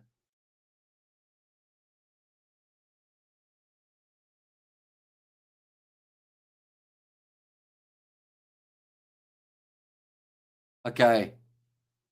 So, Hazelwood, they're actually saying about the reason he is missing. Hazelwood, it's the side strain. And last year, he actually had that same thing. Pat Cummins, he's going to be on the break in commentary.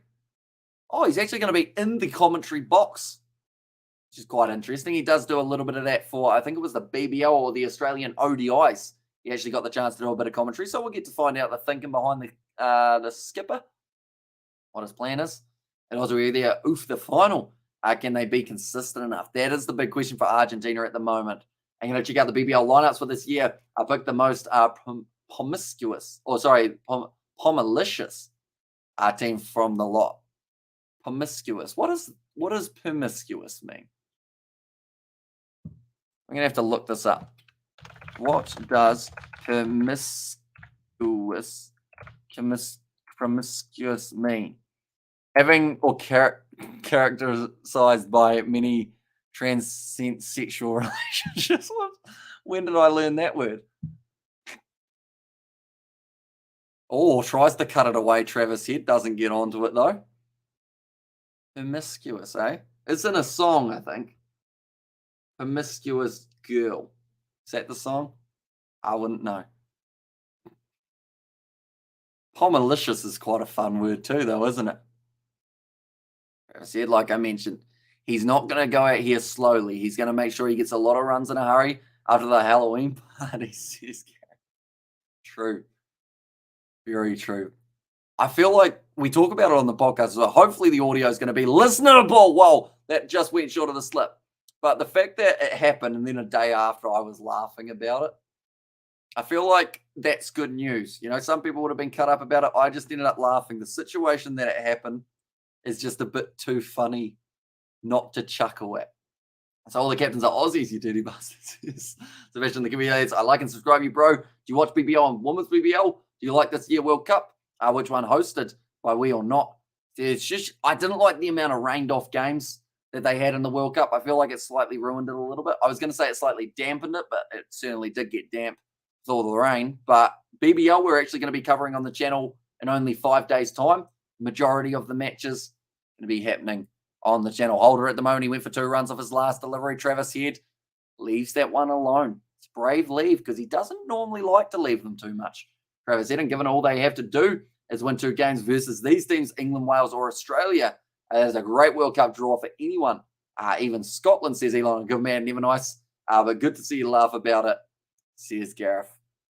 And there as well. But yeah, like, I think everyone I've told this story to, like the full story, I don't think we quite go into complete depth on the podcast, but anyone I've told this story to, like, they can't help but laugh.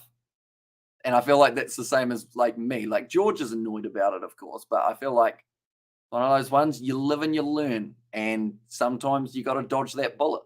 And I think I dodged that bullet. And how many ducks in the West Indies team says, shush, hopefully none. Overall, we've already seen a duck in the Aussie team, as you can see, Steve Smith, as he's going across the bottom of the screen, but less than 1. So none would be great for the West Indies. Everyone scoring runs, everyone trying to help towards this title. Jason Holder, his bowling's certainly been helping. He's been busy. Only going at 2 runs per over. Outside of our stump, great shot from Travis Head, straight out to the man at deep point. Does get himself another single. We've got 1 ball left of the over. We certainly do. And that will be 45 overs down, halfway through the day. Yeah, starting to run a little bit further behind time now for the West Indies. I think that's with the wickets falling and also a few more boundaries in a row. But they've only got another 40 minutes here, so more than likely you're looking at maybe making it to 55. They'll still get through not too badly, though. Maybe about 10 overs to play final half an hour of this session. We'll be able to play through to 12:30. And also be interesting pool for Los Pumas, Elon Dark Horse for the Rugby World Cup 2023. Short ball, Marnus gets over the top of it. Glides it nicely out to the man in deep, which is Thomas. That will be 45 overs down, 42 runs on the board for Marnus Labuschagne and 139 for 3 for the Australians. David Warner, he tried it. Out through cover. It did go a little bit wider and a bit fuller from Alzari Joseph. That was the wicket of Warner. Then we saw the wicket of Usman Khawaja quite a long time later. They almost had the 100-run partnership. And then he was dismissed LBW. And then Jason Holder got the big wicket of Steve Smith on a duck. Come on, champion West Indies of games, says Mark. So next to the crease after one of these two do end up getting dismissed. It would be Cameron Green, Alex Carey, and then Mitchell Stark. The next 3, the Kiwi lads, you are our neighbours. Why do you support Windies? Says Shush. I don't think I support the West Indies. Like, supporting a team and hoping that a team succeeds, slightly different to an extent. Like, I don't want to see any player in world cricket ever get a duck because, you know, the feeling sucks. I don't know if I think I've got 1 duck before, but you always want to see professional athletes succeeding. So it's like saying you want to see West Indies bowled out for 20. Like, if you want to see that, like, it doesn't benefit anyone, really. Yes, the team who bowl them out for 20, they'll be excited, but for the sake of test match cricket, you want to see a side succeed. I want to see the West Indies get 500 in their first session. It doesn't mean necessarily that I do completely support them. Like, I'm from New Zealand. I should be supporting New Zealand, but that's a shot from Marnus. Beautiful play. I also want to see Marnus continue to succeed at international level. Want to see Travis Head get that century that he missed out on. Great shot from Marnus. Gets to 46 runs down. Heck yeah, that's him. And yep, Smith was a duck. And there says Elon. It's a very nice shot from Marnus. Gets over the top of the bounce. Sit away. Now 1 boundary away from getting the half century. I guess next question is, does Marnus Labuschagne get more runs than Usman Khawaja, who was dismissed for 62 runs? Certainly going to get there in quicker balls by the looks of it for Marnus to an extent. He keeps on going at this rate. It's going to be 46 runs of 100 now for Marnus.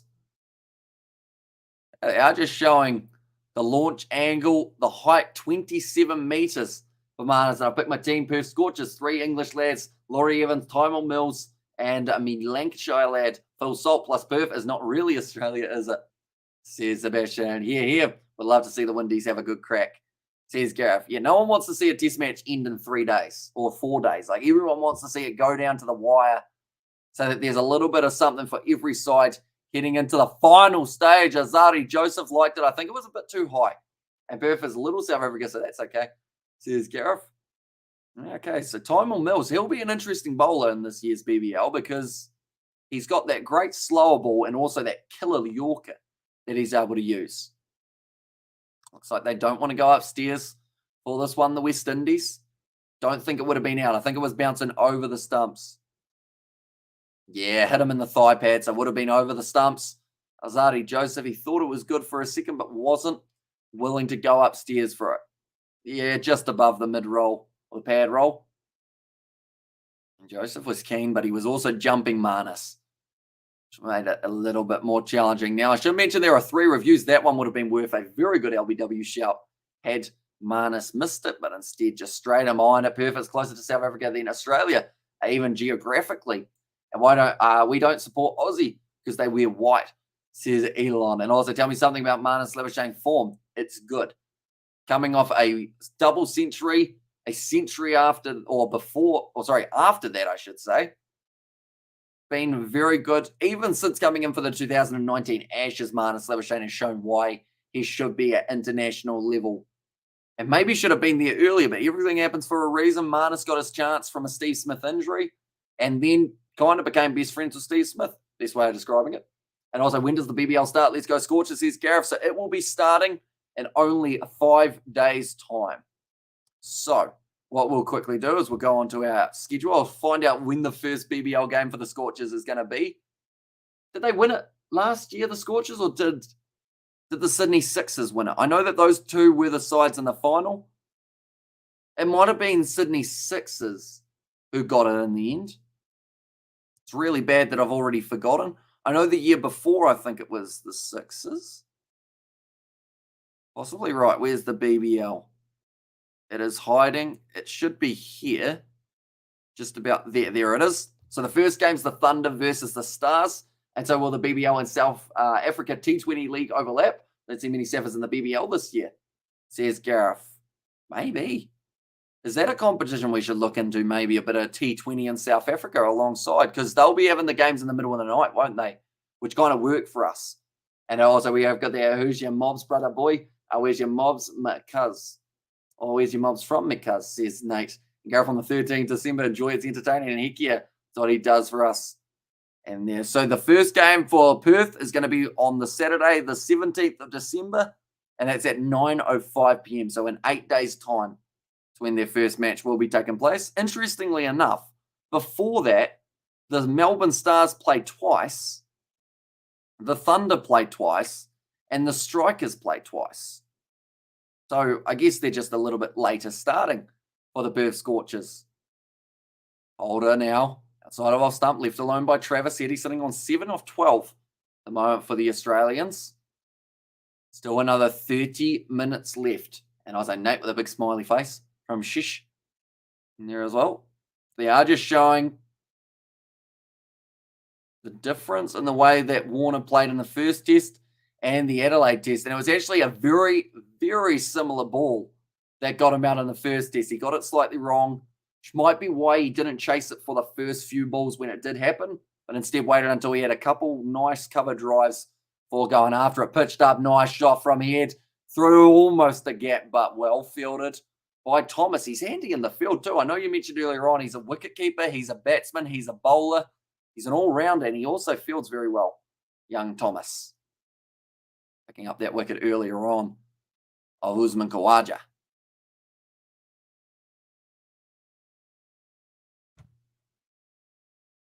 And we will go like this, and we will go like this.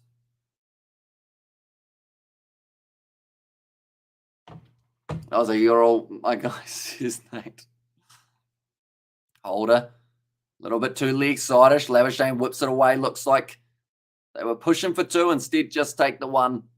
And Labuschagne moves up to 47 on the board, only 3 away from the half century. We've seen 1 today, which was Usman Khawaja. Labuschagne, normally when he reaches that half century, he does end up going right through. And the Kiwi Lad, is your real name or nickname? So my nickname, or my real name's not The, and also my first name's not Kiwi or anything along those lines. My name's actually Hamish, but Kiwi Lads is just the channel name. Like, no one really calls me the Kiwi Lads outside of YouTube. Overall, like, I've got a different nickname. And also, wait, what, you're dropping a Scarif? I should mention, though, we had an interesting situation the other day. Myself and George, we were up the road 30 minutes at a supermarket, and for the first time, we actually got recognized as the Kiwi Lads. Like, someone just said, excuse me, but I thought I'd say hi since you're the Kiwi Lads. And yeah, we actually met someone in real life who watched one of our videos, which is crazy to think, because it's only 30 minutes up the road. The thing is, as well, if I hadn't slightly got lost on the way to the supermarket, we ended up going through a park and all sorts because I got well and truly off track. Pretty much I was trying to learn Timaru. George was like, get to this location, and I didn't till 30 minutes later. Yeah, if we hadn't had that detour, we wouldn't have actually met the guy. So it's quite cool. Shout out to Matthew, even though he watches for the Super Rugby, but shout out to him coming up to us, having a chat. And yeah, it's quite a lot of fun. And also, see, you're legit famous. I wouldn't say famous. Like, it was one lucky timing moment in there, but it was such a weird feeling for someone to come up and say, like, hey, I know you from you sitting in your lounge talking to yourself. Into the over, 47 overs down, 145 for 3. True boss, oh my God, says Nate, and someone got starstruck in your presence. Well, it was one of those ones that they got to see how awkward we are off live stream, because George was with me.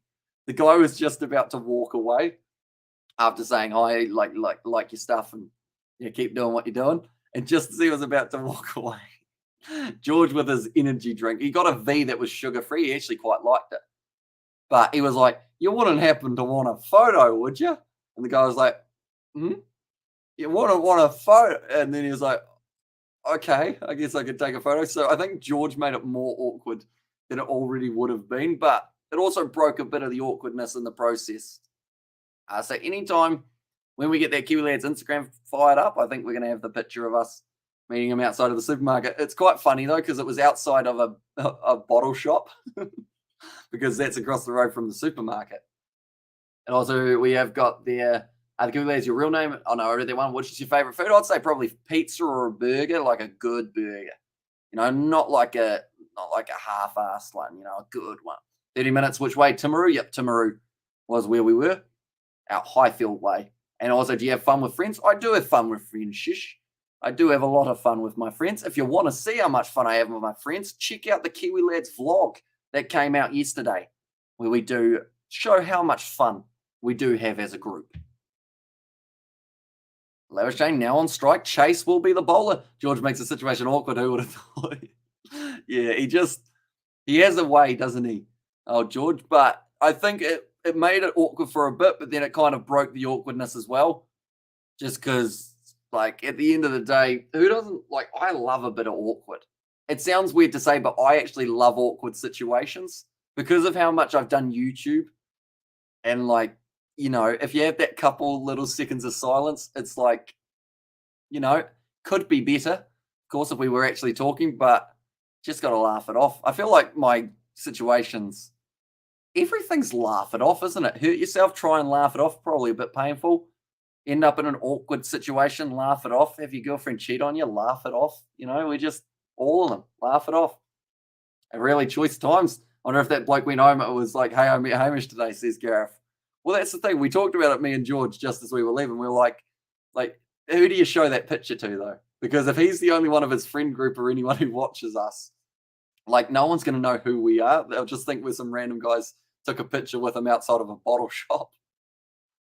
But he had a mullet. He had like a big old Kiwi mullet, which I feel like is just the kind of down-to-earth Kiwi lad vibe, isn't it? Get yourself a big old mullet. Roston Chase, 1 run off his first 3 deliveries. And also, Hamish, I like fun with friends. What type of fun are we talking, just to confirm? Because it depends on the type of fun a little bit. You want to have fun with your friends, but not to the extent of too far with the old friendly banter and friendly stuff, Chase now advancing a bit there. Travis Head hits it down the ground. They do get themselves a single in the process as well. So it's still 24 minutes left. I mentioned Australia, if they were 5 down heading into the last session, there was a chance we could see them bowled out. I think even 4 wickets down at the moment, West Indies would take that because they've already got 2 wickets in this session. Khawaja and Smith. Having Labuschagne out now would be massive for the West Indies. So that's what they will be going for. But Roston Chase, bit of a reset field. Are we going to call him out? The next Super Rugby stream, you know that, right? Says Gareth. Probably that's going to go over the cover region. Yeah, hopefully he does pop back on the channel. But yeah, I know his full name. And because I've got such a good memory, I will probably remember his name for a very long time. I don't want to say his full name, but his first name's Matthew. He is about our age. I think maybe a little bit younger. The Kiwi lads own the South Island side of sports streaming. Tony and Mark own the North. They do.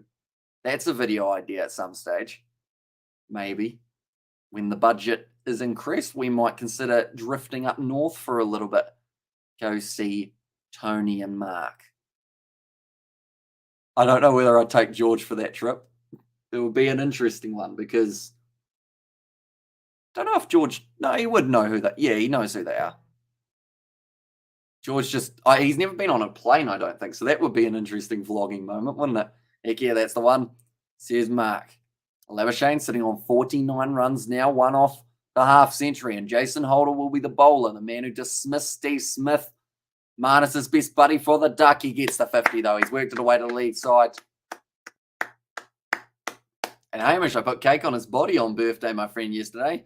His nickname is Shiki. Interesting. So you put cake on his body. I guess because plates are overrated, aren't they? So kind of makes sense in a way. I mean, I could probably rest a cake on me, to be fair. I've got a slightly sunken chest, something you guys don't really know about me.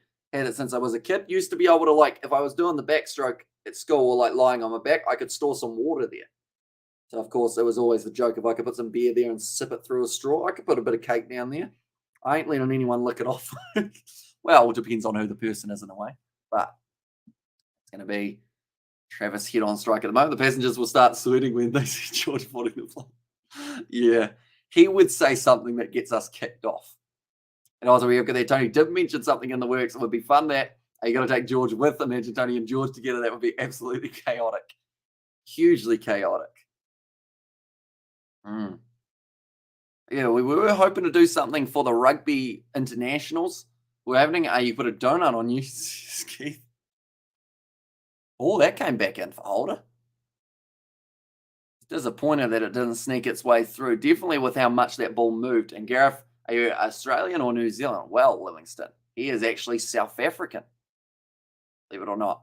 And also, you also call my... no, I don't think I'll give him a ring. I mean, I might tell him happy birthday, but I don't think I'll be eating any cake off him. Because my question's where to from there, You got cake on you. It's like, happy birthday, we'll sing the song. Now what? Does he just get up? No one will want that cake. It will have hair in it. Cut shot from Travis Head. Lofted out through backward point. Nicely fielded there once again by Thomas and Hamish Labuschagne 50. He did indeed manage to bring up that half century. He's a dangerous man, Marnus, when he's in form. And he's always in form, that Safa. says Gareth there. It's going to be the 150 runs now on the board for the Australians. And he's not South African, he's a Scandinavian Welshman, says Sebastian. Good combination, that, isn't it? Geez, you'd have a thick accent if you were a Scandinavian Welshman, wouldn't you? Holder, looking for the breakthrough. 2 balls left. Labuschagne on strike. Left alone outside of the off stump. And also we have got there, you also call, my nickname is, I feel like that stands for something else, does it? Shish. Maybe I'll come on and give me a break, says Gareth. 20 minutes left of the session. Currently quite far behind with the over rate here, the West Indies. I'm not sure why it has taken so long. You'd think they'd have to bowl a few overs of spin just to catch back up a little bit. They got through 28 in the first session. I think they're going to struggle to get to that 56 mark, though, here. Nicely bowled, slower ball. Good drive by Labuschagne, but because it was a slower ball, it didn't drift on as quickly. That'll be 3 for 120 runs now. Or sorry, 150 runs, I should say. For the Australians, still the 3 down. You see the wickets, they are drifting across the bottom here. David Warner, 21. There's Mikawaja, 62. Steve Smith did get the duck off the 8 deliveries. They do need a wicket, though, before the end of the session. Shish kebab, says Keith. I'm getting extremely hungry. All this talk of donuts and cake. Maybe not so much the cake, but the donuts and the kebabs. Be all right, wouldn't it? I had a banana as a bit of food in the break. I feel like a banana, yes, they're good for your potassium and whatnot, but they don't really have that substance that you're after. Hit that like button, ladies and gents. Only 4 away from our century, says Sebastian. So we're on 96 not out. Can we get the boundary, ladies and gentlemen? Hit that like button, subscribe to the channel if you are new. We've got plenty more test match cricket coming up in the future. Currently, the West Indies, they will be looking for a few more wickets by the end of the day. We are covering the last session on the channel as well. So hit that subscribe button if you haven't already. That's hugely appreciated. Roston Chase now. It's looking like it's starting to get a little bit dark in Adelaide. 7:22 p.m. Do you like cake? Not when it's on your friend, bud. But maybe in general, it's not too bad, cake. I enjoy a vanilla buttercream. That's the one. Like, I don't mind chocolate cake. George's favorite would be chocolate cake, but I quite enjoy a vanilla cake or an orange cake. Chocolate cake, says Sebastian. He's a chocolate boy. Cheesecake, if we're going down that line. I don't mind a cheesecake. Roston Chase about to bowl to Travis Head, who's sitting on 10 off 22. He's not afraid to go after the bowling if he needs to here, Travis Head. It's a shame that he was just short of that century in the first Test match, getting 99 before being bowled from chopping it on. Advancing a little bit there. He got himself in a bit of strife for Head, but he did manage to play it well off the back foot. Does work it back through. Carrot cake for me, says Gareth. Would you believe I've never tried a carrot cake, Gareth? Probably. And Hamish, I like cheesecake. Good. But yeah, carrot cake, I don't know why I've never tried it. Surely it's not just because it's got carrot in the name and I'm like, oh, carrot's vegetable. Can't have them. I think it's just more of what else is in it. But I can't think of what else is in it. So maybe I should try carrot cake. You have to make a carrot cake. How do you make a carrot cake? That's a video idea for the vlog, isn't it? Get the oven fired up. Try and make a nice cake. Currently only 4 balls away from the 50 overs. At this stage, England would have 300 on the board. And also we have got there, Hamish, your birthday bash day. My birthday was actually 6 days ago. Shush. And then carrot cakes are actually surprisingly good. Don't mind a carrot cake when I have a breakdown. Is that why I haven't had a carrot cake? Because I haven't quite reached that point yet. I'll send you a recipe. I would be keen, Gareth. What is in a carrot cake? I assume it has got carrot in it. Have you tried spotted dick? I haven't. Is that a type of cake? If so, I have not. But I feel like I've heard of it. I thought it was a type of fish, but then I realized that's spotty dogfish, isn't it? It's a video idea as well. Going fishing with George. Be fun. Roston Chase. 2 balls left. That was the wrong one, I think. He tried the lead spinner and it's worked out not too well. Travis Head hits it down the field. It's putting a spotted dick, says Gareth. Oh, sorry, that was actually Sebastian in there as well. Yeah, carrot cake would go all right. I haven't had a Christmas cake before. I'm not too keen on Christmas cake. Like, I haven't tried it, but I'm not keen on the look of it. I feel like it's got all those fruits in it, doesn't it? And I'm like, Same with fruit cake. Lolly cake, that goes all right. That's just pure sugar in it. What other types of cake are there? Can't think of too much. Shorter ball, whip to the leg side. Do you like fishing or swimming? So if I had to pick one, I'd pick fishing over swimming. I can swim, but like I don't really choose to because there's no water around. Best way of describing it. I've been in the sea recently. That was actually one of my dates that I went on. So it would be a good idea to go to the ocean, which it was. It was a nice day while it lasted. Hi, Kiwi Lad, says Young Lou Brown. Welcome in, mate. I hope you are doing very well. Australia, they lost the 2 wickets in this session so far. They're looking to keep just those 3 wickets down by the time we reach the last session of the day. And also, as Carrot, yes, I just don't make it taste like Christmas cake and use real cream cheese icing, and you'll be good. Our Christmas cake is chocolate cake with cinnamon orange peel. Lovely and festive. That sounds all right. 100% right there. Sebastian Hamish, knowledge, rugby unions in general. Like, got me hooked. He knows is, you should say, says Nate. And also, I'm doing really good. And you, I'm doing very well. Cricket's back. I didn't actually, believe it or not, this is a bit naughty. Well, it's not really naughty because they know that I do live streaming, but I didn't go to cricket training today because we did the first session of this test match, but also because I won't actually be playing this weekend. They're playing up against the top ranked side in a semi-final, but I will be unavailable just because that's the only time I actually get to sleep for the live streams. And also, we get that Hamish, I like fishing. And there it says shish. And there, what do you like fishing for? Shish. Do you like a bit of trout or do you like a bit of salmon? There's some salmon in the Waitaki at the moment.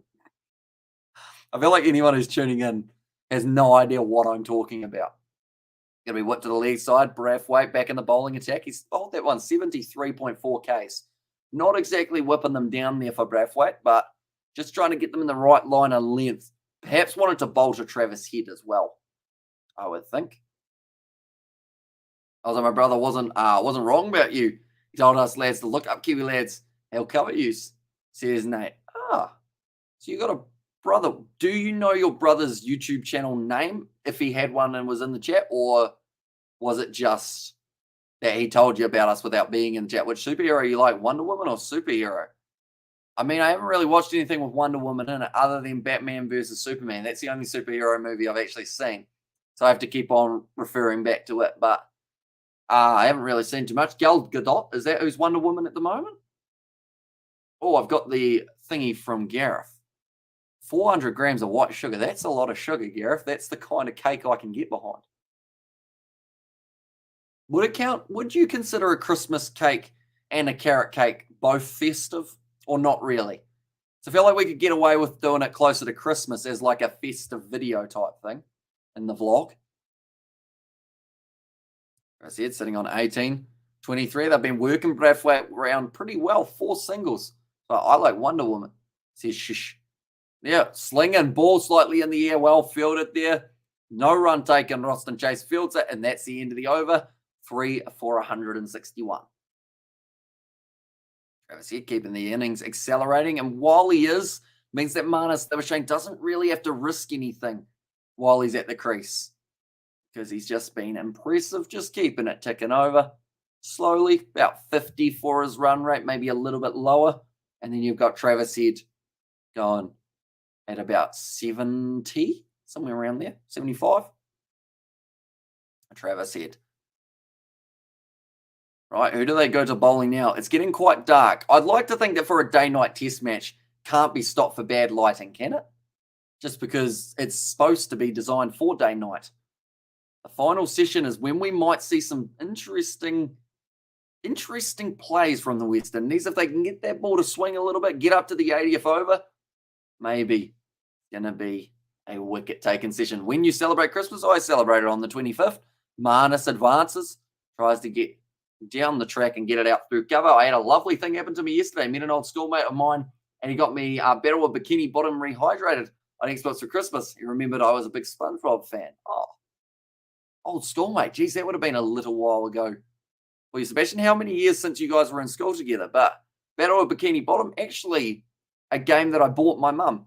She hasn't played it yet, but I know she will at some stage.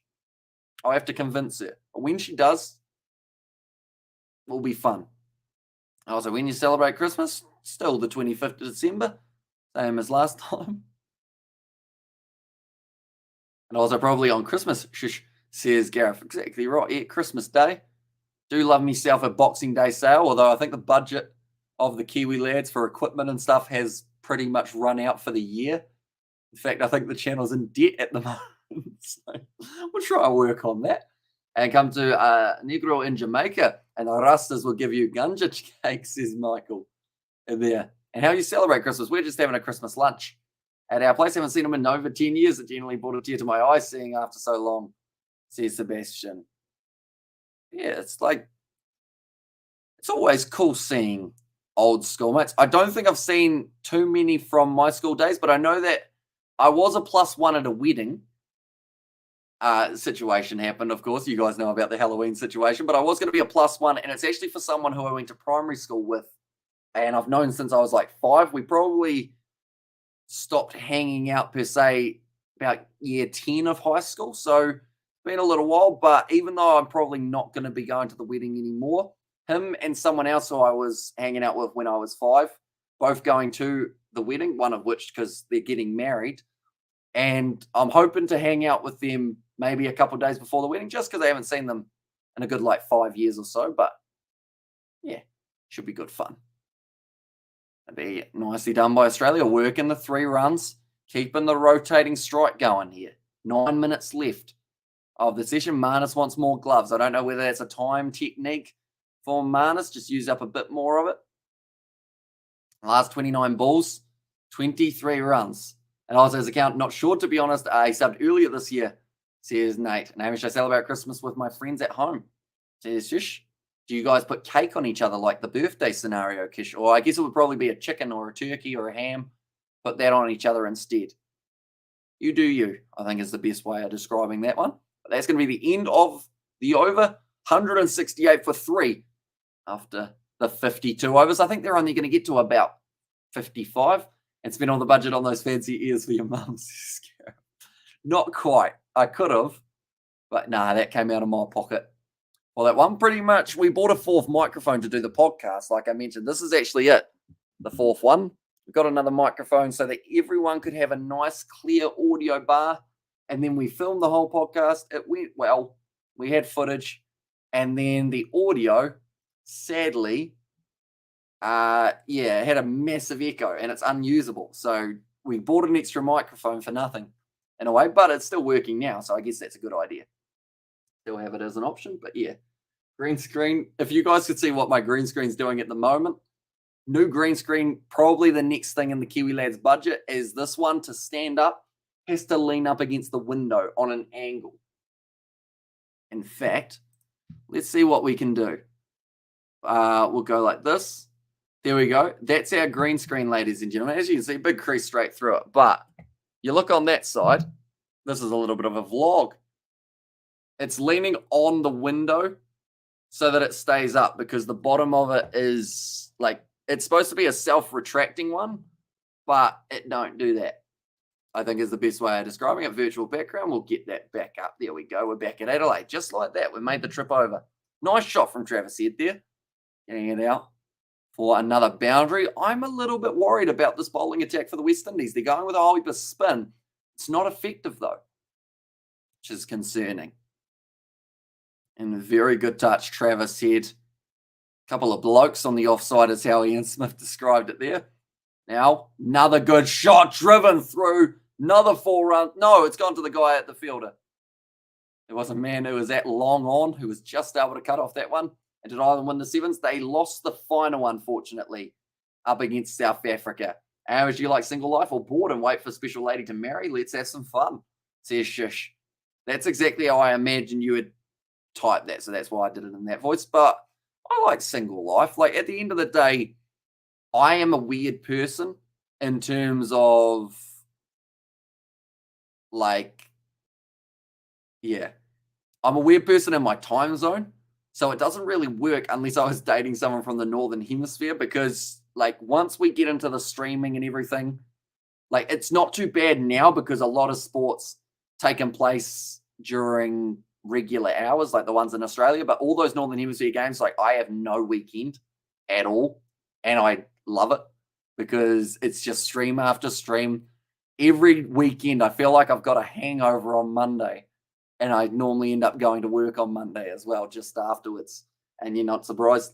There's Elon there for the Irish Sevens. And also, but once you put it on the background image, can't tell that something is wrong with it, says Sebastian. Yeah, it's quite good in that regard, that it just seems like it's a normal green screen. Yet the behind the scenes is the only reason it stays up. Like if you have it up for a video now, I actually have to pretty much lock it into place with random items, stop it from falling over on me.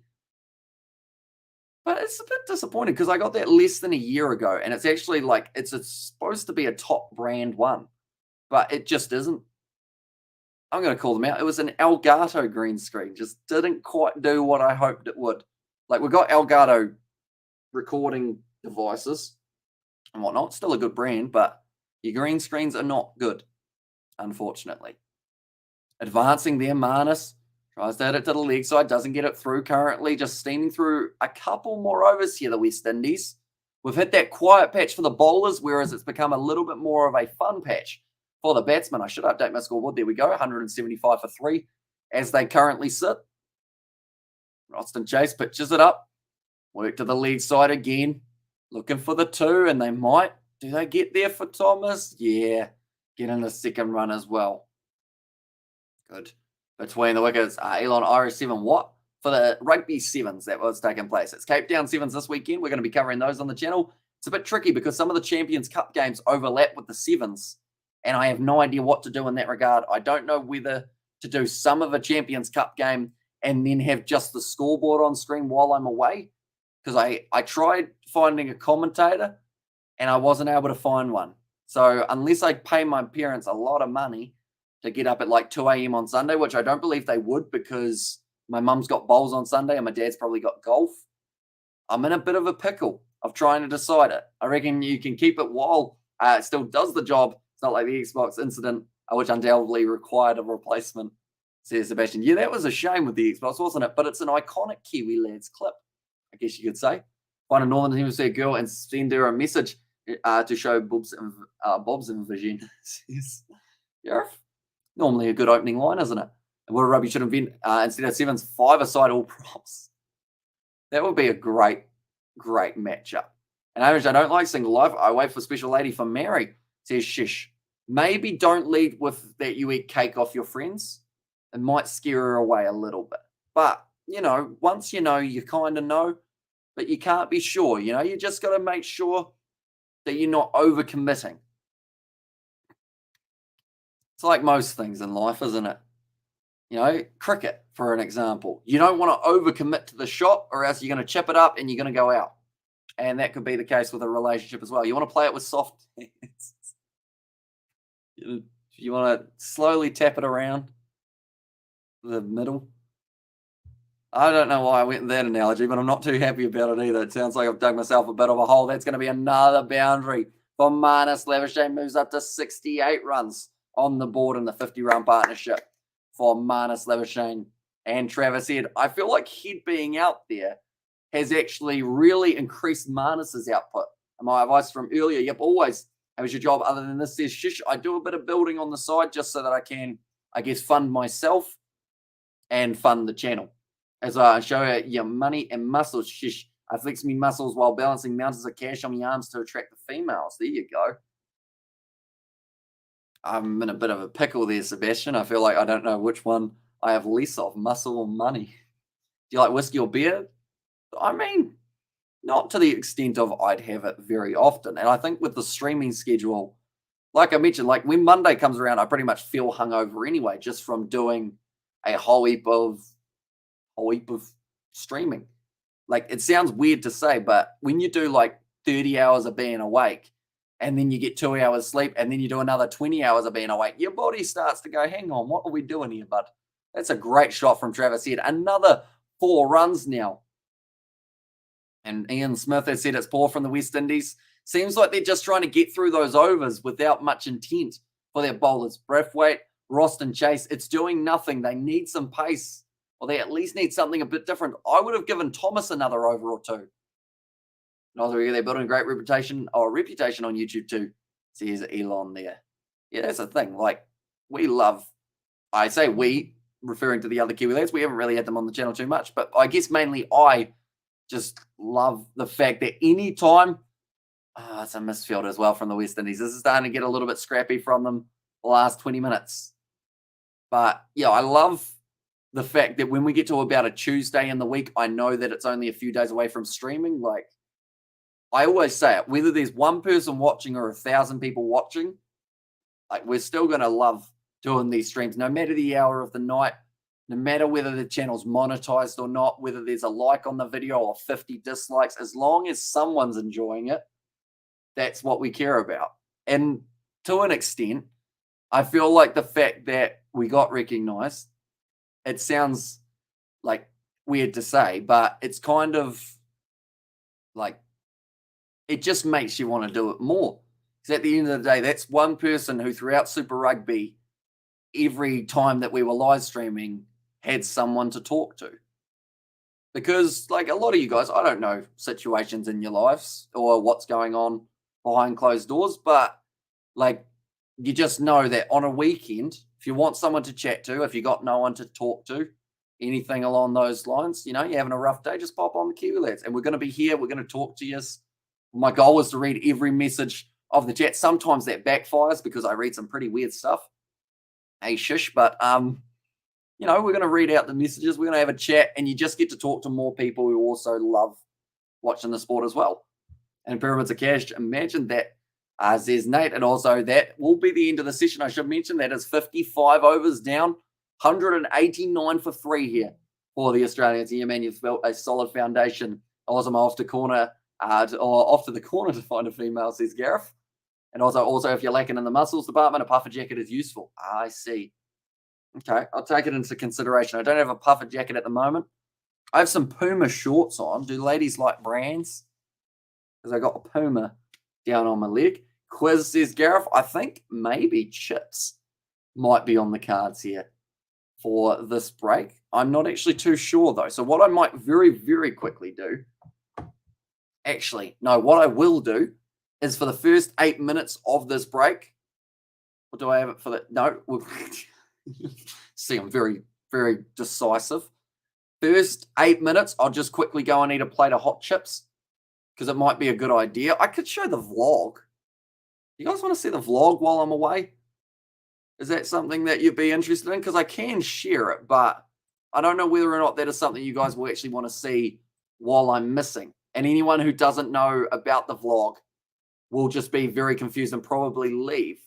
And Gareth, don't corner them. They don't like that. It's intimidating, says Elon there. And also, we have got the Hamish. Do you like comics? I haven't really read too much in the last while, I'll be honest. I read the comments, and that's about it by myself. And you can play the vlog, why not? Says Sebastian. So what we might quickly do is down the bottom of the screen, we will go Australia 189 for 3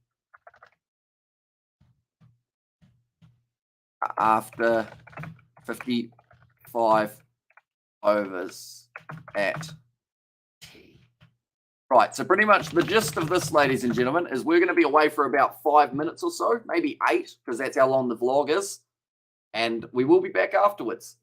And also, Uber Eats says, Elon, also g'day, Kiwi lad. I'm off to work shortly, but that speech, your streaming background was inspiring, says Rich Post Sports. And there's I've made it, says Bats Ablaze. So you are just in time to see a vlog, mate, because we are popping away for a short amount of time, having some food just in this little break, and then I will be right back, ready to go for the cricket once again. But I hope you guys do enjoy the vlog. This is what we get up to outside of YouTube. It's a bit weird, but it is what it is. We'll see you all in a short moment.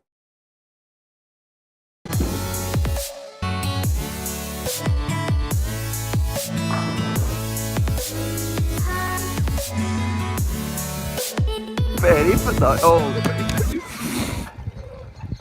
So it is Thursday, December the 1st, and we've got quite a big day planned. The sun is out, which means cricket practice more than likely will be happening. We had it yesterday as well, just in case it was raining yesterday. Today, So the video that I am editing is actually a Samoa Dubai Sevens preview. I was hoping to do a few more of the sides.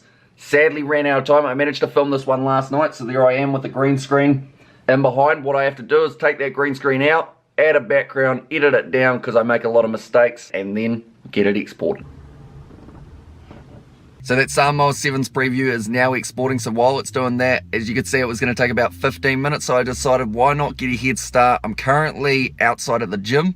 Believe it or not, I go there sometimes. But both of my Achilles have been a little bit tight recently. I think that was from when I trained on Monday. So that is why I've come here before cricket training to hopefully loosen them up a little bit so that I don't do some serious damage later on tonight. But I will see you all in a little bit. So I've just got home from the gym, and at the same time my mum has got home from work, so we're going to go annoy her. We're going to go say hello. Hello, Mumsy. I'm really bad at vlogging. Are you? Did you like the box? Isn't this a bit silly going down through Waimate doing this? No. It's enough of that. Drive responsibly, kids. Why are kids driving? So what are we doing, Mum?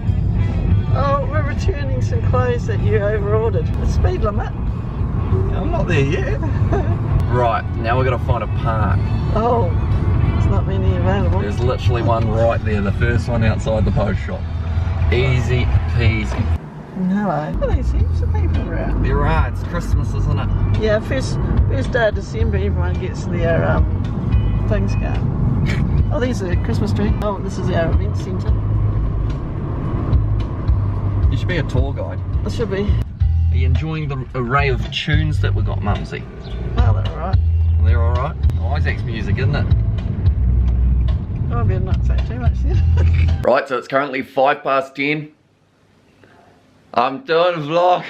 I have finished everything that I needed to on the computer. I got our 2 live streams scheduled. I got the Samoa Sevens video scheduled for 7 as well. I'm just about to go to cricket practice. The reason I'm talking quick is I'm slightly late, but it looks like it's about to absolutely bucket down.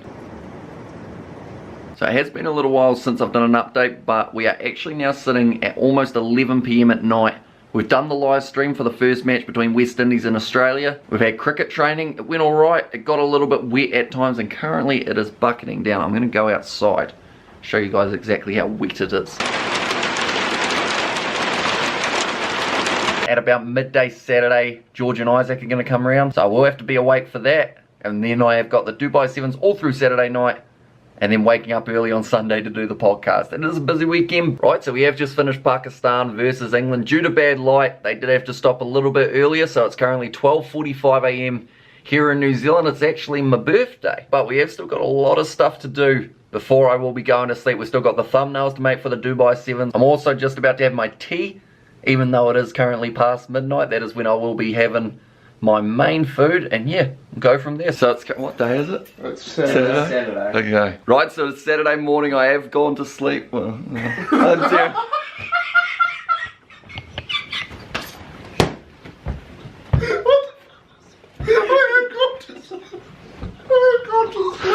oh, I have at some point. Standing there, I've got to sleep. So we're off to the bowling alley. And yeah, we're actually going to be doing a vlog on George's channel, the Kiwi Lads Entertainment. So be sure if you want to. Did this become a thing? Oh, it's working. Look at old man. It's the wrong way. Right team, so we've made it to Owamudu. We are at the bowling alley. Almost just trying to have a bit of a trip there. Right to the camera. Right, so we've just been bowling. Mission failed. Mission failed. They were all booked out, so we are now going to be heading to a slide. Some little child decided to have a birthday. Is that right? And now we can't go bowling because he's a They're not quite. They're trying to eat a cow, aren't they? eat a car. Eat a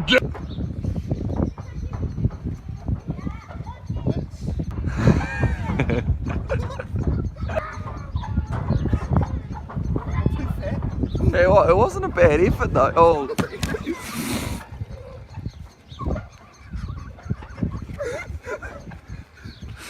This is why you can't have nice things, George. His angles don't work.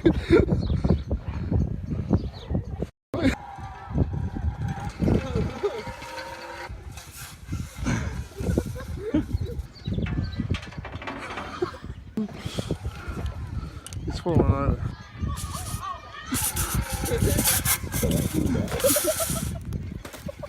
Hello, doggo. Hello, little doggy. Hello, doggo. He's got rabies. He's like, oh, I can eat one of the town. Whoa! They've got laser tag. They sure do, bud. Oh, come on, Hamish. Oh, wait. I forgot to have a ball. Yeah, the same. I don't know if I'm doing it wrong. I honestly don't know what I'm doing. I don't know if I'm doing it wrong.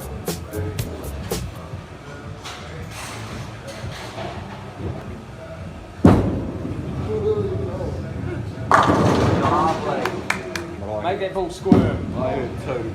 Yeah, that's good. Yes.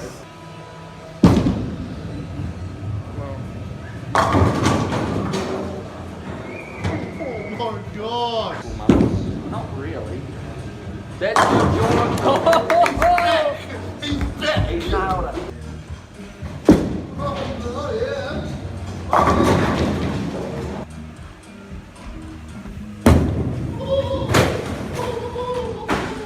Perfect. That's good. That's money. Oh, that's unlucky. Oh my god.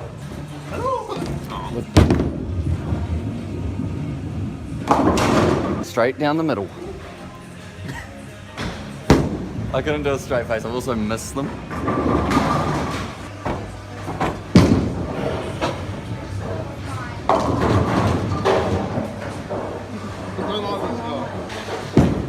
Where are we going?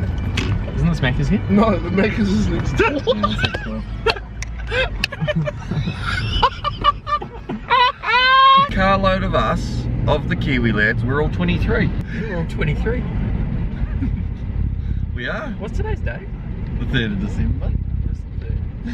So, yesterday, how was that? Yeah, it was Was it alright. your birthday yesterday? Well, yeah. Why did I get the you little don't have your Facebook set up right? That's how you know. So we find ourselves on the swings again. And just like that, we're having fun.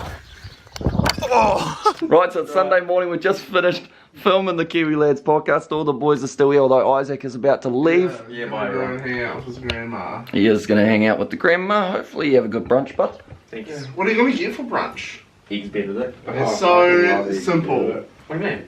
Just get something else for once. That's so good. Yeah, but no one wants you to eat that. That's so good though. That's so good. Good. There's nothing else you would. I don't like eggs. Bye bye, See you later, Isaac. Enjoy the eggs, Bloody good Benedict. seeing you, bud. Yeah, bloody Hey? good, mate. Tell us what the rating is out of 10. What are we doing, George? We're going for a walk. Where are we? We're in Timaru.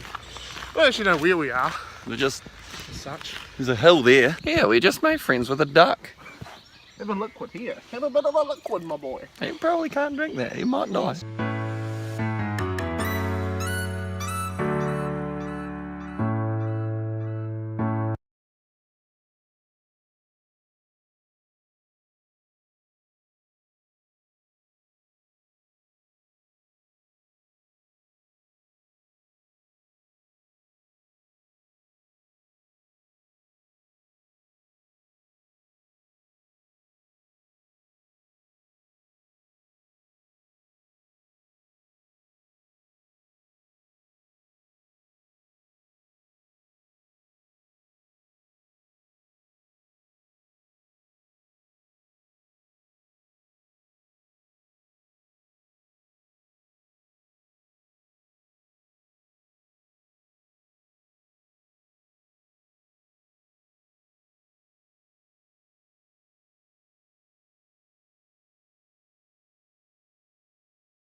Right, we are back. Hello, everyone. I have had a snack, and now we are ready to go for the final session of the day. I hope you guys enjoyed that vlog. It was just a little makeshift one that we put in this break, so you guys had something to watch rather than just looking at a blank screen the whole time showing the runs. Marnus Labuschagne sitting on 69 runs at the moment for himself off 128 deliveries. Travis Head 30 off 40, really progressing this Australian innings as they continue to make their way forward. And who do you think will win this match, Hamish? I think Australia once again got a very good chance. And also we've got there. So I wonder, is number 4 Kiwi lads out the group? Nah, he is still there. Daniel is his name. He just didn't end up coming bowling because he was unavailable on Saturday. So we ended up filming that bowling vlog on Saturday, whereas Daniel was with us for the podcast briefly on Sunday. So that's why you didn't see too much of him in the vlog. You got to see like 3 seconds, if we're lucky, of him. And who are you streaming tomorrow, says Ahmad? We will be doing West Indies versus Australia once again for the commentary tomorrow. And also I drank whiskey on Saturday, says Shish there.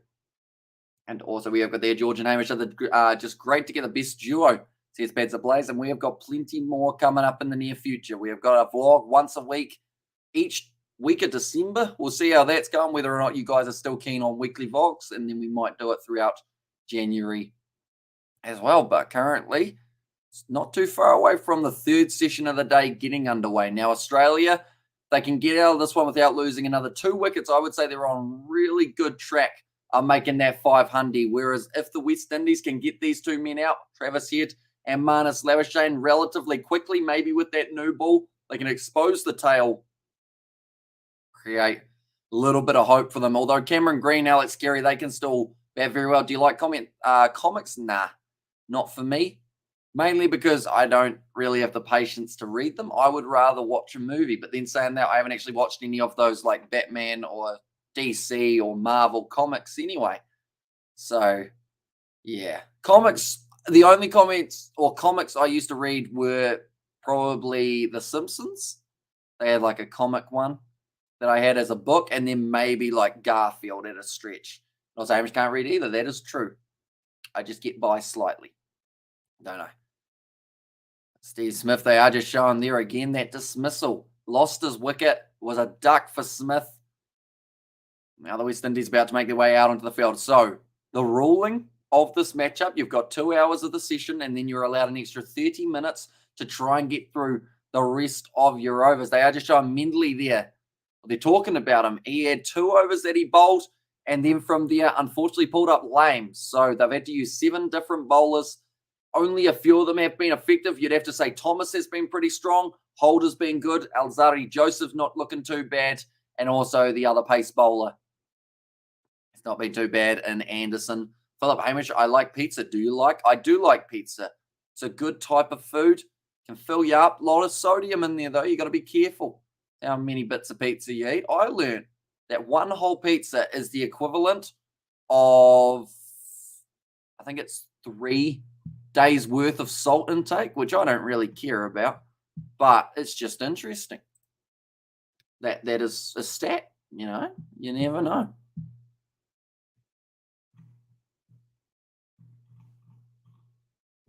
I'm just looking quickly at something here. One moment, we will go like this, and we'll go like this as well. There we go. Okay, never mind. We won't go like that. It's just making sure that everything set up the way that we want it to be. I got a fun notification from the Rugby League World Cup saying that they've got a big sale on, but I have no money, so I can't buy anything. I thought I'd have a look. Right. Labuschagne and Travis Head making their way out to the middle now. If one of these 2 lose their wicket in the first 10 overs, I still give West Indies a slither of a chance. But if these 2 continue building up these runs, because they're going at about 8 and over at the moment, these 2. 58 runs off 74 balls. It was a relatively slow start. Travis Head now sitting on 30 off 40. Labuschagne sitting on 69 off 128. They've got the potential, these 2, to really put it together out there on the park.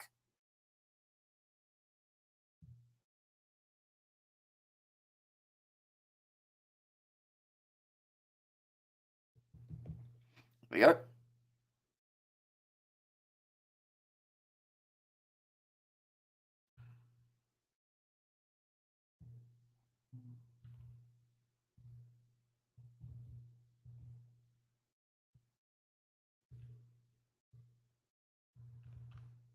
There we go. Had to reply to George very quickly. I wonder what Marnus ate for tea. Hot chips? I hope so. Although he probably would have had some sort of like energy bar, something that's supposed to be good for you.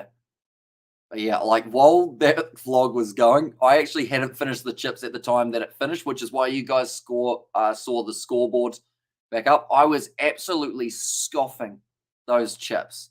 Like I thought I had time, so I was just dawdling a little bit at the start, and then I was like, hang on, that vlog's almost over. Bucketing them in like 3 by 3. My mouth is cut up from the shoestring fries. They're dangerous things, but we got through. I just showing the Adelaide Oval, starting to get a little bit of light issue maybe, but the thing is, it's a day-night test. It's supposed to be dark, and I'd like to think that they get through the full day worth of play. If you're cutting off at the start of the third session, then you've really misjudged a test match. That's going to be worked away nicely, well fielded by the West Indies. And the ball gets the high five from De Silva. Right, Azari Joseph, they're talking about the fact that his short stuff actually was quite effective to Marnus Labuschagne in the last test, and they haven't tried it yet for the West Indies. So perhaps that could be something we see in the very near future.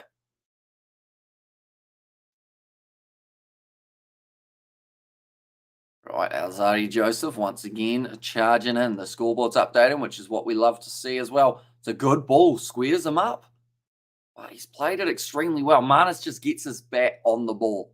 No matter where the shot's going, he just manages to get it there. Ooh, would have been bouncing quite high as well. Partnership 58 off 77 balls. These two haven't been messing around, which is a troubling sign for the West Indies. They went with spin for too long, in my opinion, before the lunch break or before the tea break. They just went with the two of them for about 7 and over. It just didn't work. And also, F says Better Place. What have you done, Paddy? I remember a while ago you had an injury of some sort from shifting wood. I assume that this is a different one, seeing as, oh no, we're going into summer. You might be shifting wood again. And I was like, hello, F-Dome Gareth. And well, breaking news in the sandpaper scandal could open a history of cheating, says Elon. There you go. Maybe. Who knows? I've got a hair in my mouth. I know that much. It's unfortunate. Lazari Joseph, though, charges in to Labuschagne, worked him to the leg side.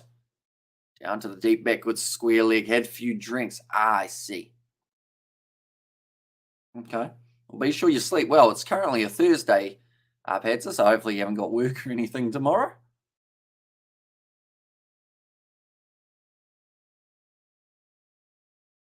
Labuschagne moves up to 70, head on 30. So 100 runs between these two, but the partnership sitting at around that 70 mark. At this point, Braithwaite, he's got a lot of strapping on the hands. Joseph went for 4 dot balls, then the single. This will be the final delivery of the over. Alzari Joseph to Travis Head. I don't believe we've seen this so far throughout the test match. It's a pitched up delivery, worked to the leg side by Head. Doesn't get it through the gap. And also, Fusa Thursday, says Gareth, and I should get some water. That is a good idea. And also something to eat as well. And Marnus is in great form like Arinsa, says Elon. Yeah, at the moment, Marnus just can't really do too much wrong for the Australians. He just seems to get his eye on the ball early, has a couple half chances for the opposition, but then if they don't take those half chances, he will make you pay and he'll just keep on going. Day-night test, normally we see a lot more wickets in the evening session than any other one. 3.6 averaging, and as the players getting is the way to go, lads. Smash it out. Water bag, keep drinking. Have plenty to eat, says Pizza Blaze.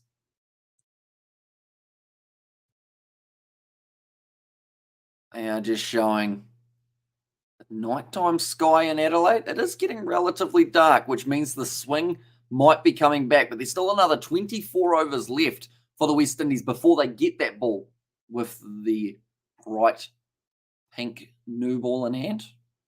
It's quite a while when you say that. Normally they should have already been sitting around at this point. I believe that would be another 19 overs. Outside of our stump, Marnus really went for that one. Hamish, you're such a nice lad. Thanks for entertaining me. Can I board you? Can I board you? I am not too sure what you mean, Shish. Can you board me as in, like, can you try and make me feel bored? Or can you board me as in, like, I'm some sort of ship and you're, like, trying to get on it? Because two different contexts completely. Why does Marnus deliberately pronounce his name wrong? Zargai at times. And this fella, no, actually bizarre 24/7. Says Elon, yeah. Marnus Labuschagne. Of course, a lot of South Africans would say Marnus Labuschagne. I think we're going to hear that a lot throughout the South Africa and Australia test match taking place on Boxing Day. We will be covering that one on the channel. I believe it actually starts a little bit earlier in the day than these other test matches. Up on top of Adelaide Oval, you can get yourself the rooftop walk and watch it from above. Just going to have a quick look and see the start time for that test match. And also now, only if you buy us Kit Kats, Trish. And there as well says, no, yeah, if there were Kit Kats involved, we might consider it. That's going to actually be given as a wide, I would think. Yes, it is. Had to be. Philip almost getting that one off the pitch for that delivery. So, Australia versus South Africa, their test. They've got one before Boxing Day, and that is going to be at 1:20 p.m. And then, after that, they've got one on Boxing Day. It is going to be 12:30 p.m. that takes place. Or chicken nuggets. Says Gareth, we don't mind chicken nuggets either. Has Eddie Jones come out yet? Says Elon. Not that I know of. I'm wondering where he's going to end up next, though. Whether or not a side ranked about 15th, they're going to try and sign him, get them into their side. Like we saw what he did with Japan. He really propelled them up. England, to an extent, he's also done pretty well for. So, yeah, it'll be interesting to see where Eddie ends up next. Hello, Nate. How are you? Says Bad's Ablaze. All of the lights at the moment at Adelaide Oval are almost on. I think they're missing about 4 or 5 from their light tower. Philip bowls it a little bit slower with that 128.5 case.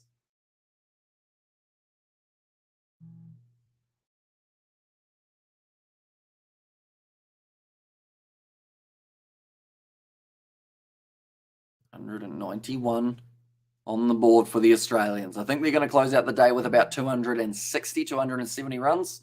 I was Hamish, my friends come. We are planning to watch match today.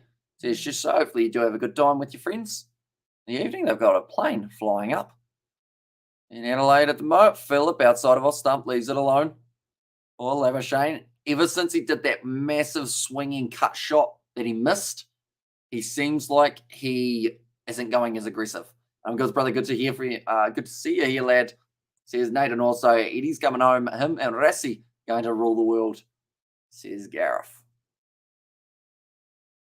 This is definitely a lot harder for the West Indian bowlers than they anticipated. They were expecting to have Mindley bowling probably about 20 overs in the day for them. Instead, it is going to be all of the other men really picking up the slack, or maybe 15 overs in the day. The world record for stacking M&Ms is 7. Interesting.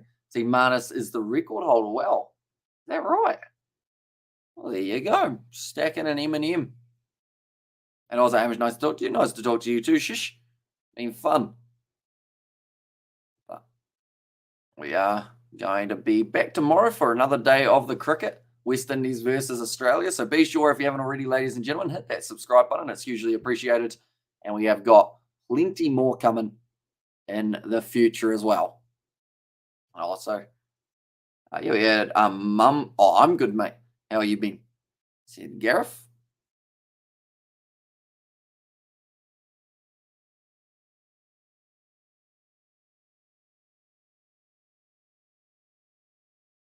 Travis Head and Labuschagne, I mentioned earlier on, they both had combined 100 runs. That's still the case. We haven't seen another run scored since that point. It was a good over before from, it was Philip with the maiden. Now, Travis Head facing off against Alzarri Joseph. This extra bit of pace that they want to get from the big man, it's going to be so important. It's a good short ball. 138 Ks, a little bit of a run out opportunity, but not quite Going through, are you streaming all 5 days? Parts of the days. I don't know whether or not we're going to be doing all 5 days back to back to back, seeing as we have got 7s that will be taking place for Cape Town. But majority of the test match, I believe we've got the first day and the second day completely full that we are covering on the channel. I'll just have a quick look at the schedule. Make sure that's the case. Hamish, good night. Have a fun there. Enjoy your single and boring life. Just getting you. Says Shish there. See you later. And also, we're going to Eddie will coach US to the quarterfinals. Won't surprise me at all, says Elon. And also, I've been a good night. Been good, as you can see. Says Badsit. Joseph, a little bit shorter to Marnus as well. This is something we thought he might have tried a tad earlier than he has here. Okay, so we might, depending on how it goes, we may have Fiji versus Great Britain, the women's game, tomorrow evening, but more than likely we won't. And instead, the first game that we will be covering of the 7s will be South Africa versus Australia. That's at 12:50 a.m. That way we can get through the whole of the day rather than cutting off early. And then we got the 7s throughout the night. Argentina, Kenya, New Zealand, Spain, Samoa, Uruguay. Then also, I believe the next one after that is probably maybe New Zealand, Great Britain, or Fiji versus France, maybe. Might be the next one. Champions Cup is probably more important, isn't it? Do the Samoa, Fiji, and Tonga 7s, or do the Samoa, Fiji, and Tonga 7s. And there says Gareth. So we have got plans of doing the Champions Cup on the Sunday morning. We won't be doing it on Saturday morning. I believe that's Montpellier versus someone. I can't quite remember, but just sleep-wise, it's our sleepy time. That's going to be hit down the ground, no run taken. But yeah, the Champions Cup, I definitely want to cover that on the Sunday. I know there's a few overlaps. I was going to try and get a commentator to come in, take my place for some of one of the live streams, but I wasn't able to get that to happen. So it's a tricky one. I believe more than likely we're going to be possibly, I don't know what the plan is. I was a stream of the FIFA World Cup. That's another one that overlaps with everything else in the world of sport. I like to. It's just I don't know whether we're going to have any hours to be able to actually cover it nicely, glide it through the slip cordon for Labuschagne. And that's the other thing. If I start doing the FIFA World Cup, I don't want to just do one match and then not do any more of them. I feel like that would be quite annoying for people to watch just one game and that's it. And I saw that Fiji didn't even get to the quarterfinals. Yeah, they missed out, unfortunately. It was a big shame. And in Cheika we trust, says Gareth. And Michael Cheika lifting the World Cup is actually a chance next year. And who's going to win the Football World Cup? Brazil are brilliant. But big games pressure. We don't know about them, honestly, says Elon. England versus France is going to be a good matchup. And I'd say that the winner of that game has a possible chance of going all the way. But there's been a lot of upsets throughout this World Cup, and it wouldn't surprise me if they continue throughout the quarterfinals. Shane now, last ball, has hit it to the leg side. Once again, gets himself a single, and that will be the end of the over. We heard a distant no run from Marnus there as well. 3 for 197 off 58 overs. They're going to have Pat Cummins on the commentary soon. Will be interesting to hear if he will be good to go for South Africa versus Australia. Like they're saying once again, Hazelwood's side strain. Reason he is out, unfortunately. It's a big shame because he had that happen to him last year and he actually missed some of the test matches due to it, having that slight side strain.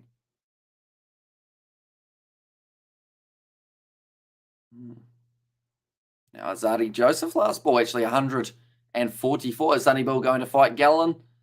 I don't know. It's one of those fights that everyone has wanted to see for a while, but I don't know if it's still going to happen. If Sonny Bill Williams beat Mark Hunt, then maybe. But because he didn't beat Mark Hunt, then maybe now they won't do it. Even though it is what people want to see from an Australian point of view. They just, they may not look at it until... The thing is, it's more likely that they'll do it in like 5 or 10 years when they're both old. Similar to what we saw, like Chuck Liddell returning way after he had finished, just because money in it. Everyone likes money. So Brazil are going to be playing Croatia That's going to be a nice shot from Marnus. Doesn't quite get it through the gap. They do manage to get themselves the single. Yeah, Travis Head sitting on 31. These two are slowly ticking along here for Australia. And this will be frustrating for the West Indies because by now they definitely would have been able to take a few more wickets. And a Hasvatkar, is that what Croatia's new name is, Sebastian? I want to say Croatia and Morocco win their games. So here's Badza Blaze. Hey, Sebastian, how would you go with 20 minutes of Harlequin Sharks commentary? Asking for a friend. Including some halftime, I will mention. And also, Sebastian, Shabala is scary. Here's Elon. Shot. That is a textbook drive from Travis Head. Gets it to the boundary. And it's another 4 runs. He might get to 50 within the next few overs. And that's Croatia and Croatian. I did not know that. Hasvatka. Okay. I think I said that very wrong. But we tried our best. Yeah, that's a good shot from Travis Head. Plays it out in front of him for that one. Normally that's frowned upon, but he struck it absolutely beautifully, striking it at 80 to 100 balls at the moment. He's really going after this bowling attack. And also, I love to see some good upset wins. My poor Sharks, I really give up, says Gareth. And yeah, it's a shame that they have to play the Harlequins in their first game. I feel like that's a matchup people would have loved to see later on. That was a big swing from Travis Head. Didn't get onto it that time. A bit of movement for Phillip. And also, you've got there, did you say Quins? I did say Quins. Harlequins taking on the Sharks. Yeah, wobbles a little bit away from the batsman. There for Phillip. Already 20 minutes down in this session. Still means we've got another hour and 50, no, in fact, 2 hours and 10 minutes. And Mike Brown just continues to get more and more popular, doesn't he? Says Elon, that's a good ball. Not quite able to get it through. And also Hrvatska. Okay. Hrvatska. Good. So if I was ever to do a Croatian game, if I said that, would the Croatians like me? That's a hard word. Illyrians. Is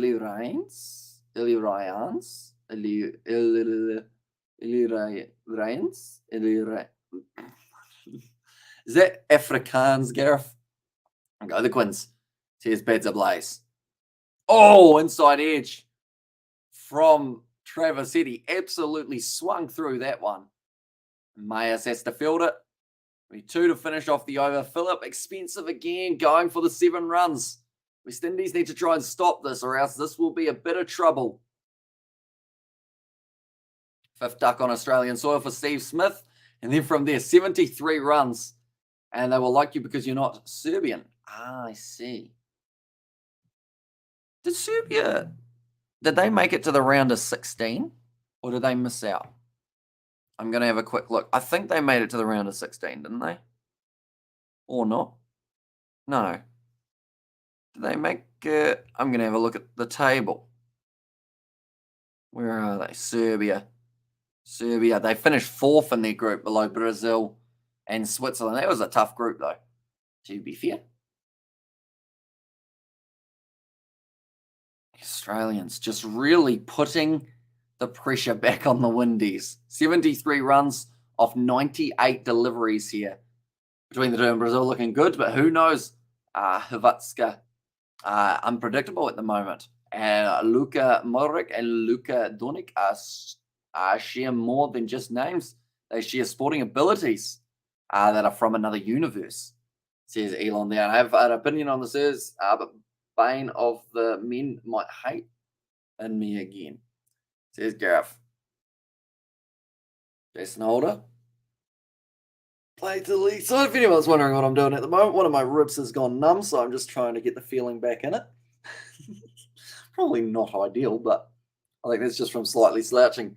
Very excited about the Australia versus South Africa test in a few weeks, says Caroline. Yeah, that's going to be an awesome one. See the two sides go head to head. In fact, I believe they actually play on the 16th. I believe it is. That's when they start, and they go through to about the 21st. And feel free on the serves Welshman, we bollock them as well as our neighbours, says Sebastian. Jason Holder outside of our stump, left alone by Labuschagne.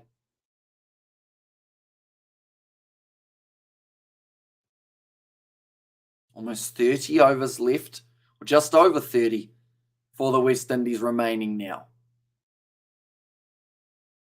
That was already a laughing face from Nate in there as well. 30.4 overs remaining in the day.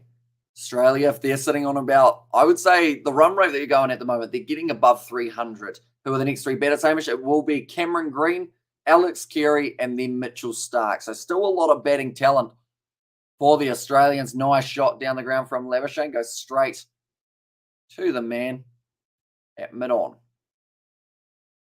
So for me, they need wickets. I know I say this a lot, but if they get themselves another 3 wickets today, just to get them right towards being able to bowl out Australia for 350, somewhere around there, that would be a pretty good first innings from the West Indies. Right, I'm going to go to bed. Have a good time. Everyone stay safe. Love you all. See you as bad as plays. Enjoy your sleep, mate. Hopefully you do get plenty of it, and you do wake up fresher than ever tomorrow.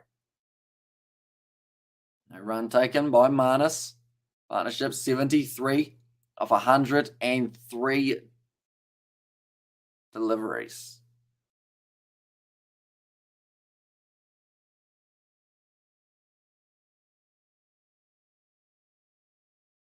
He's currently going at about 1 run every 2 balls. The night, Betty. Keep an aspirin next to your bed. Just what I'd be fine. And also take care, Betty. Says Sebastian there. And also, cheers, lad. Take care. Much love, brother. Says Nate. Holder pitches it up. Hit to the leg side. Straight to Chanderpaul. It just seems like the wicket is there, but it's not, if that makes sense. Like, Holder's bowling good. He's bowling it straight, but Labuschagne's not missing. And you need him to miss the ball to clean up his stumps or get him LBW. It's a tricky one to do. Both sides still have 3 reviews remaining. And like I mentioned, there haven't really been any half chances for the West Indies. The chances that they've had, they've taken. And the Windies have not been great, really, in all forms for some time now. Why?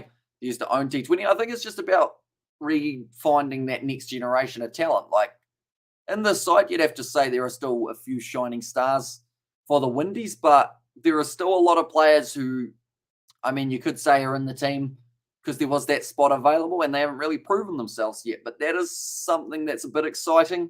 The fact that in the future, they might end up being a regular. And the Windies don't really have, or just don't have the pace. Weird thing to say, they are really just mid-pace. Yeah, they are. They don't have that express 145, 150 Ks that they used to have, the West Indies. And it can be a very effective weapon at Test match cricket. Look at Mark Wood.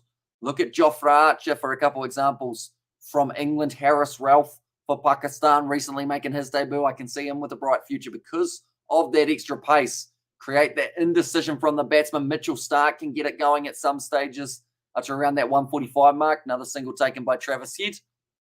Moves up to 38 runs now on the board. But yeah, it's just lacking that little bit of extra acceleration in the attack that they would love to have. And what happened to Gabriel? I assume that's Shannon Gabriel, isn't it? I'm not too sure. I assume injured if he's not there, because I would have thought he'd have a decent crack. Although another part of me wants to say I've seen him on the sidelines here. So maybe he's with the squad just not playing in either of these test matches. But he's got a bit of pace. He's got a good frame to him as well. Really fires it in. Another single taken by the Australians. Just rotating the strike, moving the West Indies field around a little bit here. I think the worst part of this match at the moment is the fact that the poor umpire, because it's left hand, right hand, and they're taking a whole heap of singles, has to keep on running back to back, one side to the other. And by the way, Harris Ralph suffered an injury. He's improbable to play in the second test in Moulton. Well, that's a shame. Just as I was saying how much I enjoy. Is he signed for any team in the BBL, Sebastian? Or is he locked in with Pakistan, perhaps? Because I would love to see him in the BBL again. He's just a very angry man. But that translates into some very good bowling. But with that express pace, you always risk that chance of injury. You look at someone like a Lockie Ferguson, like Mark Wood, Jofra Archer. They all just have those injuries that creep in while you're bowling so quickly. But yeah, they can be very effective, though, up until the point of the injury. Travis Head on strike. Philip the bowler. 3 balls bowled, 2 singles and a dot ball of the 60th over mark. Swinging it back in a little bit, or seaming it back in. Not a lot of swing on offer at the moment for the West Indies. They've still got another 19 overs until they are able to take that new ball, which I would recommend they do straight away. Their spin's not backing up the pace, though, which is something that will be a little bit worrying. And Sheldon Cottrell was pretty pacey. More of a white ball bowler, though. I should give first class a go, says Sebastian. So some of those short form bowlers, when you put them into a longer format, they do go very well. And as long as you've got that endurance, I think is the big one. That's great fielding. Who was that? I think that was Thomas again. He's able to cut it off. And the difference between someone bowling to you at 139 versus 149 is noticeable, says Gareth. Exactly right. Like, it's that little bit of a half split second on paper, but like, it's just that much. You just got to go pretty much. You got to hope that your body could handle 160 kilometers per hour, Hamish. I don't know about that. I mean, I've faced a bowling machine before that was only bowling about 110. And it seemed quite quick. In fact, it might have been slower than that, about 106. But, you know, when it's going down there at a decent speed, it certainly goes. Again, Kohli #1 in the world, says Kasef, and he'll certainly be looking to get his winning, or his Indian side back on the winning track after losing back-to-back matches to Bangladesh for the Indian series.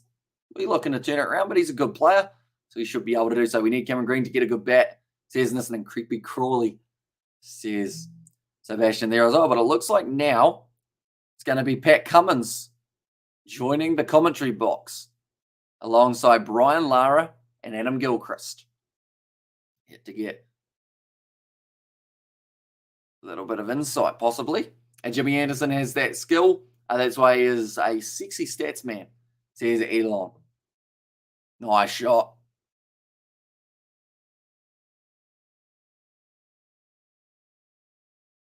I feel like I've got to try not to just listen to what Pat Cummins is saying on commentary now, because I want to hear about his injury.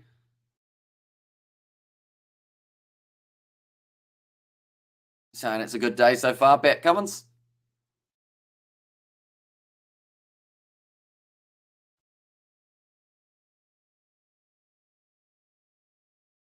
$77 for Labuschagne, 23 off the century here.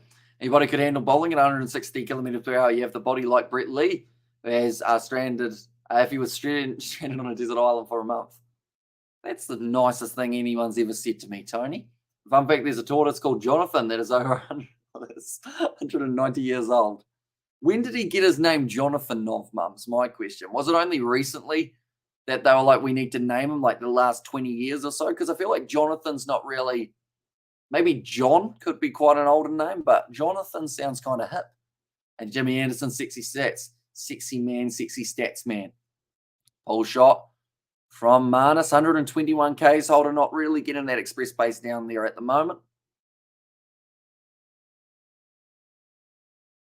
And Head, he's 12 away from his half century. So both men looking to bring up milestones here for the final session.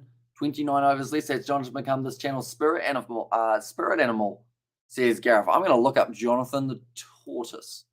Or was he a tortoise or a turtle? He's a tortoise. The difference, I couldn't tell you. Jonathan the tortoise gay is the first thing that comes up. And quite an old bloke is Johnny Innie. And celebrates his 190th birthday. He does indeed, Jonathan, the big old tortoise. He had some salad cake for his birthday. I couldn't think of a worse birthday present for a tortoise. Well, for a tortoise it'd be all right, but I wouldn't eat a salad cake. He's a happy-looking chap. Hatched in 1832. It's 190 years old. Wow. That's pretty epic for that tortoise, sorry. And also we get a question, how come no one has broke Shiba Akhtar's speed record? It's about 20 years old, and every sport records progress, but not this one. Strange man on the speed gun, maybe. Says Elon, yeah, that was very quick, wasn't it? And I wonder, because I guess, in a way, you could do the measuring yourself outside of it, but it wouldn't quite be as accurate. But, yeah, you wonder how quick it was going. Maybe you clicked it a bit late. And all turtles are tortoise, but not all tortoises are turtles, says Gareth there. Well, that's blown my mind, Gareth. Finding Nemo, they were all turtles, weren't they? I know he chucked the ball. Says Gareth, that's going to be left. That kind of did a bit off the surface. Marnus enjoyed that delivery from Holder. It's gone .1.1 at the moment.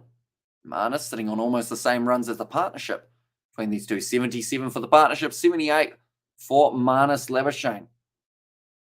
I'm going to close in for another century. It looks like Chanderpaul chilling with the fans. Looks like he's having a bit of a laugh. Might be getting heckled from behind from some of the Australians.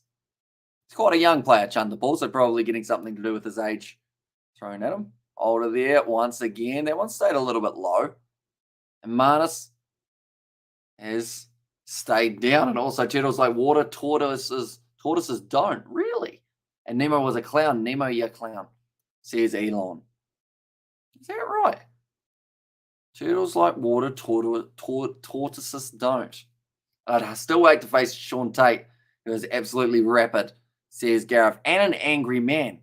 And where are your lovely mother, says Dun. She is out in the dining room at the moment with my dad, so that's why she hasn't joined me for this one. Maybe I'll get her on a commentary for the near future, if we can convince her.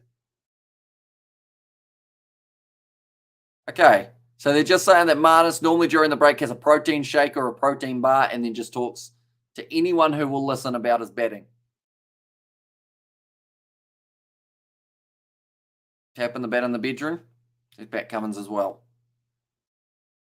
But anyone who is new to the channel, be sure to leave a like and subscribe. We're going to be back for the sessions tomorrow as well. Problem is, what's the difference between a tortoise and a terrapin? Now we're asking the deep questions. What is a terrapin, Sebastian? And tortoises are pretty fussy.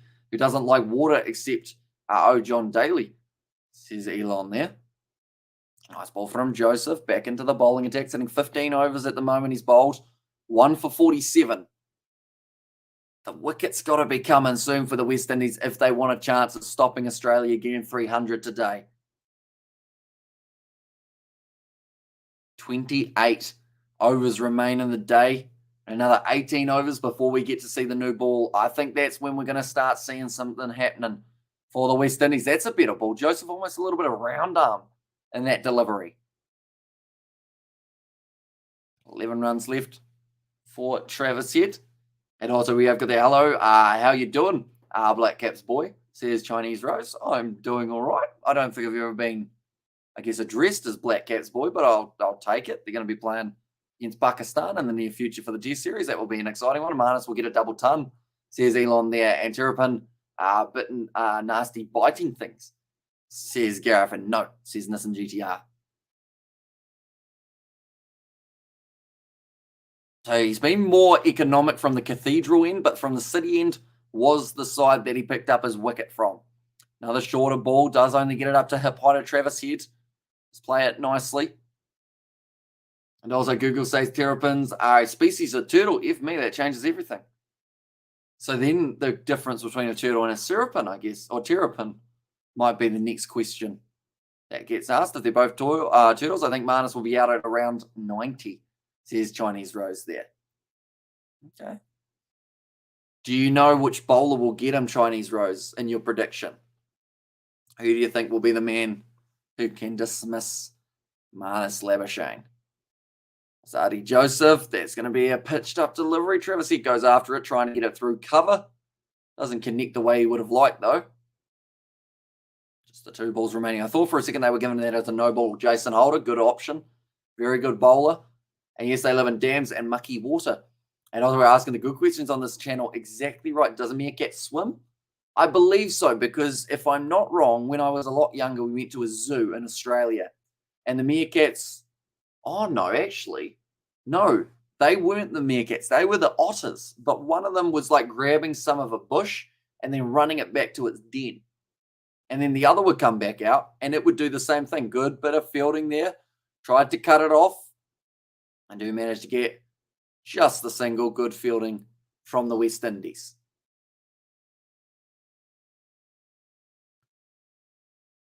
You can see that the West Indies, they're trying to keep those high hopes of a wicket coming just around the corner, but it will be tricky. Australia, these two batsmen are set. Travis Head on 40, Labuschagne on 78. They just need that miracle ball that gets the Meerkats naturally equipped with financial and insurance abilities, says Sebastian. And not sure, but I've been bitten by one. How did you get bitten by a meerkat, Gareth? I think might as well be out at 130, isn't it, in GTR? Azadi Joseph, one ball left of his over. Short ball, not short enough. If you're going to put it short, you got to really get it shorter. No run taken, just a single. And that will be the end of the over. Marnus moves up to 79, 63 overs down in Australia, 210 for 3. And old mate been here since when? My coral grandpa days, me and my old man was still in the making, says Nate.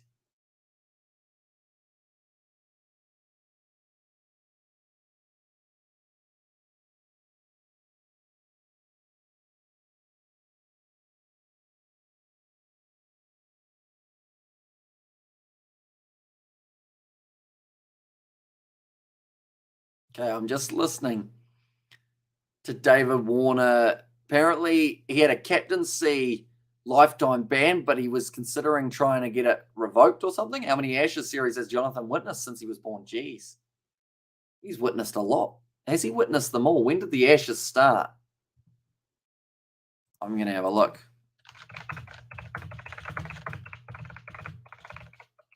The Ashes started in 1882. Jonathan, our boy, the tortoise, has seen every Ashes series.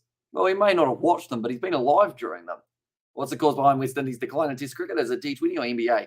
Says Chinese Rose. I think it's just trying to find that new side to take over, because I've had some greats in the past, the West Indies, but trying to replace those players always takes time. And West Indies are in that rebuilding. I have Don Bradman. Greeted Jonathan, and it's 10 good games from now on in the football. All the bad games have been flushed, says Elon.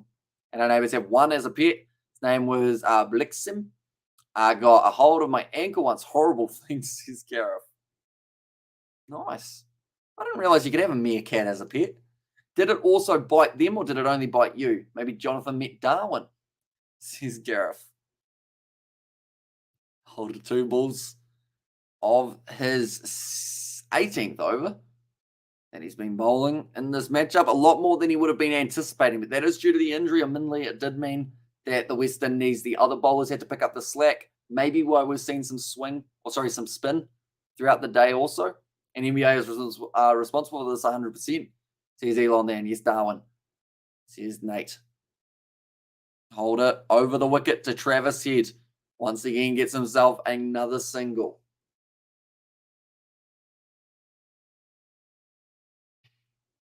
And also, we imagine having a tortoise as a pet, pass it down to your children and their children and their children, etc. Yeah, it would be.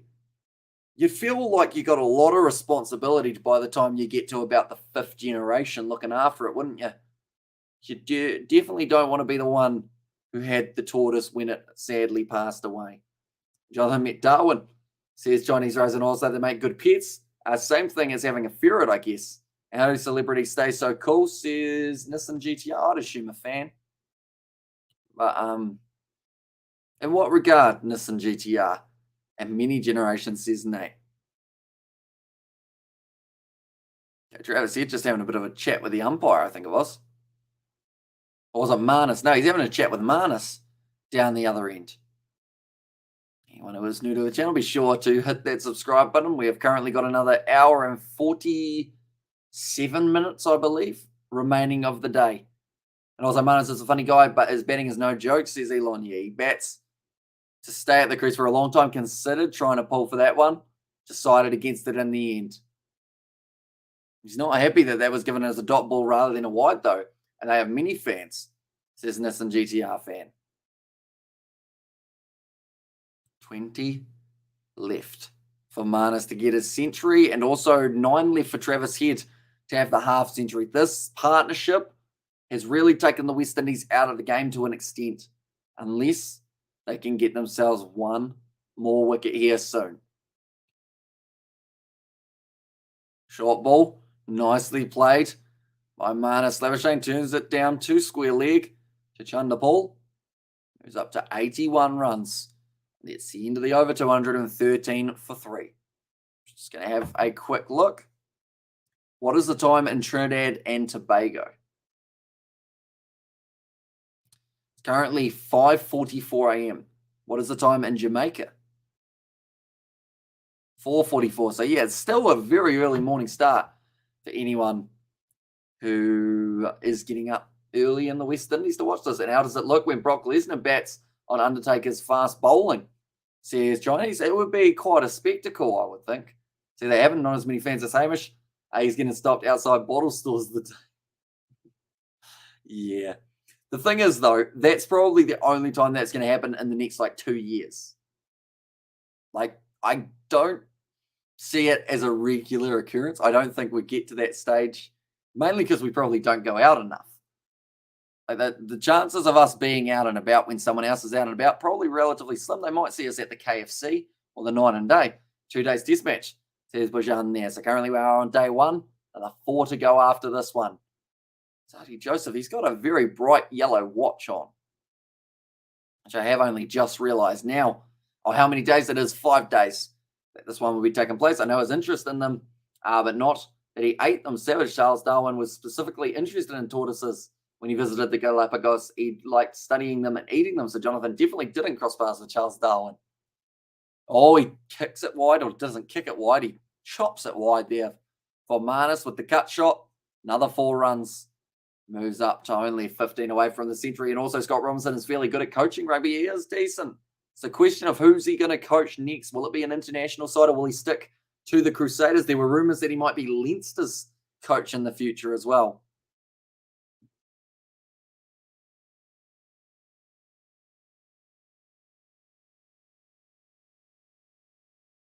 Just showing the Wicked Wings box on the barrier. Speaking of KFC.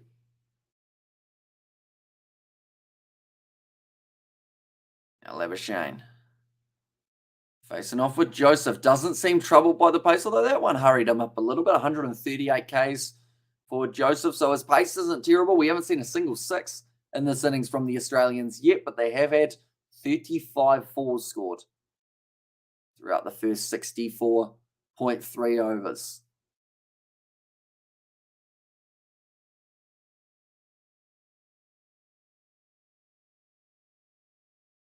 Away from another 100. I thought they were going to say a different statistic there to do with some sort of record. But Marnus with an 86-run partnership alongside Travis Head. Which actually means he's been the only man scoring runs in the last little while. Razor is basically linked to every team under pressure coach, says Gareth and Shag. As admitted, Ben Smith should have played 2019 World Cup. Yes, was a crazy call, says Elon. Side of off stump, left alone. And also, I've read in Cricket Info, Nepal in jail. I haven't heard that one, but I would assume if that is the case, then he's not playing in the BBL this year. That is for sure. And also, he said that tortoises are irresistibly delicious, reportedly taking 10 of them to have as a snack on a voyage home. I wouldn't imagine a turtle would be that nice, to be honest. I guess once you get past, the hard outside, maybe it's all right in the middle. But yeah, I don't think eating turtles or tortoises would be something a lot of people now would do. Joseph outside off stump. The play and the miss doesn't get the edge on it, Marnus. It's the first play and a miss we've seen in quite some time for Australia. Braithwaite looks unfazed at the moment. He is just hoping that there's a wicket just around the corner. Crunchy, says Elon. Would be, yeah. Changing his length a lot here. Alzadi Joseph, the heat map. Not very consistent for this one at the moment. He just needs to get that line in length. I've mentioned it since the start. More addictive than KFC chicken. Wonder what that tastes like. A bit like crocodile, I'd imagine. Yeah, I guess so. Although then you got to wonder what crocodile tastes like. Because I would imagine it would be quite like a lot of bone with not a lot of meat for a crocodile. But then not as little meat as a snake. Like a snake's got hardly anything on it, does it? I don't think I'd either eat a snake or a crocodile. Or a tortoise, to that matter, either. I like chicken. Chicken will do me. And also, I mean, I have a bit of beef and whatnot. And also, I'll guess you'll be needing a good knife and a fork. Says Elon. And can we say Smith Reloaded or Smith Part 2 to Marnus? I'd say Steve Smith 2.0. A lot of people have called Marnus that. But at the moment, Marnus is starting to look like he's going to be on an upwards trajectory, maybe higher than Steve Smith, which would be absolutely massive for him. He's starting a lot later than Steve Smith did. Yeah, it'll be interesting. I better use a saw, I reckon.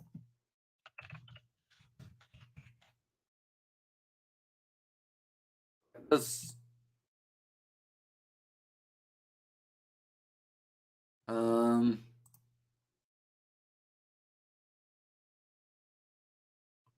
just looking through at the Sandeep Lavashane situation. And yeah, it does seem like he has got himself into quite a bit of trouble. So he won't be playing in the BBL this year. In fact, he may not be playing in any competition this year, depending on the result. And also, wait, or would they taste like snails? Oh, now that's a different angle of looking at it, Gareth. But you might be onto something. And I'd never be a vegan. I would rather drag my balls through a shark aquarium, says Elon. Interesting video idea. Anderson Phillip back into the bowling attack now for the West Indies. 1 hour 40 left. They need at least 2 wickets here. Keep them on the right track. And also, if they tasted like snails, the French would have got them extinct. The filthy bastards. Says Sebastian. One stay low for Phillip. A little bit slower, 120 Ks. Just a light build up into that spell for Phillip. I'm trying not to get the hiccups here. I did eat those chips extremely quickly, though, so I wouldn't be surprised if that did happen. I love a Shane sitting there on 87. Oi, oi, oi there, matey. Says young boy Pete, welcome back, mate. Hope you are doing well. Australia doing nicely. Building up a good partnership here between Labuschagne and Head. Apparently, Pat Cummins actually on the commentary, so it sounds like in 2 days' time he's going to be practicing with a bit of bowling, see whether or not the body is up for it, maybe for that South African Test match. They've got only about a week away. It's actually quite a hectic schedule the Australians find themselves with, and 3 for 300 still on the cards. It certainly is. Nicely whipped away by Travis Head. Chasing after it, nicely fielded in the deep by Thomas. Like they're saying, a little bit of a holding patch here for the West Indies, just trying to hang in this test till that new ball comes around. But it's still 15 overs away. And it's nice, Gary going to hit a 6. Night Watchman, when he goes, says Elon, it's a possibility. I mean, he's got a great straight, or actually Mitchell Stark, most likely player, I think, to hit a 6 today, if he gets the chance to bat, that is. Smith out duck, didn't see that. Says young boy Pete, yeah, caught him bowled by Jason Holder. A very nice delivery, but Phillip now outside of off stump. He considered swinging for it. Leaves it alone, though. Not willing to chase after it. Anyone who is new to the channel, be sure to hit that subscribe button. We are on the road to 21,000 subscribers. We're only 70 away. So if you do want to help us out, hit that subscribe button. We are going to be back tomorrow for some more of the test match. It's going to be an entertaining one, that is for sure, when it does take place. And the giant tortoises of the Galapagos Islands are reputedly the tastiest thing anyone has ever eaten. William Dampier in the 17th century. He based himself on Galapagos Island. There you go. So apparently they're all right. But is that just because there was not much else? You know, like maybe they couldn't be bothered catching a fish, couldn't be bothered like catching a bird, and them as being extraordinarily large and fat and so sweet that no pullet eats more pleasantly. Interesting. That's been 0 off 8. Caught and bowl Jason Holder. Says Chinese Rose. It was indeed. But in Perth, got himself 99 out. Did end up edging it onto his stumps. This innings, he's on 44. Side of off stump, Levishane leaves it against Samisoni Takiaho. It was a bloody hard guy to stop. Built like a brick shed. Yes, he is. And I hope he gets a spot in the All Blacks for the World Cup. I feel like he's a good player to base it around. Cody Taylor's not doing too badly at the moment, but I think Samisoni Takiaho's got to be in your starting lineup when it comes to that opening game up against the French. And that's going to be a tough game. That could decide the World Cup for both of those sides, depending on who wins that game. Same could be said about the South Africa-Ireland match that they've got in their group. Might decide who has who in the quarterfinals when it does roll around. But Phillip, he pitched up. End of the over. 223 for 3 now. New ball available in 14 overs. Need 4 runs off that over, Phillip. When I went to the gym, Australia won for 89. Jamaica TV, says young boy Pete. Yeah, it's been a little while since then. I believe that would have been right at the end of the first session. Was it my ideal team? Was 2003 Aussie team, says Chinese Rose. There's another big yawn from myself. Yeah, Travis Head played some very good shots. Front of a home crowd as well. Being an Adelaide boy means the crowd have been just a little bit louder when he's on strike.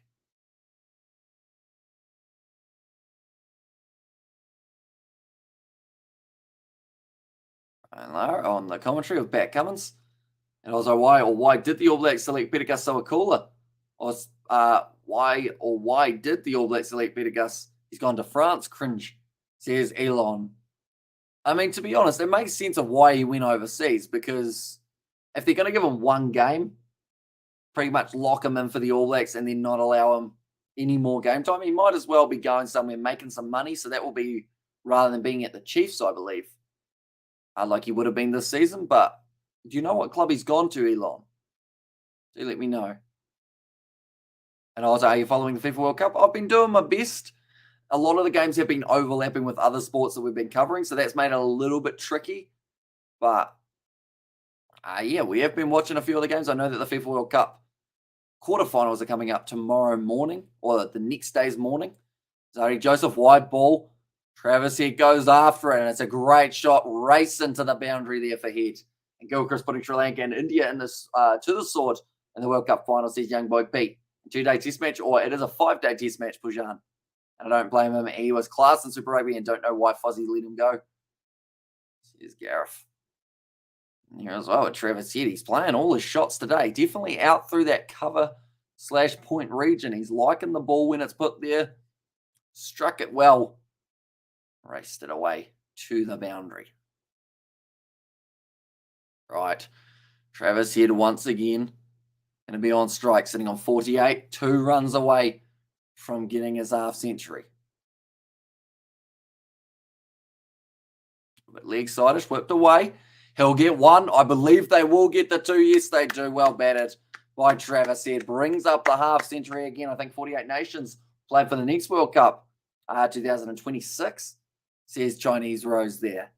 Although I guess the thing that you got to be careful with having so many nations is they have to all be top tier with the chance of winning. Like, I know a lot of underdogs won in this World Cup, but adding an extra, there'll be an extra 16 sides. So you got to have those extra sides competing as well, or else then you get yourself in a scenario of a lot of one-sided matches. Clement is where he's going. Okay. Like they've got a game up against the Stormers, don't they?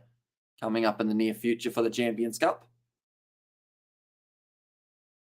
Partnership on to 98 runs between the two of them. Now, there was a while Travis Head was just sitting on his 41, waiting for his opportunity, and he's been able to get it now.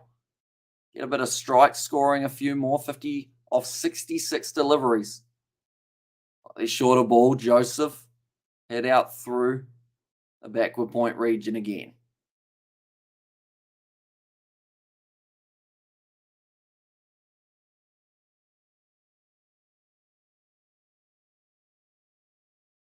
And still, another 14 or so overs till the new ball. This will feel like a long time for the West Indies. They're just waiting for that chance of picking up a dismissal. The Australians, if they lose focus, could see a couple wickets fall tonight.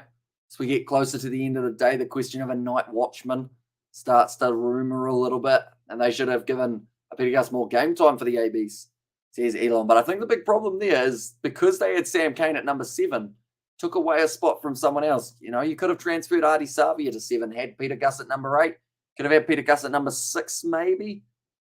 And then depending on what their plan is with Shannon Frizzell and a few of those other number 6s, the Kiriwani as well as another option for number 6. But there's a few places he can play. He can even play lock if you need him to, which is quite handy.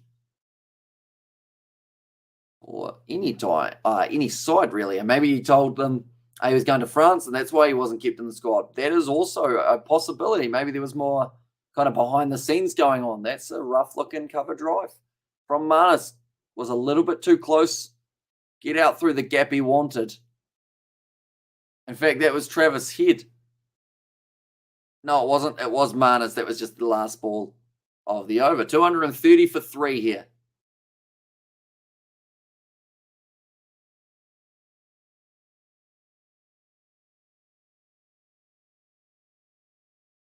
I think Pat Cummins was handed a card that he was supposed to ask Brian Lara a question. He's just realised that that card was viewable for everyone, so now he's just hidden it under his hand.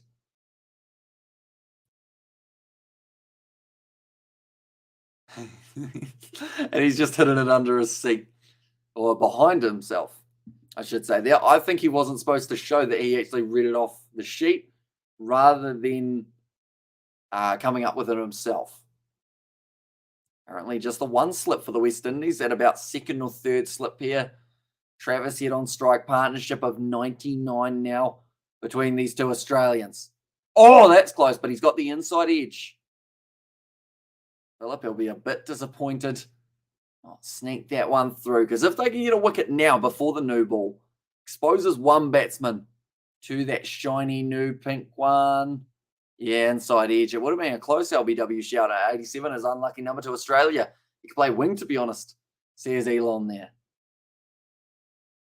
At the moment, Marnus, he's been on kind of around that 80 to 90 mark for quite some time. Slowing down similar to what we saw for Usman Khawaja earlier on. That's going to be whipped away by Travis Head. Straight to the man at square leg. No run taken by the Australians. Partnership is ticking over quite nicely at a strike rate of about 66, 99 off 150 deliveries. Just keeping the game progressing here for Australia.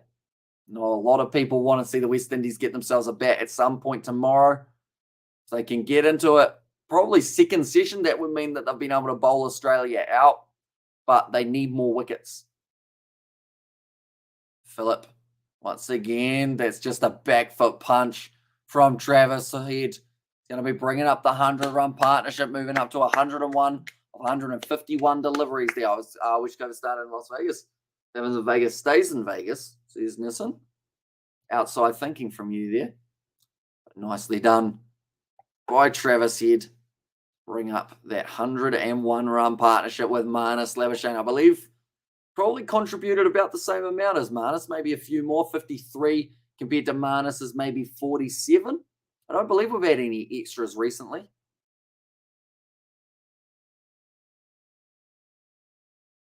Phillip still bowling relatively straight.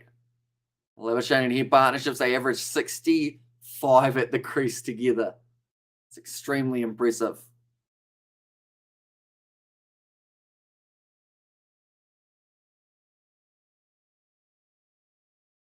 I'm just listening to Brian Lara at the moment. He's a very easy man to listen to. Definitely when he's talking batting, you just want to learn from him, which I think is why it's been so awesome that he's been in the commentary for this matchup. But anyone who is new, be sure to hit that subscribe button if you haven't already. We've still got another hour and a half left. That was well played by Travis Head. Just managed to catch up with it. It was a straight full delivery.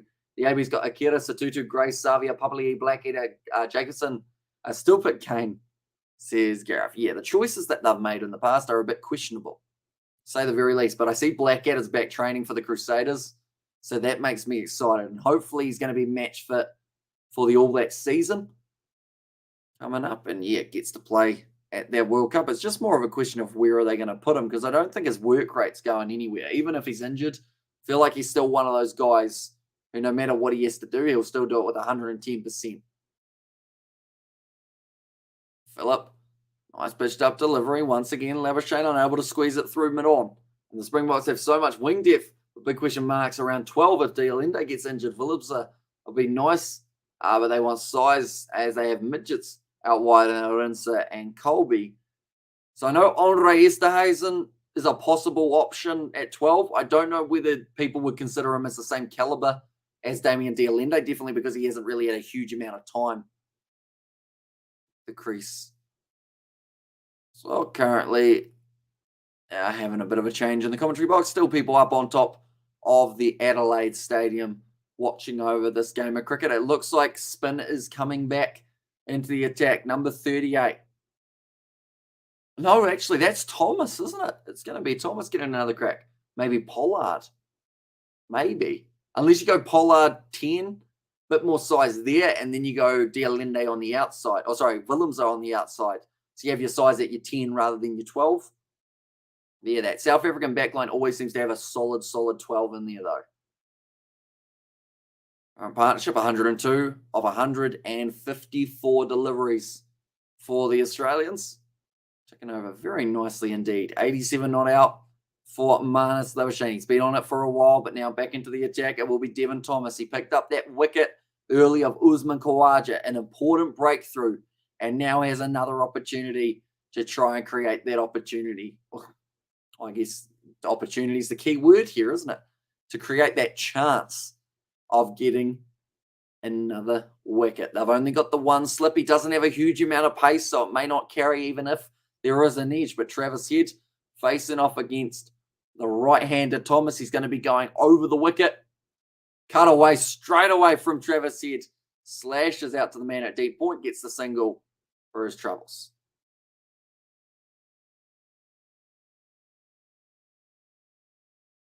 No ball available in 11.5 overs. It's another no ball. So it's still going to be in another 12 overs, I should say. Devon Thomas, he's just... Yeah, that's a massive overstep from Devon Thomas. Got to be careful with that. Don't get a wicket if you're going to be stepping over the mark, or else that's really going to hurt you. And Frans Steyn will come out of nowhere to play 12, and we're the first and only man to win the Webb Ellis Cup 3 times. There's Elon. I mean, he's still keeping himself slightly in the conversation for in that backline, Frans Steyn. Like, he's still with the squad. A year's a long time. That's when the next World Cup's going to be taking place, or just under a year. That's uppish. Oh, it's just wide. Marnus is going to drive it away to the boundary. Moving into the nervous 90s, but that was almost a nervous moment for Marnus Labuschagne. So close to the man and close. Was it legal delivery? Lofted. Oh, it was just wide. 1.5 meters again. I got a black tongue on Marnus, says Chinese Rose. And also France winning the World Cup again. Yep, I can actually see that, says Gareth. Ball didn't quite go to the man. Thomas is disappointed. That's a bit full. That's actually a big full toss from Thomas, but it's a dot ball, so I guess it's effective to an extent. Currently only 21.4 overs remaining in the day. They should be able to get through all those overs, but there's a chance that they may not actually. 1 hour, 23 left of the day. You got yourselves, I'd say about 5 overs behind at the moment. That's going to be a nice drive from Marnus. Goes straight out to the man at deep cover. Or sorry, at short cover. A little bit closer to the bat than in the deep. Run rate still running at about that 3.5 runs per over for Australia. There was a point where it was up to 5. There was a point where it was down to only about 2.5. Australia slowly and consistently being able to build it back up. He loves the onside Marnus. We're seeing that from his wagon wheel. Thomas short ball. It's in the air. Is it in? Yeah, it's in plenty of space. And it is going to be 2 runs taken for Marnus Labuschagne. Little bit of a nervous shot. Do you know what's black tongue? Says Chinese Rose. I assume some sort of like jinx on him. But he almost ended up hitting that one straight to a fielder. Went over the top.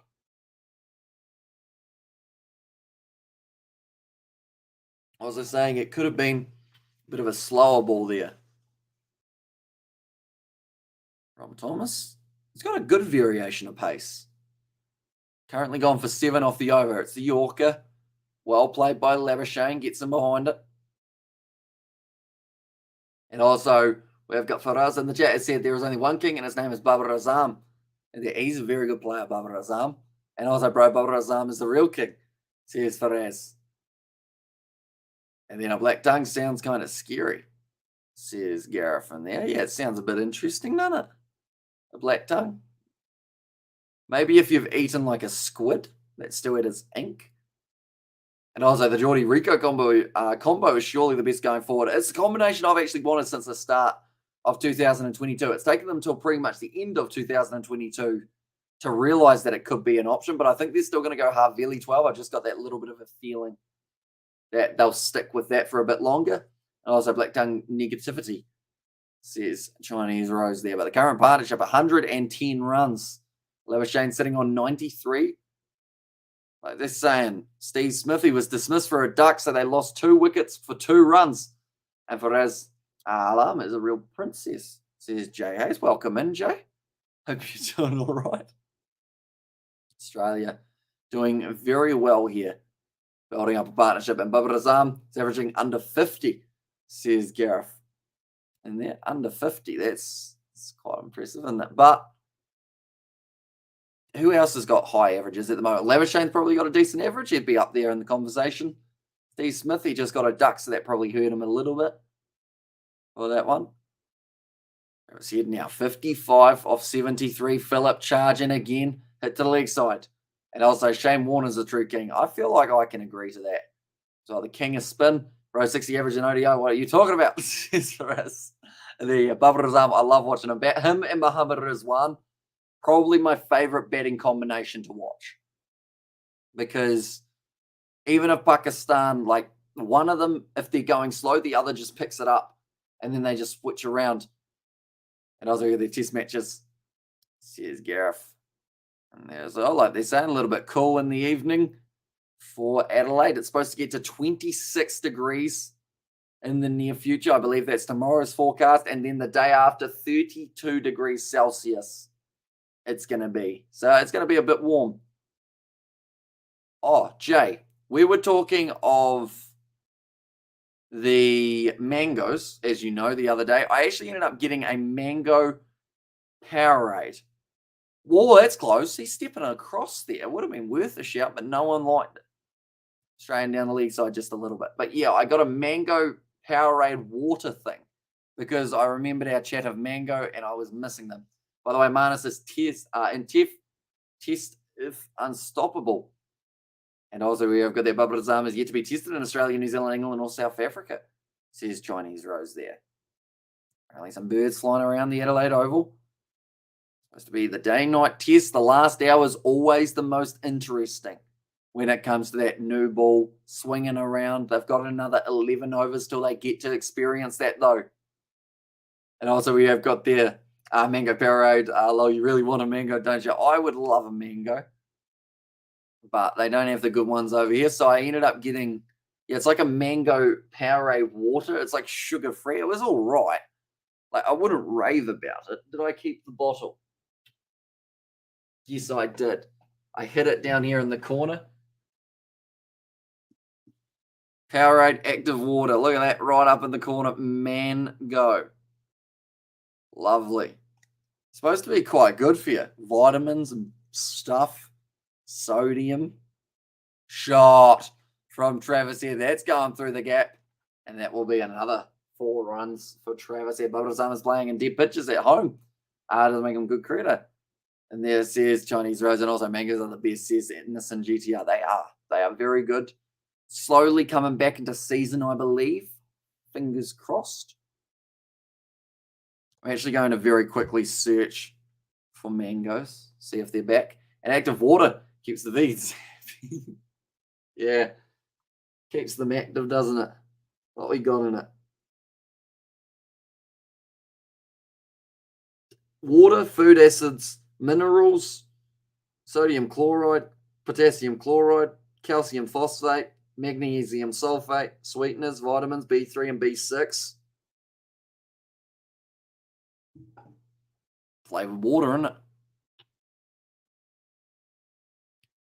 Philip, just the one delivery left. Right, you can get a mango in a can. Oh, fresh mangoes, each $6.50. Boy, that's not a bargain. That is very expensive. Are they from Australia, though? Size large and round. That sounds familiar. Country. Oh, it's a product of Australia, though. I could get an Australian mango for $6.50 in my countdown order. Tempting. And you should have announced the show as Ric Flair. I'm pretty healthy, so it keeps the doctor away. And how much does it cost for a haircut in New Zealand? I'm the wrong person to ask, bud, but like $30, $20, somewhere around there. Vegan is a cry for help. Says Tony. Also, we were over there by Azam in Australia 197 when he was only 24 years old. His ODI even cricket barely T20 is definitely not. It's rounders. Just get a mango in a can. Nah, mango in a can just isn't quite as good as a real mango, is it? It's tempting. $6.50 for a good old Australian mango. We can't get them at the local supermarket, so I do have to go elsewhere when looking for my produce. I think we need more bananas as well. Currently the drinks break, which is why I'm doing my grocery list. Just on the stream. And True says, listen, yo, some bananas in me. On the list.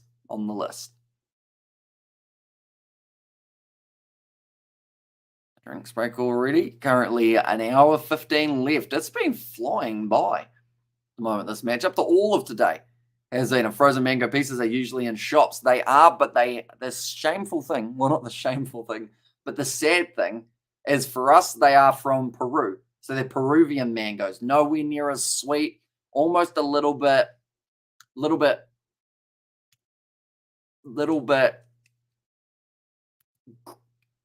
gritty, I guess.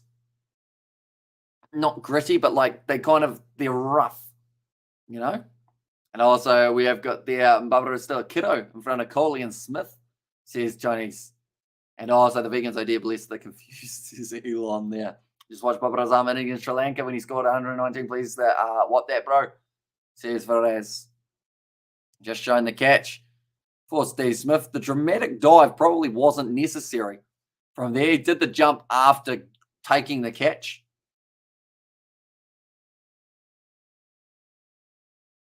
Off Shane Warne's bowling, they're just showing a classic Mark Waugh catch, I should say. So remember, Butterazan's overrated. Says Gareth there. Oh, that's going to start something. You know what you've done here, Gareth, don't you?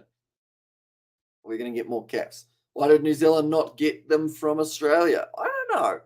You would think it would be easier to get them from just across the ditch rather than from South America.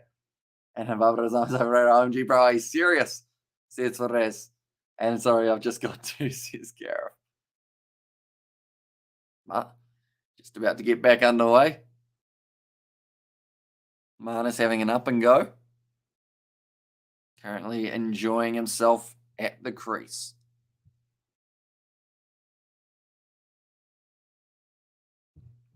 Here we go. And also, Bubba Zama's overrated. He is the only player who was in top 3 in all formats. It's a true statement. He's a very good player, Bubba Azam. I like him and Rizwan, though. Like I said, I enjoy that combination when those two go head to head. Well, not head to head, but, you know, they go all right, don't they? Also, what if when West Indies bat, the opening batsman goes to hit the ball and the bat slips out of his hand and hits a seagull? We've seen a seagull hit by a ball in the past. Normally it gets put on the sideline and then they wait to see whether or not it's going to survive. Can't rely on one person for everything. Says Arneson in there. 70 overs down currently. They've got to try and get through 20 overs in an hour and 15 minutes. They're not doing that. They will struggle to get through 85 overs, I think, in this test match. Maybe, I'll take that back. I think they'll get to about 88 overs. and then they'll have to close out the day because they are really short of runs or short of overs at the moment for the West Indies, slowing it down big time. As you can imagine, with the fact that Travis Head and Labuschagne are just smacking it around for fun. Got an exciting day tomorrow, ladies and gentlemen. We have got the sevens. We've got more of the cricket. We're hopefully going to be covering all 3 sessions of West Indies versus Australia tomorrow. The Cape Town sevens will be firing up. Then from there, we've got a couple gaps in the night. Who knows? We might even be able to squeeze in a FIFA World Cup game. Probably not, though. I won't promise that because I don't want to only do one of the matches rather than doing all of them. And did Smith get rolled for bugger all? He did indeed, Jay. He got a duck. Caught him bowled by... Oh, that's a big full toss. That'll do it. I think Thomas just apologised and Travis Head just said, you're all right. Don't worry about it. It's called as a no ball. But yeah, he ended up getting caught and bowled by Jason Holder early on. Azabal Razam belongs to Sachin Tendulkar category. Play for own self, not for the team. Sorry to say this, but it's a bit of true. Says Chinese there. And also, would you be, or would a big hit ever hit the International Space Station? No. I think it might be a bit far. Seen some big rockets being sent by a few of the players, but not quite to that extent. And 7th century in 2022 and 390 most runs in 2022, highest average in 2022, most runs in the winning cause in 2022. What are you talking about, my guy? Says Perez. Sorry, I read that very quickly, but I did see that Thomas was just about to bowl. Chase account says Nate. Oh, so we have got there Duck. Marnus cracking on. Good to see. He's doing well at the moment. Marnus, I'm going to slightly slouch. Hope you guys do not mind. Travis Head swinging for that wide ball.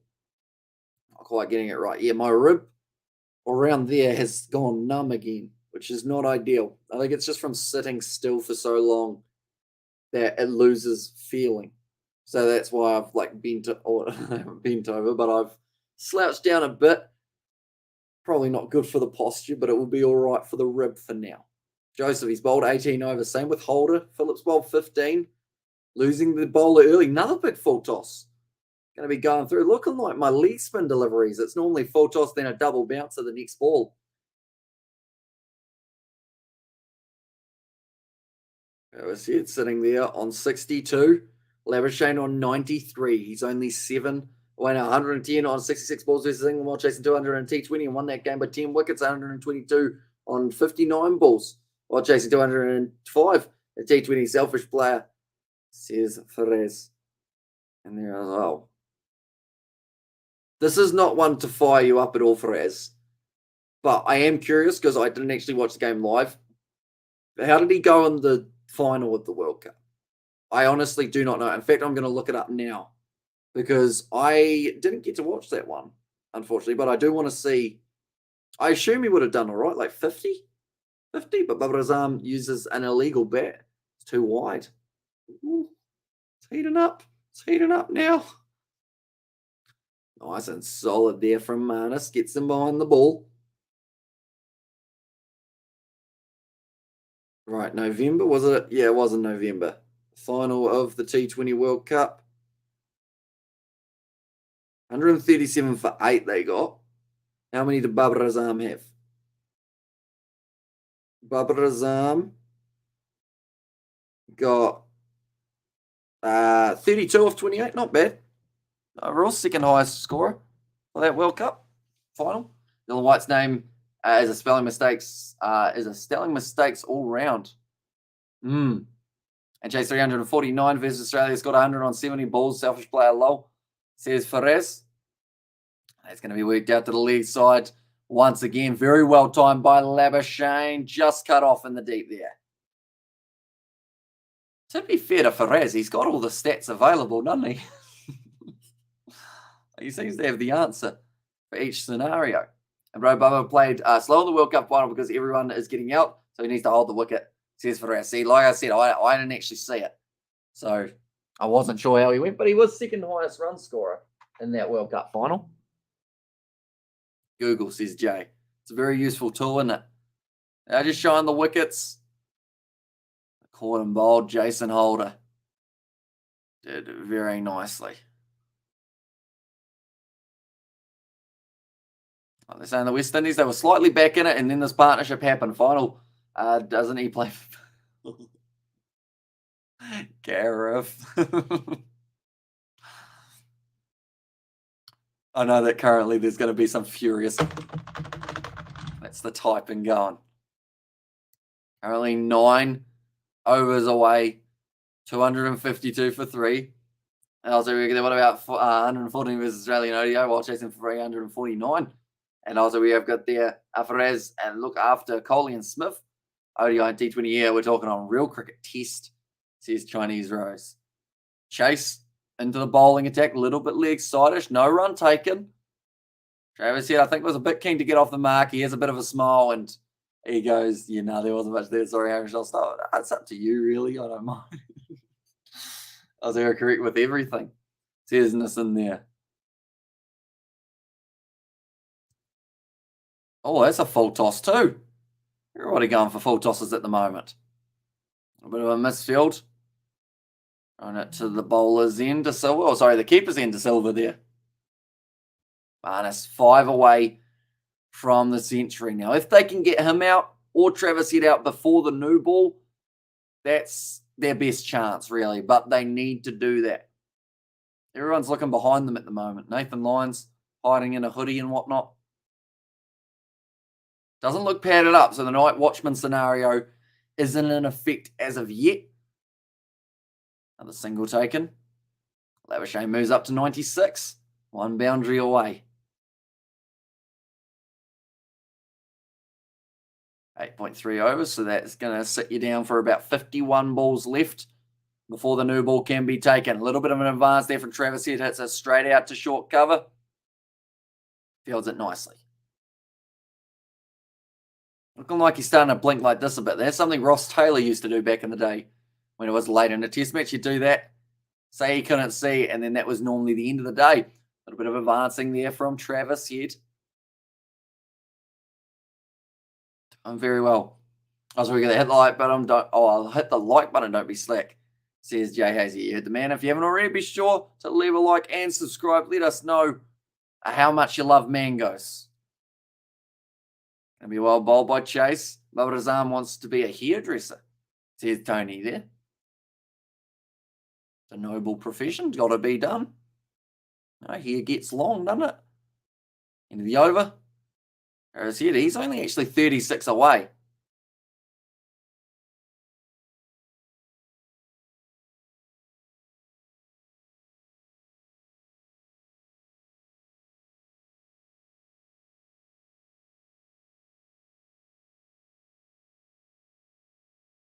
Oh. They're just having a nice little chat behind the stumps. I think the West Indian slip actually just asked. He was like, it's a good crowd, isn't it? And then Travis Head said that it is going to be probably a lot busier on Saturday, Sunday for the evening session. But yeah, the West Indies, just curious to see what it's like. Mangoes are 11 out of 10. That is a very good answer. And not all too sure. He is not my type. He's got it blending his balls through the gap. Bending his balls through the gap. And there as well. Jay. I've seen it. I won't read it. It's going to be down the ground. I also can't comment, so makes it tricky, doesn't it? Another single taken by Thomas. It's just some nice friendly chatter between Travis Head and the West Indians. I mean, at the end of the day, this is definitely being played in high spirits, this test match, and also the series. It's awesome to see. I think De Silva's just having a chat with Labuschagne now as well.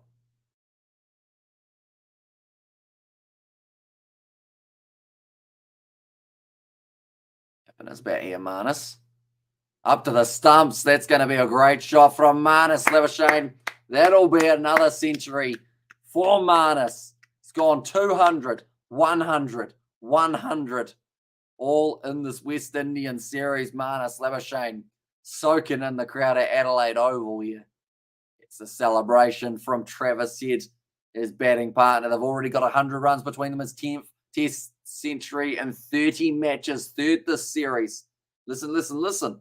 Babrazam had 3 centuries and 5 50s in the last ODI inning. More than 680 runs in 9 innings. And that is nice. I just see them all chatting, says Nissan. Yeah, there's no real fight in the two sides in terms of like anger. They're just all just out there having a fun time. And Marnus just unstop it on test OMG, says Faraz. Very well batted by Marnus. Nice shot down the ground. Had to get back into his crease. Thomas. He's gone for 5 runs already off his first 3 deliveries. The new ball only 7 overs away. I would think more than likely we're going to see Jason Holder. He will be bowling from one end with the new ball and the other end Alzari Joseph to close out the night. The ODI equals T20, gully cricket. Who cares?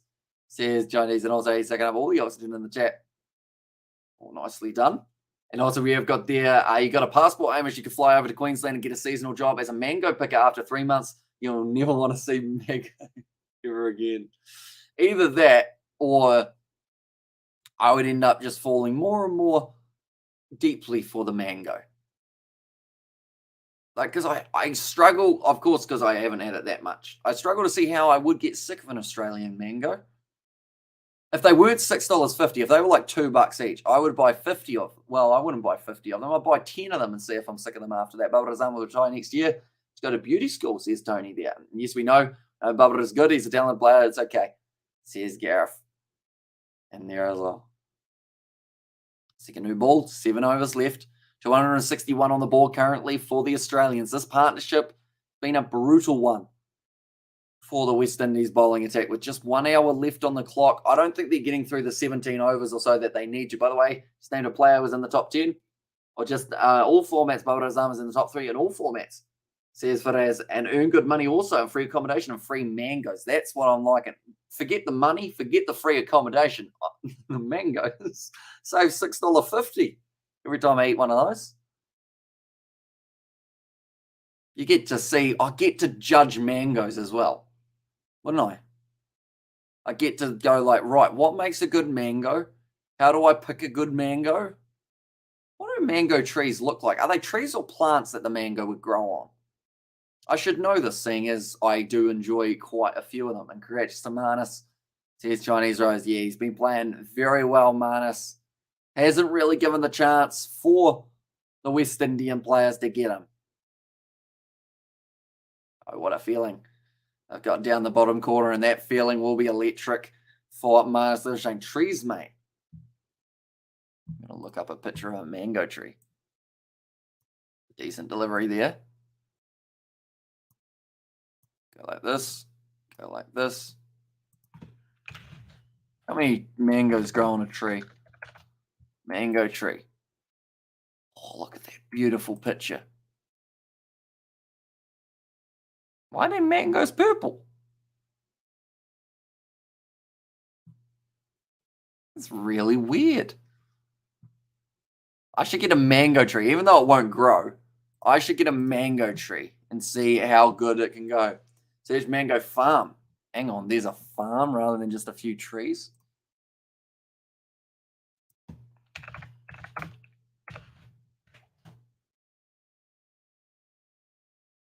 A lot of mangoes.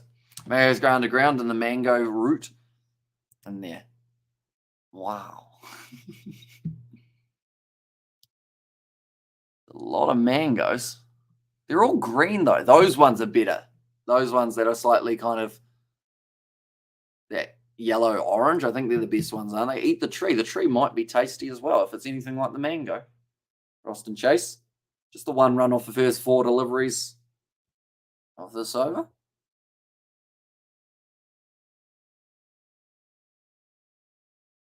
Cut away nicely.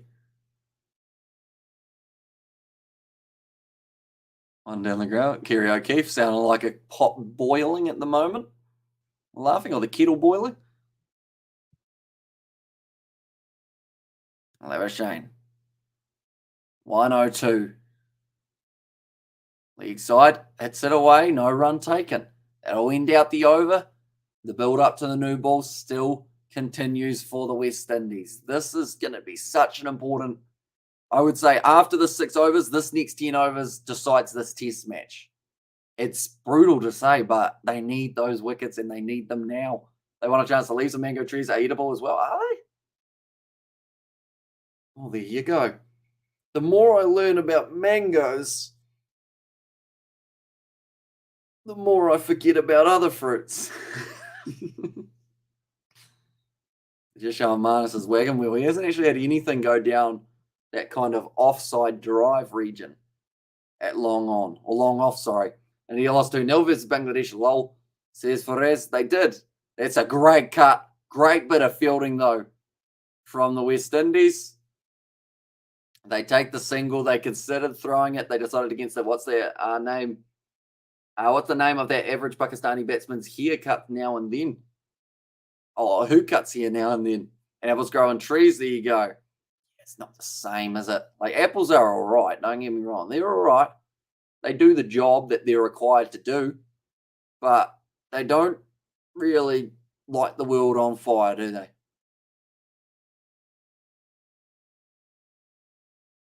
And they were Shane. 102. Outside of off stumps, still left alone, not willing to chase that white ball. Bubba the Barber. Sounds like a TV series, doesn't it? Thomas at the moment, sitting on 7.2 overs. They've said they're just bowling to get to that new ball. He had a little bit of a swinging delivery earlier on, Thomas. It's outside of the off stump. Can be effective with it, but Marnus has really been up for the task. He's going to play it late. It's out to short cover. In fact, he's more of a short point. That was all right. They aren't mango, same as 2022. Says Gareth. Oh, and we've just been able to squeeze in that quote before we get to 2023. That might be quote of the year. If that's quote of the year, I feel like we've really let ourselves down. And bro, I don't care what you say about Bubba. Is the best he performs anywhere, anytime, and in all formats. Says Faraz there. He's sticking by his guy. And he will be playing tomorrow. That's close. No, what happened? Inside edge. Damn it. They need a wicket soon, the West Indies, just to keep this one on the edge. Mangoes are better than Bubba. Yeah, just an inside edge there. Kiwi fruits, not birds, grow on trees. Says Nissan GTR there. Do pineapples grow on the ground though, don't they? Like plants. Yes. Says Nissan there. Steaming back to his mark here, Thomas. He's striding. Wants to pick up that wicket. He was able to get one earlier on, quote of the year. Don't leave your girlfriend at the Halloween party. That is a great quote. I will come out of 2022 as a single individual. Unless, of course, something drastic happens in the next, 23 days. Yes, because mangoes does not smash you, says Faraz. Depends, I guess. Depends on how many you eat. You can feel like you're going to smash by them once you've eaten 15. That's off the edge. Did it carry? I think it did. West Indies appealing. It's a half appeal. I think it might have been a half volley here. And does Barber like mangoes? They want to check this one, do they? No. I thought they were looking for the outside edge, but mangoes have a good taste. Says Nissan GTR fan. I agree with you there. What happens here? Oh, it just hit the pad. Nozo, can I throw some mango at you, Fraz? I mean, if you're going to bring some Australian mango, I might be up for that too. Maybe not full frozen mangoes. They would hurt quite badly, wouldn't they? However, people coming into the cricket at the moment, still Adelaide Oval packed to an extent. There are a lot of empty seats over there, but packed for a start anyway. A lot of people having they're playing a little bit of thriller at the ground. Chase. Big full toss. And like I said, he bowls like a part-time spinner. You get Georgian on the action. Oh, he'd be keen. As you've seen from the vlogs, we get up to some random stuff. I feel like throwing mangoes at each other, not the weirdest thing that could go into a vlog. This chat is getting heated. Says Nissan GTR is what I was trying to say. It's a better ball, but still too short. Easy runs for the Australians here. I'm going to put a mango somewhere soon, says Tony. Is it a Peruvian or an Australian mango, Tony? Because that makes a difference. The sweetness of the Australian one. You got to be careful. That's a better ball. Just needs 5 of those and over. Give lads, I'm now at work. looking at the score, is this game getting away from West Indies here? How's the West Indies attack looking? Unfortunately, they're looking a little bit lackluster. They lost one of their bowlers early. One of the men actually brought in for this test match. So the fact that he hadn't played in the last match and he's one of the guys who now isn't playing in this one makes it very tricky. I think that was Mindley did end up going off the field for the West Indies. So that makes it hard because they would have liked to have a lot more men at the crease to be able to bowl, have more options, but they need wickets soon. And most runs in winning since 2019. Selfish player. Oh, it's what are you watching, my guy? Says Rez. And also get George Fuller as on Mango, then get the Cal Prodigy.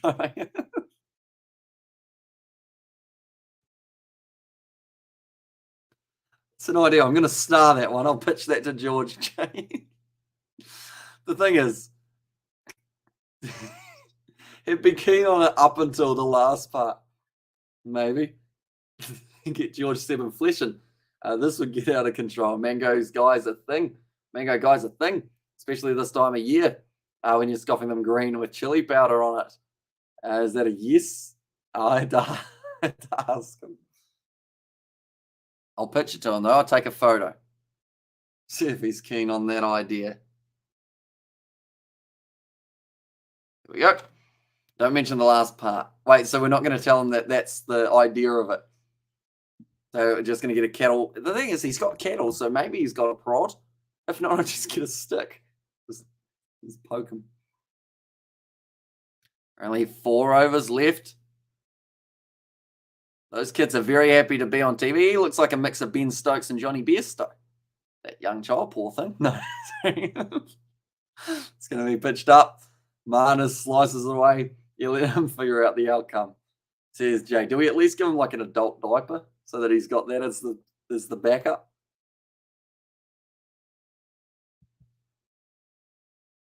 Currently signing a Canadian club can. The West Indies players. If he was allowed to, I'm sure he would scull that can right now. Goes back out onto the field. Thomas still bowling. Outside of off stump. Travis Head doesn't quite get onto it. Tries to cut it away unsuccessfully. Apparently, they have got themselves another 22 balls remaining till the new ball.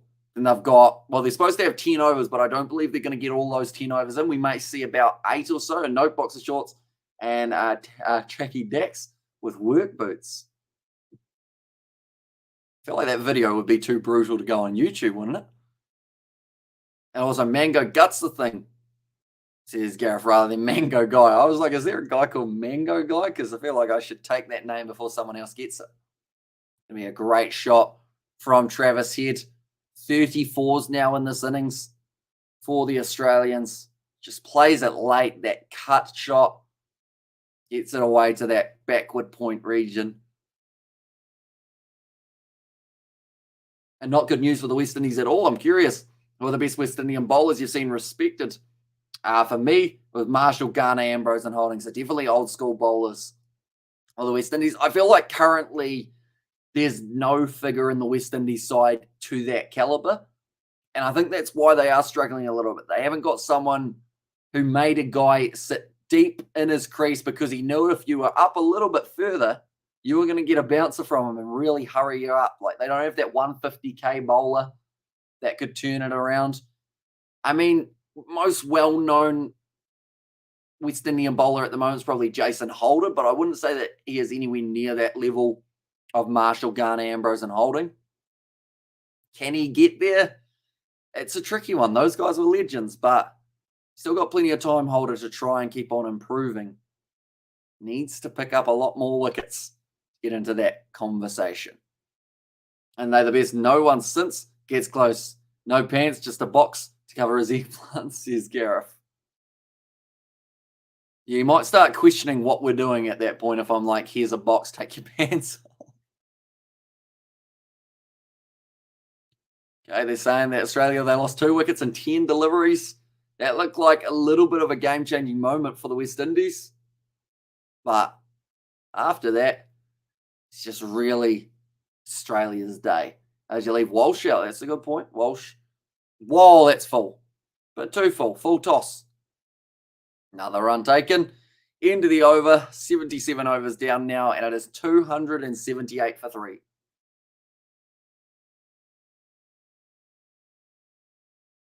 Sean Travis here. The footwork from this man, always impressive. Cutting it all through the defensive line. And a lot of bottom hand in his shots is the comment from Ryan Lara. Just plays it late. Definitely that shot that he hits out through cover point. And also a little bit further back as well. Normally pretty handy. That shot Travis hit. Moving up to 78. Only another 22 before he gets himself to the century. Roston Chase still bowling. I am not sure about this option, because he has been a bit rough. Roston Chase, he's been bowling like a part-timer. Maybe it's the pink ball. Maybe you don't like it. It's got to be the only thing I can think of. It's outside of off stump. Once again, smacked misfield from the West Indies, but disappointing there to allow Travis Head off strike. Now Marnus will have the chance to face his 200th ball at the crease. Like we always mention, this man just loves batting. He will stay out there all day if he can, all night. Probably going to sleep on the pitch at Adelaide Oval, do some shadow batting in his dreams, and then go back out there, have a good start to his next day. But to get the breakthrough wicket before the new ball would be massive for the West Indies. Once again, by Marnus, trying to find that gap. It is Warner gone, career over. I don't think he's completely out, because they were just recently talking about how he's trying to get his lifetime ban removed so that he has a chance of captaining the side again or something like that. Or it was something along those lines. So I'd say he's still got another year or so. David Warner, maybe 2, maybe 3. Depends on whether or not he can find a nice vein of form before too late, because in the Ashes in England, we remember what happened in 2019. He was just getting eaten up by Stuart Broad. Every single delivery was on the money. Another good shot from Travis Head, keeping the strike rotating. Only 45 minutes left. I think they'll struggle to get through 85 overs at this rate. How many overs left for today? They have still got another 12.2 overs. That will be the 155-run partnership. Very well done between those two. I don't think just yet RB is doing it, but he isn't doing himself any favours, says Gareth. Pitched up, down the ground. Marnus disappointed to not get that one through the gap. The partnership of 150 off 215 deliveries. Now, Australia had lost a couple quick wickets. As we can see, Steve Smith there dismissed for the duck. These two at the crease, turn the game around and put it really in Australia's favour. That's another misfield off Roston Chase's bowling. They're going to take the 2 runs as well, just to add insult to injury. That's going to hurt the West Indies. 3 for 283 at the end of the innings. It'll be 290 at the end. And people tell me Matty Renshaw is better than Warner. Is that true? It depends. You know, if you're looking at first class, kind of the lower levels, Matty Renshaw very handy, but you know, it's a tricky one. That's a really bad bit of fielding from the West Indies. And they were 5 overs short, or they were 5 overs short by tees. I don't think we'll see a full 90, says Gareth. Yeah, even with the extra 30 minutes, I think we're going to struggle to get to, I think we'll struggle to get to 87. I think we're going to lose a few overs, which is a shame, because the West Indies had a very good run rate or over rate in their first test match up against Australia. But I think just the fact they haven't been able to take too many wickets, it's made it pretty tricky for the Windies. Braithwaite trying a bit of a round arm. That's going to be hit through by Head. Moves up to 82 now. Another misfield out on the boundary. I don't believe they're going to be able to get the 3 runs for it. Like they're saying, the West Indies, they are just waiting for this day to be over. It has not gone the way they planned. They got Warner out relatively early. They then were able to get Khawaja after he was relatively set on 62. Oh, Craig Braithwaite almost able to get that one onto the stumps. 1.4 overs left, though, till the new ball is taken. Braithwaite, he doesn't really put a lot of effort into the bowling, but he got it down at 88.7 Ks. It looked like it was going to be a lot slower for him.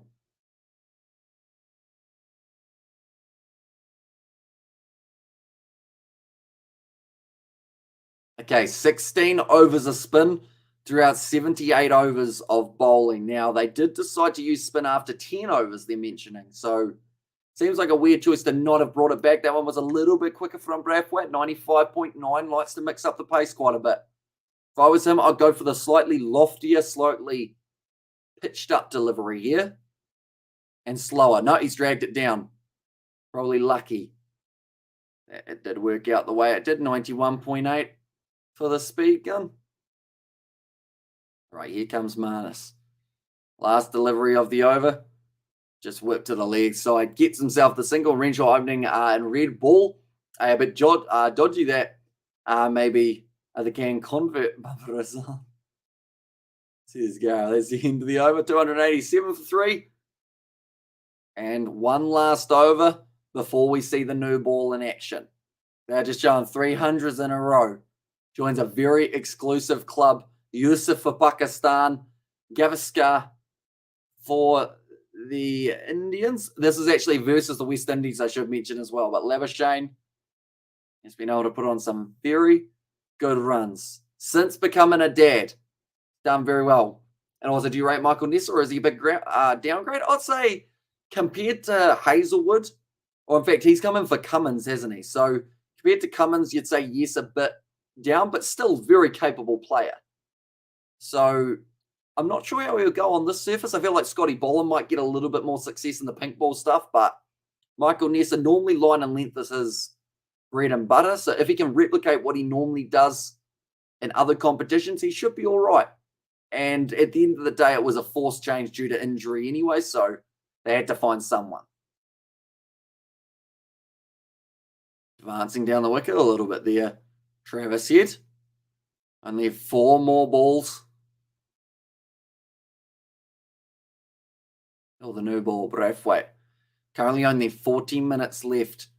I don't think they get him through 10 minutes. They should. Should be very doable, but I don't know whether they will. Maybe if they get a wicket, they'll start to fire up here and start going a bit quicker, just because they'll feel like they can get another one before the day is done. See, only 17 away from the century. Pitched up. Going to be hit out straight to the man in short cover, who has fielded it this time. Oh, he gets the round of applause from Roston Chase, the bowler, as well. A bit of a shame when your own players are giving you stick for being able to field the ball.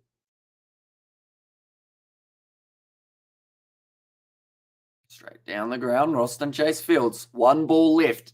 And hi there, Kiwi lads. Are you still rocking cricket? I had a shopping lunch break to help me understand the game situation after I was listening 2 hours ago. So, since then, we've seen a 150-run partnership develop between Marnus and Travis Head. They're looking very comfortable, but the West Indies now have the option of taking the new ball, and I believe they will. And then from there, it's going to be very important that they don't waste this. They normally say with a pink ball, you've got about 20 to 30 overs a swing. Then after that, there's none at all. Or unless you get that cheeky ball that sometimes misbehaves. But the new ball's going to be taken. The bright pink ball, ready to go. Second new ball. And Alzadi Joseph going to be bowling from one end. I believe it will be Jason Holder from the other. Anyone who is new to the channel, be sure to hit that subscribe button. We're going to be back tomorrow for some more of this test match between West Indies and Australia. What would happen if the batter hit the keeper in the head and knocked them out? You'd hope that they'd apologise for a start, but depends, because there is actually a rule that says you're not allowed to have your bat past that back line. So then it would become a situation of, would you end up getting kind of disqualified out, maybe? I don't know. It depends on where the keeper was. Tricks for the World Cup quarterfinals, says Al Mac. I'll quickly have a look at who's versing who again. I know the first match is Croatia versus Brazil. I'll say Brazil take that. England versus France is a tricky one.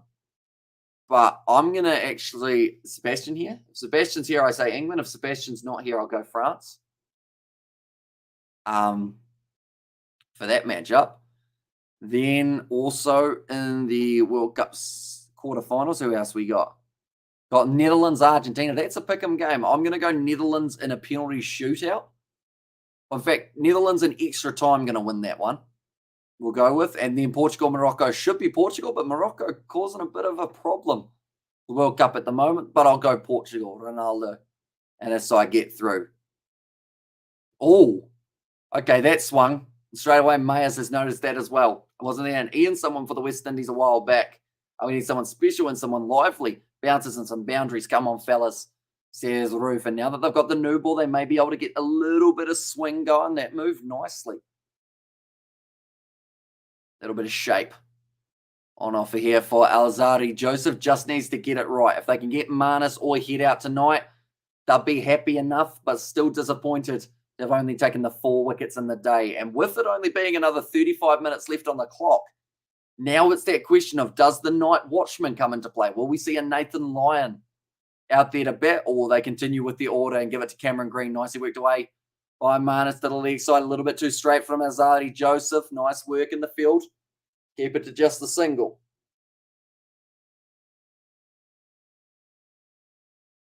Just making sure my rib's still here. I'm actually struggling to come up with an answer to that. And I lucked out with Usman sorting his technique out, Jay. Better than me. Better than me than who would replace Warner? Joe Burns. Did I miss one from Jay? I did. That is weird. It didn't come through. One moment, Jay. What we got here? Where's Jay's? Live chat. Cummins is a flog. No? And also, I'm going to tell Sebastian, don't do that, Gareth. You'll get me in trouble. But it works out if England win, because he'll be happy either way. But if France win, then he'll be disappointed. Game's only 2 hours, 8 hours, or 2 days, 8 hours away. Nicely worked to the leg side. Travis Head is going to get himself at least 2 more runs, if not 3. Should be comfortable for the 3rd. And Head makes his way up to 85. And Morocco can rock the football pitch like you, Hamish. Looking forward to the Cape Town Sevens. It's going to be an exciting competition, and it is only around the corner. Got a few overlaps for the competitions, unfortunately.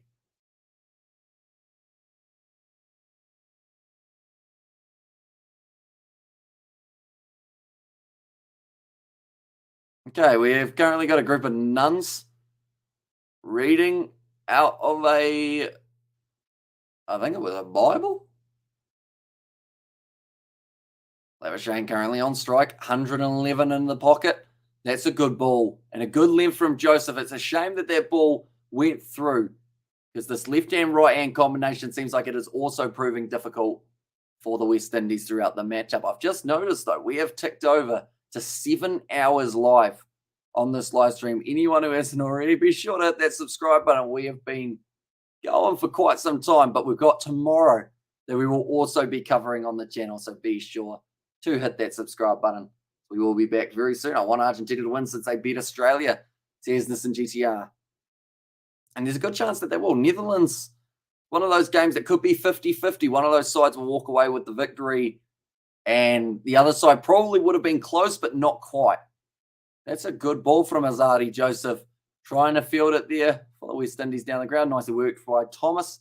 Stop the run from taking place. 9 overs remaining in the day. They're starting to speed up a little bit now for the West Indies in terms of the over rate, so they may get through about 88. I still don't see them getting the 90, though. And remember the fast bowler Mitchell Johnson. What happened to him, Hamish? He was similar to Jimmy Anderson and Freddie Flintoff, I believe. He was in the BBL right up until about 2018. I think he might be coaching now, Mitchell Johnson. Good ball. Down the ground, they're going to take at least the 1 run. Chasing after it, Craig Brathwaite. They get back for 2. That will be the end of the over. Alzarri Joseph, a little bit expensive in that one, going for the 8 runs. In fact, the 7 runs. And the Northern Hemisphere Soccer have dominated FIFA World Cup for 20 years, says Nate there.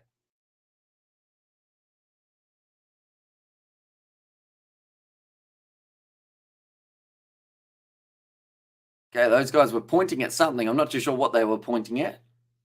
They have those KFC buckets, but they don't actually have KFC in them, which always seems disappointing. That child has done what I do. He's shaken up the drink after he's drunk a majority of it, and then it's a lot flatter, isn't it? An African continent team needs to win, says Ruth. So I guess there's a few options around. Oh, Jason Holder What is this?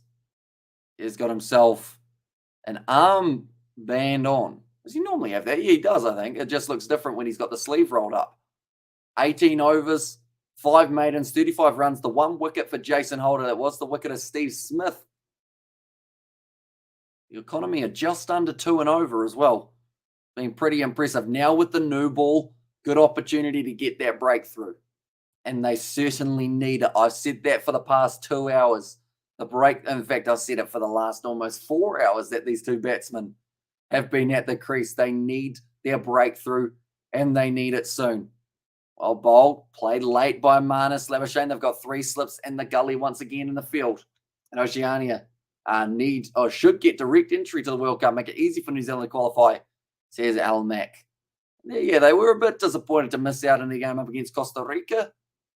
But you always wonder, with how well Japan went, if New Zealand were there rather than Costa Rica, would they have gotten themselves a cheeky win or a cheeky draw up against one of those top sides, or could they have lost all their games? It's just very hard to tell. The dark horse of the World Cup, Morocco, go.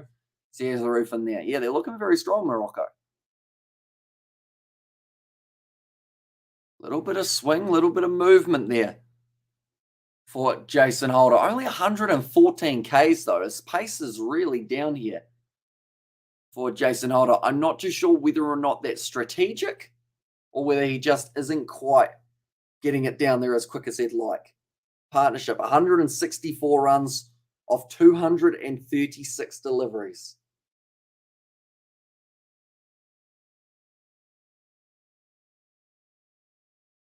I think the first thing I'm going to do once this live stream's finished, I'm probably going to hop on the treadmill, to be honest.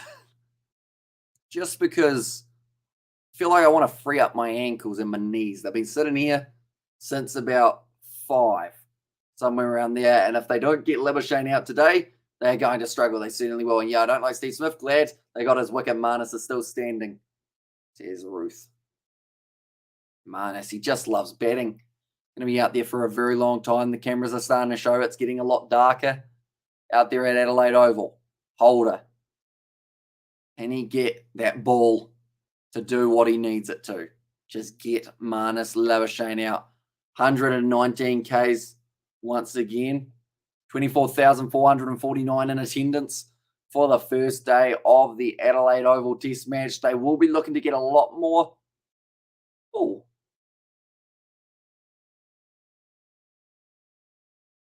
1982 was actually the last time they've had a crowd this big. In fact, I think it's actually bigger than the crowd that they had back then. So that's a massive achievement for them at Adelaide Oval. Holder once again outside of off stump, left alone by Marnus. Also as the fast bowler stood in some peanut butter slowing down there. He's really not getting that pace down. I don't know, he's always had the problem with the footing here. And if they don't get, I read that one. Because it seems to be where the drop-in pitches. He just doesn't seem happy at all striding in at full speed. Could be a problem for him in the future of this test match. Definitely if they have to bowl for a lot longer. Holder there, still swinging, left alone by Marnus. End of the over, and that will be 82 overs down, 295 for 3. Australia still with another 29 minutes left. Looks like the West Indies are starting to scamper through a little bit quicker. They lost another 3 overs, theoretically, in that time that they would have been, had they not had the extra 30 minutes. I don't think that was a sentence. Also, there it is. Ronaldo has been offered 200 million a year to play for a Saudi pub team. Decent money, isn't it?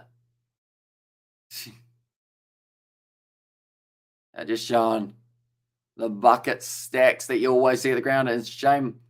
Is Fuzzer okay? Says Gareth in there. Going for that same region every time. Jason Holder pitched up every ball on the money.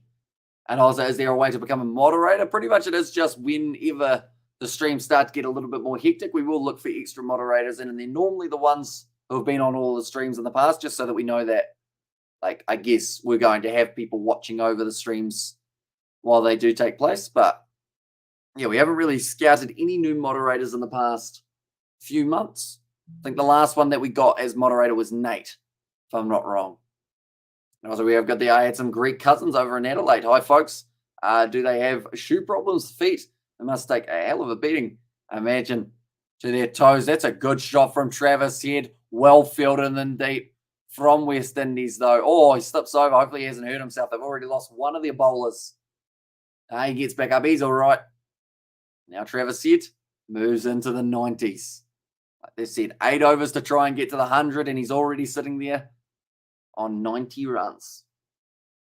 Great bit of fielding there. Could have easily slipped through the hands. Hits the ground hard, does a bit of a spin in the process.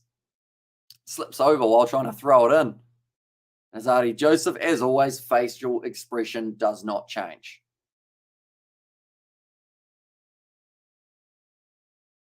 Fella in the back telling him that it was well fielded. One slip. And then, all right, first slip, and then maybe third. That's an inside edge from Travis Head. He'll get another single, moving up to 91 runs now. Although he'll be starting to have flashbacks, because last matchup he managed to get through to 99, and then he was dismissed. The last thing that he wants is to have that happen again. Where that spammer only showed up now, says Gareth. And there. Ronaldo is overrated. Messi is better. So is that English chap? Give me some names, please, says Ruth. So the English chap. Who would the English chap be? Are we talking someone who plays in the Premier League, or are we talking just actually English? The only English player I can think of is probably Jadon Sancho. Neymar for Brazil, decent option. Haaland is a good player for Norway, I think. Harry Kane, says Gareth in there. Oh, yeah, he's Brazilian, says Ruth. So thinking Neymar. Joseph, 3 runs off his first 4 balls of the over. Partnership of 162. This is really hurting the West Indies. Big full toss down the leg side from Joseph, trying to mix it in. Unfortunately, that's the ball that needs to be going for middle stump. If you're going to do a Yorker, you've got to get it right. If you miss your line and your length, it's just pretty much a freebie for Marnus to look at and go, okay, there's a chance that he might bowl one of those again. My voice is starting to disappear. We've only been going for 7 hours. This is a bit of a disappointing effort from the vocal cords. Hopefully it does end up lasting a bit longer for tomorrow, as we have got the cricket and we have got the sevens that we will be covering. Oh, yes, Neymar falls over if you blow.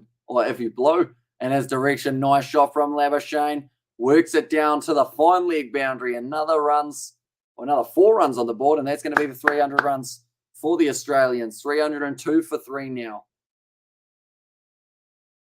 And that will be the end of the over.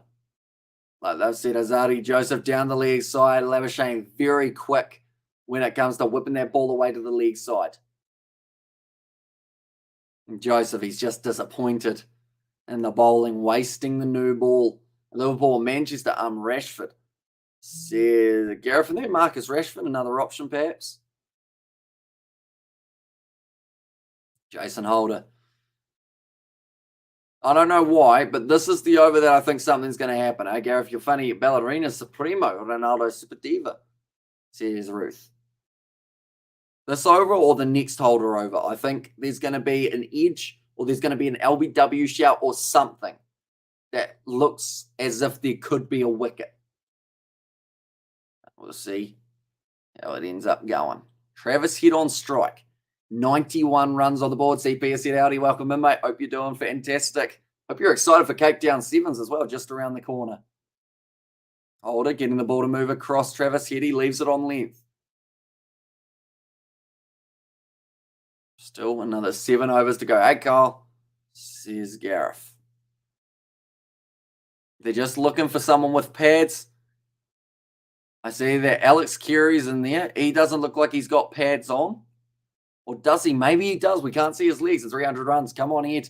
Get that 100. And yeah, but thunderstorms are predicted. Oh, no. That's not good, because that will definitely, I guess you'd say that would be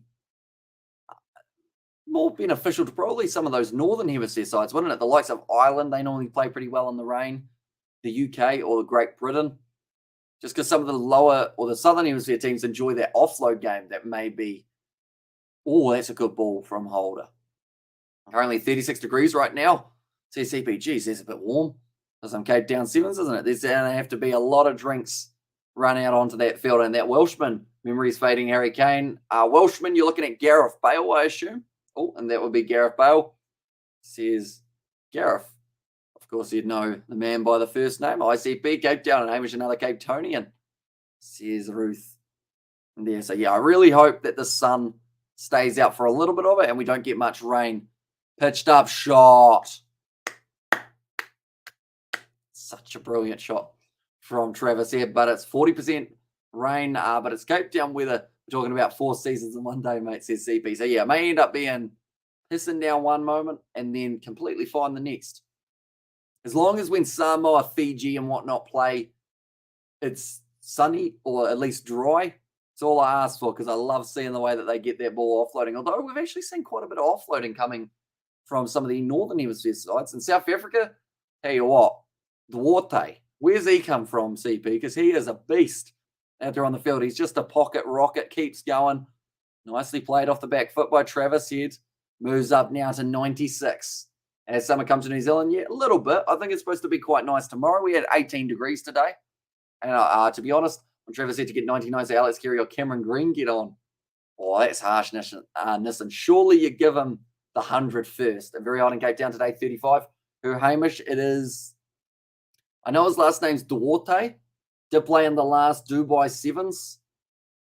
His name's also got Ricardo in it. I can't remember his first name, but it's something Ricardo Duarte. Playing for the South African Sevens side. Sitting behind it there for Manus. 119 runs, so still not a huge amount of pace here for Jason Holder. And also, Hamish, is it still raining season in New Zealand or the situation has improved? No, it's still supposed to rain a little bit throughout the next few days. I know you're talking about CSCP and Travis Head has impressed me today. Well, even over the last couple of games, he's sorted his balance out and looking good. Says Gareth. And thunderstorms tonight, AC/DC, thunderstruck. No. From Ruth. I'm actually going to look to see whether or not we've got any rain for Saturday. There's a slight part of me that hopes that it will rain, just a little tiny part, because, okay, Sunday's supposed to rain. Thunderstorms. They are just showing Travis here doing very well with that cover drive and beautiful night in Adelaide for cricket. Labuschagne doing well. He is indeed. Already getting 100, looking towards that 200 now. Still plenty of time left in this test match. Another 19 minutes left of day one. And Travis Head, he'll be looking to bring up that 100 onto the board as well. And Travis Head is so underrated. Better for Australia. So unfortunately, he hasn't played enough for Australia. He is so attacking better. Says Coding, yeah. He just manages to play his own style of test match cricket. And it works extremely well for him. He's up to 96. He's 4 away. And Travis said he's the local boy in Adelaide. Oh, bit of a play and a miss there. I'm not really invested in the Sevens this weekend, more interested in the Champions Cup opener, says CP. Yeah, there's going to be some good games. I am annoyed that one of the big games that we're hoping to cover with Samoa Island, and it overlaps with the Sharks versus Harlequin. So I have no idea what we're going to do during that period. I was hoping to be able to get a commentator in for that 20-minute patch, but didn't find one, unfortunately. So that's going to be an interesting little patch where I don't know whether I'm going to leave the scoreboard going of one of the matches or I'm going to do some of one, then go to the other, then back to the other. I have no idea. That's a shot. Travis said he's going to get himself the 100. He's running them all. And Adelaide, the hometown boy, brings up another century for the Australians. I'm feeling ruthless today. Is that the Aussie batsman? 100 runs, says Roof. And there it certainly is. Travis Head, the 100 runs, 5th test 100 in 30 matches. It's picked up by Manus, a spank on the butt as well, and celebrates with the Adelaide Oval crowd. The locals who have stuck around, come on. Oh, Samoa, come on, Sevens. And he's recently just gotten his technique right. He must be batting with an above 90% control, says Gareth there. And just put a scoreboard on, says CP. And also no, says Nissan GTR there. Yeah, so I'm thinking of doing the first 20 minutes of Sharks versus Harlequins, then having the scoreboard while I'm away for the sevens, and then coming back after halftime for the rest of the game. It's going to be a tricky one, though, because I don't want to leave it unsupervised. But I don't think I could convince my parents to do a 20-minute patch at 2:30 a.m. Maybe if I pay them some good money. We'll see. See if I can convince them, because they probably don't know many of the Sharks or Harlequins players either. But it would be more of just that little patch to get it, like, I have something there rather than just the scoreboard. It's pitch flat, or Australia batted slowly, a little bit of both. I think Australia have just had a cautious approach. They know that the West Indian bowlers, they'll be looking to attack that off stump. They've been patient, leaving the ball outside of off, though. Tony Joseph left alone by Labuschagne. Travis Head now sitting on 101 runs. The partnership of 181 here for the Australians. So a massive, massive partnership between these two. Travis Head, he had a big smile on his face knowing that he's been able to get himself yet again another century. And any picks made for the Champions Cup, says CP. I think game of the weekend is going to be Sharks Harlequins. But score-wise, I'm interested to see how Clermont go up against the Stormers. That should be an interesting game. And there's something in it. Windies haven't bowled well. Are they really down on pace? Says Gareth. Yeah, only 120 for Holder seems weird. And they need some chocolate and popcorn for a snack. There's this hard work cricket commentary, Hamish.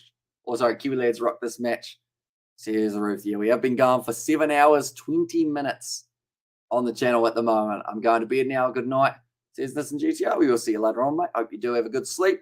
Hope you will be back tomorrow for some more test match cricket. It is going to be day 2 of this one. We will get to see the West Indies bat before the end of day 2, I would think. Will be the end of the Alzari Joseph over.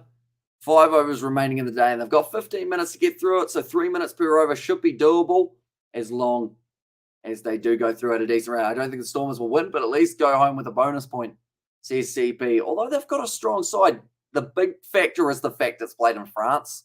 And think of the West Indies bowlers need some Red Bull. Gives you wings, says Ruth. But yeah, as long as the Stormers, they keep themselves in the game going into that second half, they are a capable side.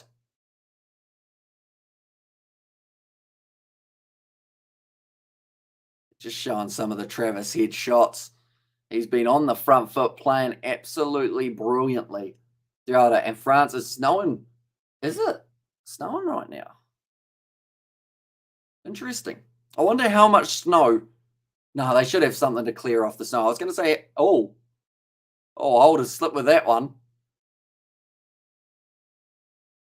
Head just gives them the pat on the back. It's a dead ball there, -3 degrees. Oh, a bit chilly. That was a good night, Nissan. Sweet dreams, buddy. Says Ruth. Right, what happens here for Holder? I think the ball just slips out of the hand. Yeah, hits it with his other hand. Bounces away. Travis, he considered going after it, but he decided instead to just allow it to pretty much be out. And also 3 for 300. Did I call it? Of course I did, says young boy Pete. And there are currently 2 centuries at the crease. Travis said that came back in a little bit more. Goes a lot better when he gets it bowled for Jason Holder rather than just dropping it short.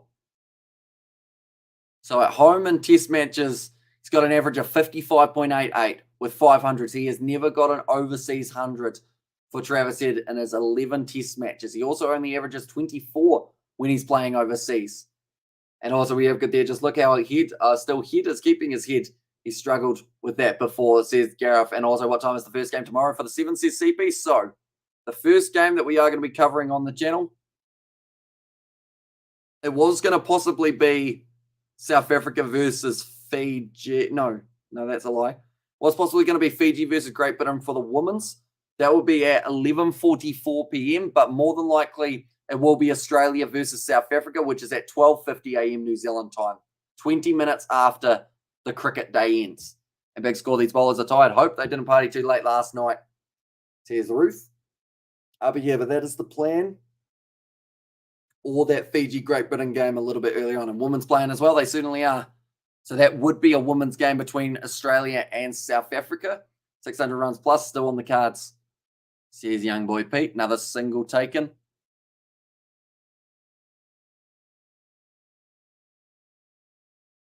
Okay, Travis here might have a problem with his bat here. But might be all right for the last 3 overs.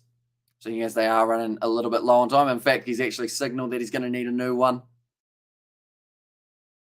Although that one surely is going to get put somewhere special for Travis Head. It sounded a bit dodgy, as in in a case. And Stormers, too many inconsistent games. Need to look at Canterbury Crusaders. Those guys rock.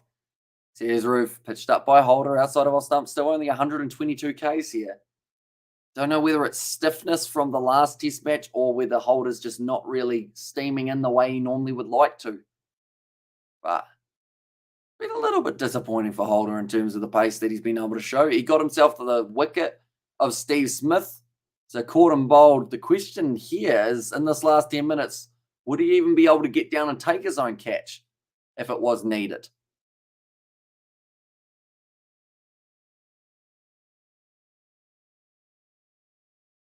A little bit shorter there. It's Amanis in the leg.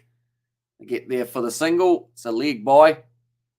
And now Travis here, one last ball of the over. They're still supposed to squeeze in 4 more overs today. I don't see it happening unless they bowl a little bit of spin, which they won't want to because they've got the new ball 5 weeks from Travis tomorrow morning. He survives tonight. Sees young boy Pete. Patrick Cummins very happy with the way this one's been going. Cameron Green with a big smile on his face. Alex Carey as well. Doesn't look like he's going to be needed today. Could still be an option of a late wicket, though, for the West Indies. Around the wicket for Jason Holder. Trying to force the wicket. It's cut away by Travis Head. Gets himself this deep point single. West Indies bat well when they get the chance, says Melvin. So, yeah, more than likely they'll get the chance tomorrow to have a crack. And also, how's the condition of that ball? And when do they change the ball over how many overs? So they have recently changed it. 6 overs ago, they did end up swapping. I won't say inconsistent despite conceding points in the second half. It's about building the squad depth, and the URC is important. Look at the Sharks. CSCP. And yeah, if he goes through tonight, I see a double on the cards. He really is batting well, says Gareth. And he's scoring at a really good rate, which means he's not going to waste a huge amount of time at the crease while they are waiting for those runs to be scored. Because Australia, once again, we're probably looking at seeing a declaration here of about that 500 or probably 600 mark again for Australia. Bat throughout the first 2 sessions of tomorrow and then bowl when it's the most dangerous, which is that final session of a day with the pink ball under lights. Mitchell Stark could be lethal. And they could end up picking themselves up 3 or 4 wickets in just that first bowling session. I think that's somewhere similar to what they'll do. I can't leave my poor Sharks. Says Gareth and also CP, I'm reluctant to support the Stormers because they're hot and cold. Says Ruth. Now, 9 minutes left of the day, 4 overs to go. They won't get through them, I don't believe, unless they do start to speed up a bit more. But now Phillip added back into the bowling attack, left alone by Head. And leaving well throughout this game, Travis Head. Just showing the Travis Head boundaries. He loves it on the cover drive side. Sorry, Gareth says CP. And also, do you consider competitive eating a legitimate sport? Hot dog eating at the Olympics? I don't know if I'd call it a sport. I'd probably call it a very impressive hobby. But I wouldn't say sport per se. You know? It's very impressive, don't get me wrong. But I don't know whether I would consider it as the same extent as other sports. But there will be games like that. Just go on with low expectations and 650 and declare if Travis Head's still there. So here's young boy Pete.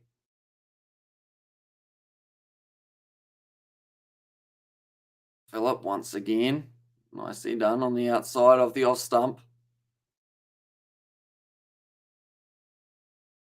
Also, Ian Smith on commentary. He said that at Optus Stadium, you could see that no matter what, they really pushed the West Indies. No matter what in the field they were trying.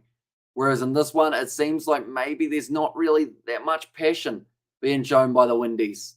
And last season, or season went well, or went in with low expectations, and looked still almost won the whole damn thing. 2 centuries, I called it, says young boy Pete. There's Phillip. Oh, 2 dots in a row now.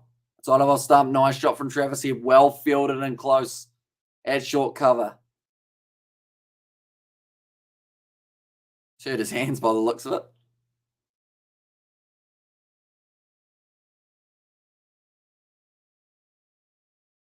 And like they've just said, they needed a spinner. Roston Chase is not your spinner, though, I don't believe. And like they've said, part-time at best with his off-spin, unfortunately. You need a specialist. And the West Indies are currently missing that, and it is costing them. Phillip, that's a little bit uppish from Travis here, but he's raced it away out to cover boundary. He's going to be catching up with Marnus Labuschagne at this rate. We've only got a few overs left of the day. Striking it beautifully. 3.2 overs remain now. They will be a little bit behind with the over rate. It's almost time for that beer, or time for beer snakes again, says CP. Yeah, they made a massive one at Cape Town last year, didn't they? Almost the length of the rugby field. We're looking to up that this year, although if it's rainy and a little bit bad weather, maybe they won't get it quite as long as they did before. But Stiff Gozzy was on target for 150, and Hot Dogs Rock, just like Kiwi Lads and George. It was a bit of a hoik attempt from Travis. He probably is least structured shot of the day. And also, Sharks are dangerous, as in rugby, not great whites, says Ruth. 3 more overs remain. So as long as they steam through one of these overs, they should get all 3 in. They might play through to about 12:33, as long as lights allow it. But they missed 3 overs in that second session, 2 overs in the first, and they're currently about 3 behind. And fear the thin, or fear the thin. That's quite hard to say. That's another 4 runs for Travis Head. He's trying to get them to the 200-run partnership, but Head's moving up to 111. I think he's broken another bat. Now, the handle doesn't feel right, he said. How can you say that the handle doesn't feel good when he's just set? He's just nailed it. 2 fours in this over, and Travis he wants to switch his bat again.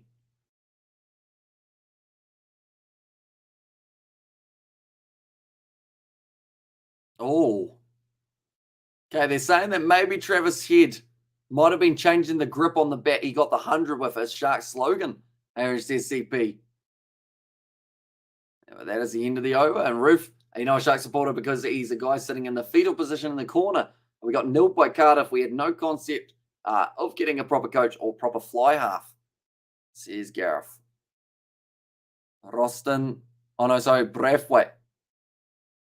Back into the attack. I think a bug just flew into the eye of Braithwaite. Looks like he's not having a fun time. He was just about to run in. Labuschagne on 116, the partnership 8 short of the double century. Well bowled by Braithwaite. Bit of a round arm delivery. Labuschagne just tried to play the line, but it did end up going away from him just a little bit. Not a lot of spin on that one. In fact, it almost ended up doing more of a leg spin than an off spin. Yeah, out through cover. Just a single. Now Travis Head takes the strike back.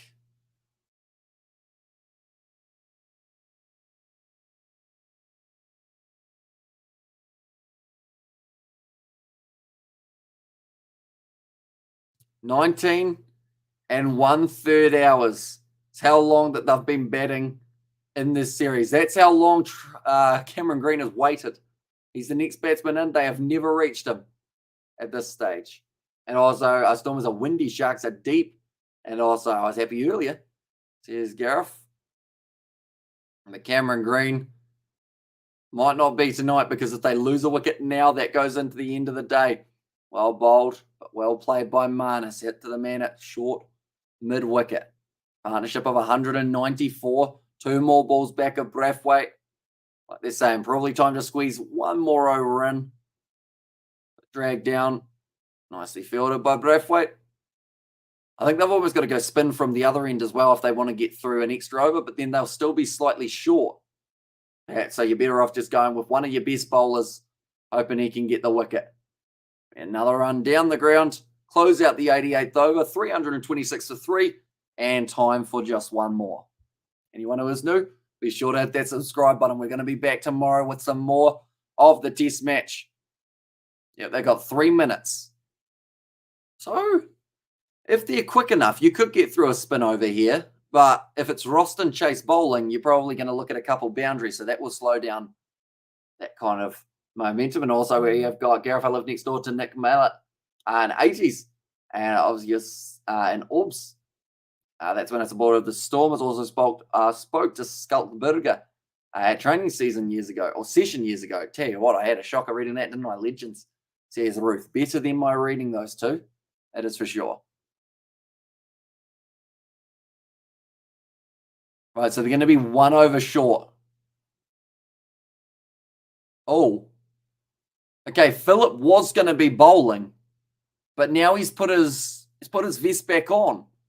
I think they've been told that because it's so late, they have to bowl spin. I think. Is that the case here? Yeah, it is. Roston Chase has to bowl the last over because of how late it is. They need him to step up here and just hit that ball in the middle of the bat. Says a Roof. Now, Roston Chase, 6 balls on the stumps here. This is what he needs. Or outside of off on a decent length. He's been dragging the ball down short. He's been straying down the leg side. He's had a lot of mistakes in this innings, Roston Chase, for his bowling. Better. They do get the run from the misfield, but it was still a better delivery. Unfortunately, just mistake after mistake in the field for the Windies throughout this day. That is something they'll certainly want to work on for the next test match. Hit to the leg side, just gets down and goes straight through the hands. It's probably been the most misfielding off Roston Chase's bowling. It's probably a bit unfortunate for him in that regard.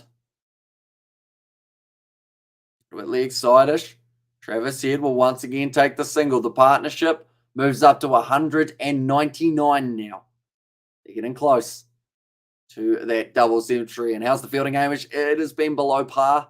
Unfortunately, a lot of misfields, definitely around that short mid-wicket region. Probably an extra 20 runs or so scored by the Australians throughout the last, or from the West Indies, sorry, I should say. Throughout that little while. And enjoy your night or night. Watch some movies and snack. Take it easy, Hamish, says Nate. And there as well. Do appreciate that a lot, mate. And yeah, hopefully you do. If you've got work, you enjoy work. If you don't have work, this is interesting. Sky's gone down. Or at least it has for me for the final over. The site cannot be reached. Interesting. So we might not get to see the last 5 balls, but we will get to keep them updated on there. Looks like another decent shot from Travis Head. The 200 is just around the corner for their partnership, and come on the Windies, another wicket, says Ruth. So if anyone else is watching in New Zealand on Sky Go, has it cut out for you guys as well? Or is it just my one that it has cut out for?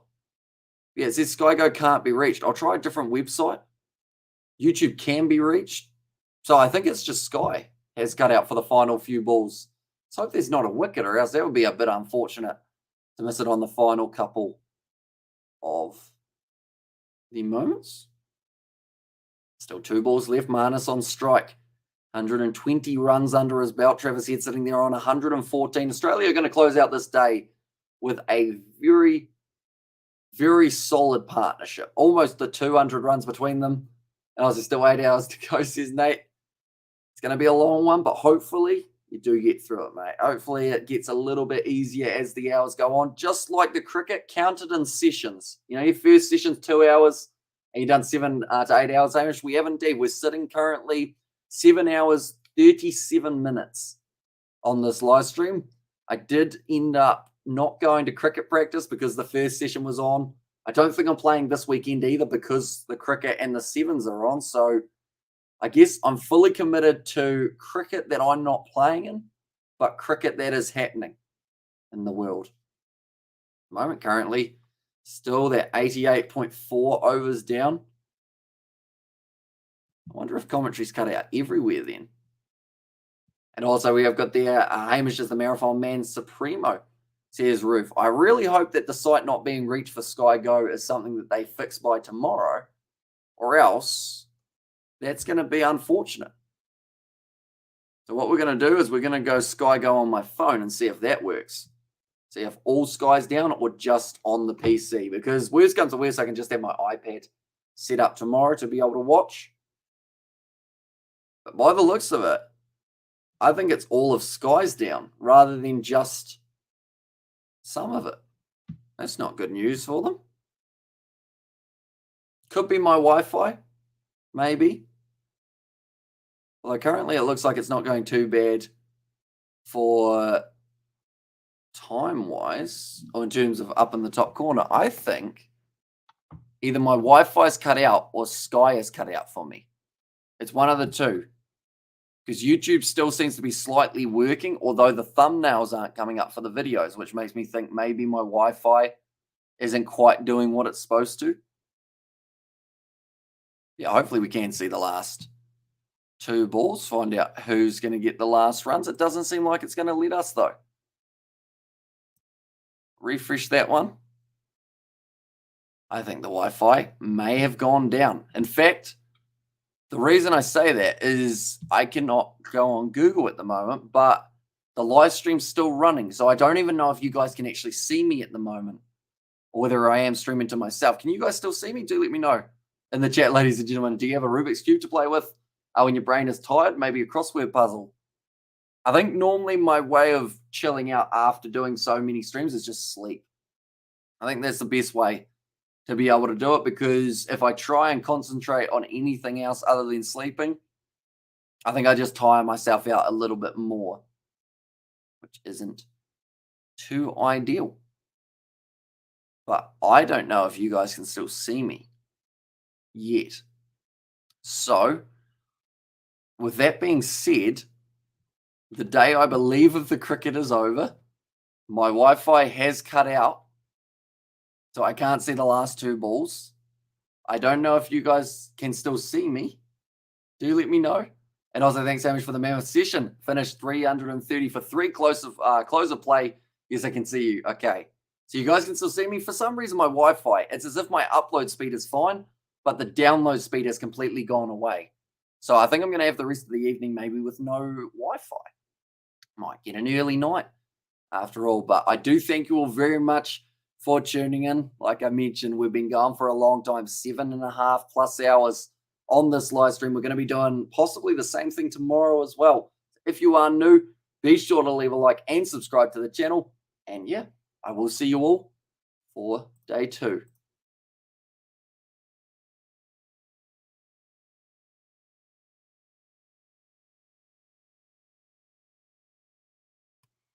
This is interesting. You guys can still see me, can't you? Because it says network error and it says that I can't end the stream.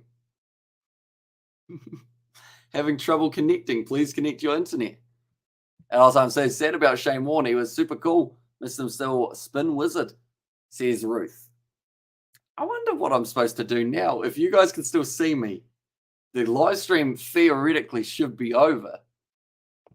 But I can't end the stream, apparently, until I have decent Wi-Fi. So what do we do now? I guess it's a longer evening than anticipated. And when does the stream start tomorrow? The plan for the stream tomorrow will be to start at about 5 p.m., I believe, is going to be the plan. They lost an over today, so I'd like to think they wouldn't start 15 minutes early tomorrow just for that one over to accommodate it. So it should be 5 p.m. tomorrow. See how many sessions we do. Also, the internet connection may play influence on it a little bit. Yeah, we'll see how we go. Right. I'm going to try ending the stream again, I think. See whether or not it works for me. Wish me luck, ladies and gentlemen. If you did enjoy, be sure to leave a like and subscribe. And I will see you all for the next one. No, I can't end the stream. The button physically will not work. I click the button, it says end broadcast. That doesn't seem Good. Interesting. Okay, so my Wi-Fi on my PC is pretty much down. What to do now? I think my Wi-Fi on my phone is also slightly down. I mean, I guess at least it happened now rather than later. I have no idea how I'm still streaming. And maybe make sure you reset your router, eh? Yeah. Like my Wi-Fi, it won't pick it up on my phone. It's not working on my PC, yet somehow you guys can still see me and I am streaming? And also, Sky Stalker, Luke Skywalker from Star Wars, wonderful movie, says Ruth. Yeah, it's got no Wi-Fi networks available. My Wi-Fi is currently not working. Still normal, to be honest. It's weird how this is working because, like, literally nothing else is. My phone won't connect to the Wi-Fi, so I don't have that as an option because I was going to maybe get it set up on my phone and end it from there. I don't have any data and my phone's not topped up, so I can't actually do it that way. I am confused at what to do, ladies and gentlemen, but we can see the wickets below Australia. They were sitting at there after 55 overs. David Warner losing his wicket for 21 overs down. Usman Khawaja 62, and then Steve Smith got himself the duck. But then from there, the big partnership, almost 200 runs put onto the board by the Australian partnership of Travis Head and Marnus Labuschagne. I have never had the trouble of not being able to end a live stream. This is the weirdest thing. I'm going to try resetting again. I might be able to end the stream on YouTube. Also, we have got this, someone loves you, won't let you go, says Nate. Weird. Very weird. Oh. No, YouTube didn't just load. Never mind. I'm trying to work out what to do because YouTube have a button that says end stream. I'm not sure whether or not that will actually end the stream though, or whether it will not end it. Those are the two options. I guess we try it, see if it works. Wish me luck, ladies and gentlemen. If you are new to the channel, sure to leave a like and subscribe. We don't normally have these technical difficulties. We'll see how we go in the future. Still can't end it on the live streaming software. We're going to try up in the corner now. So anyone who's still in the chat, once I do click this button, can you please let me know if it does end or whether it just says it's ended on here and you guys can still see me. This will be important information. So I'm going to click end stream. Your stream will no longer be live. Okay, we're going to click it.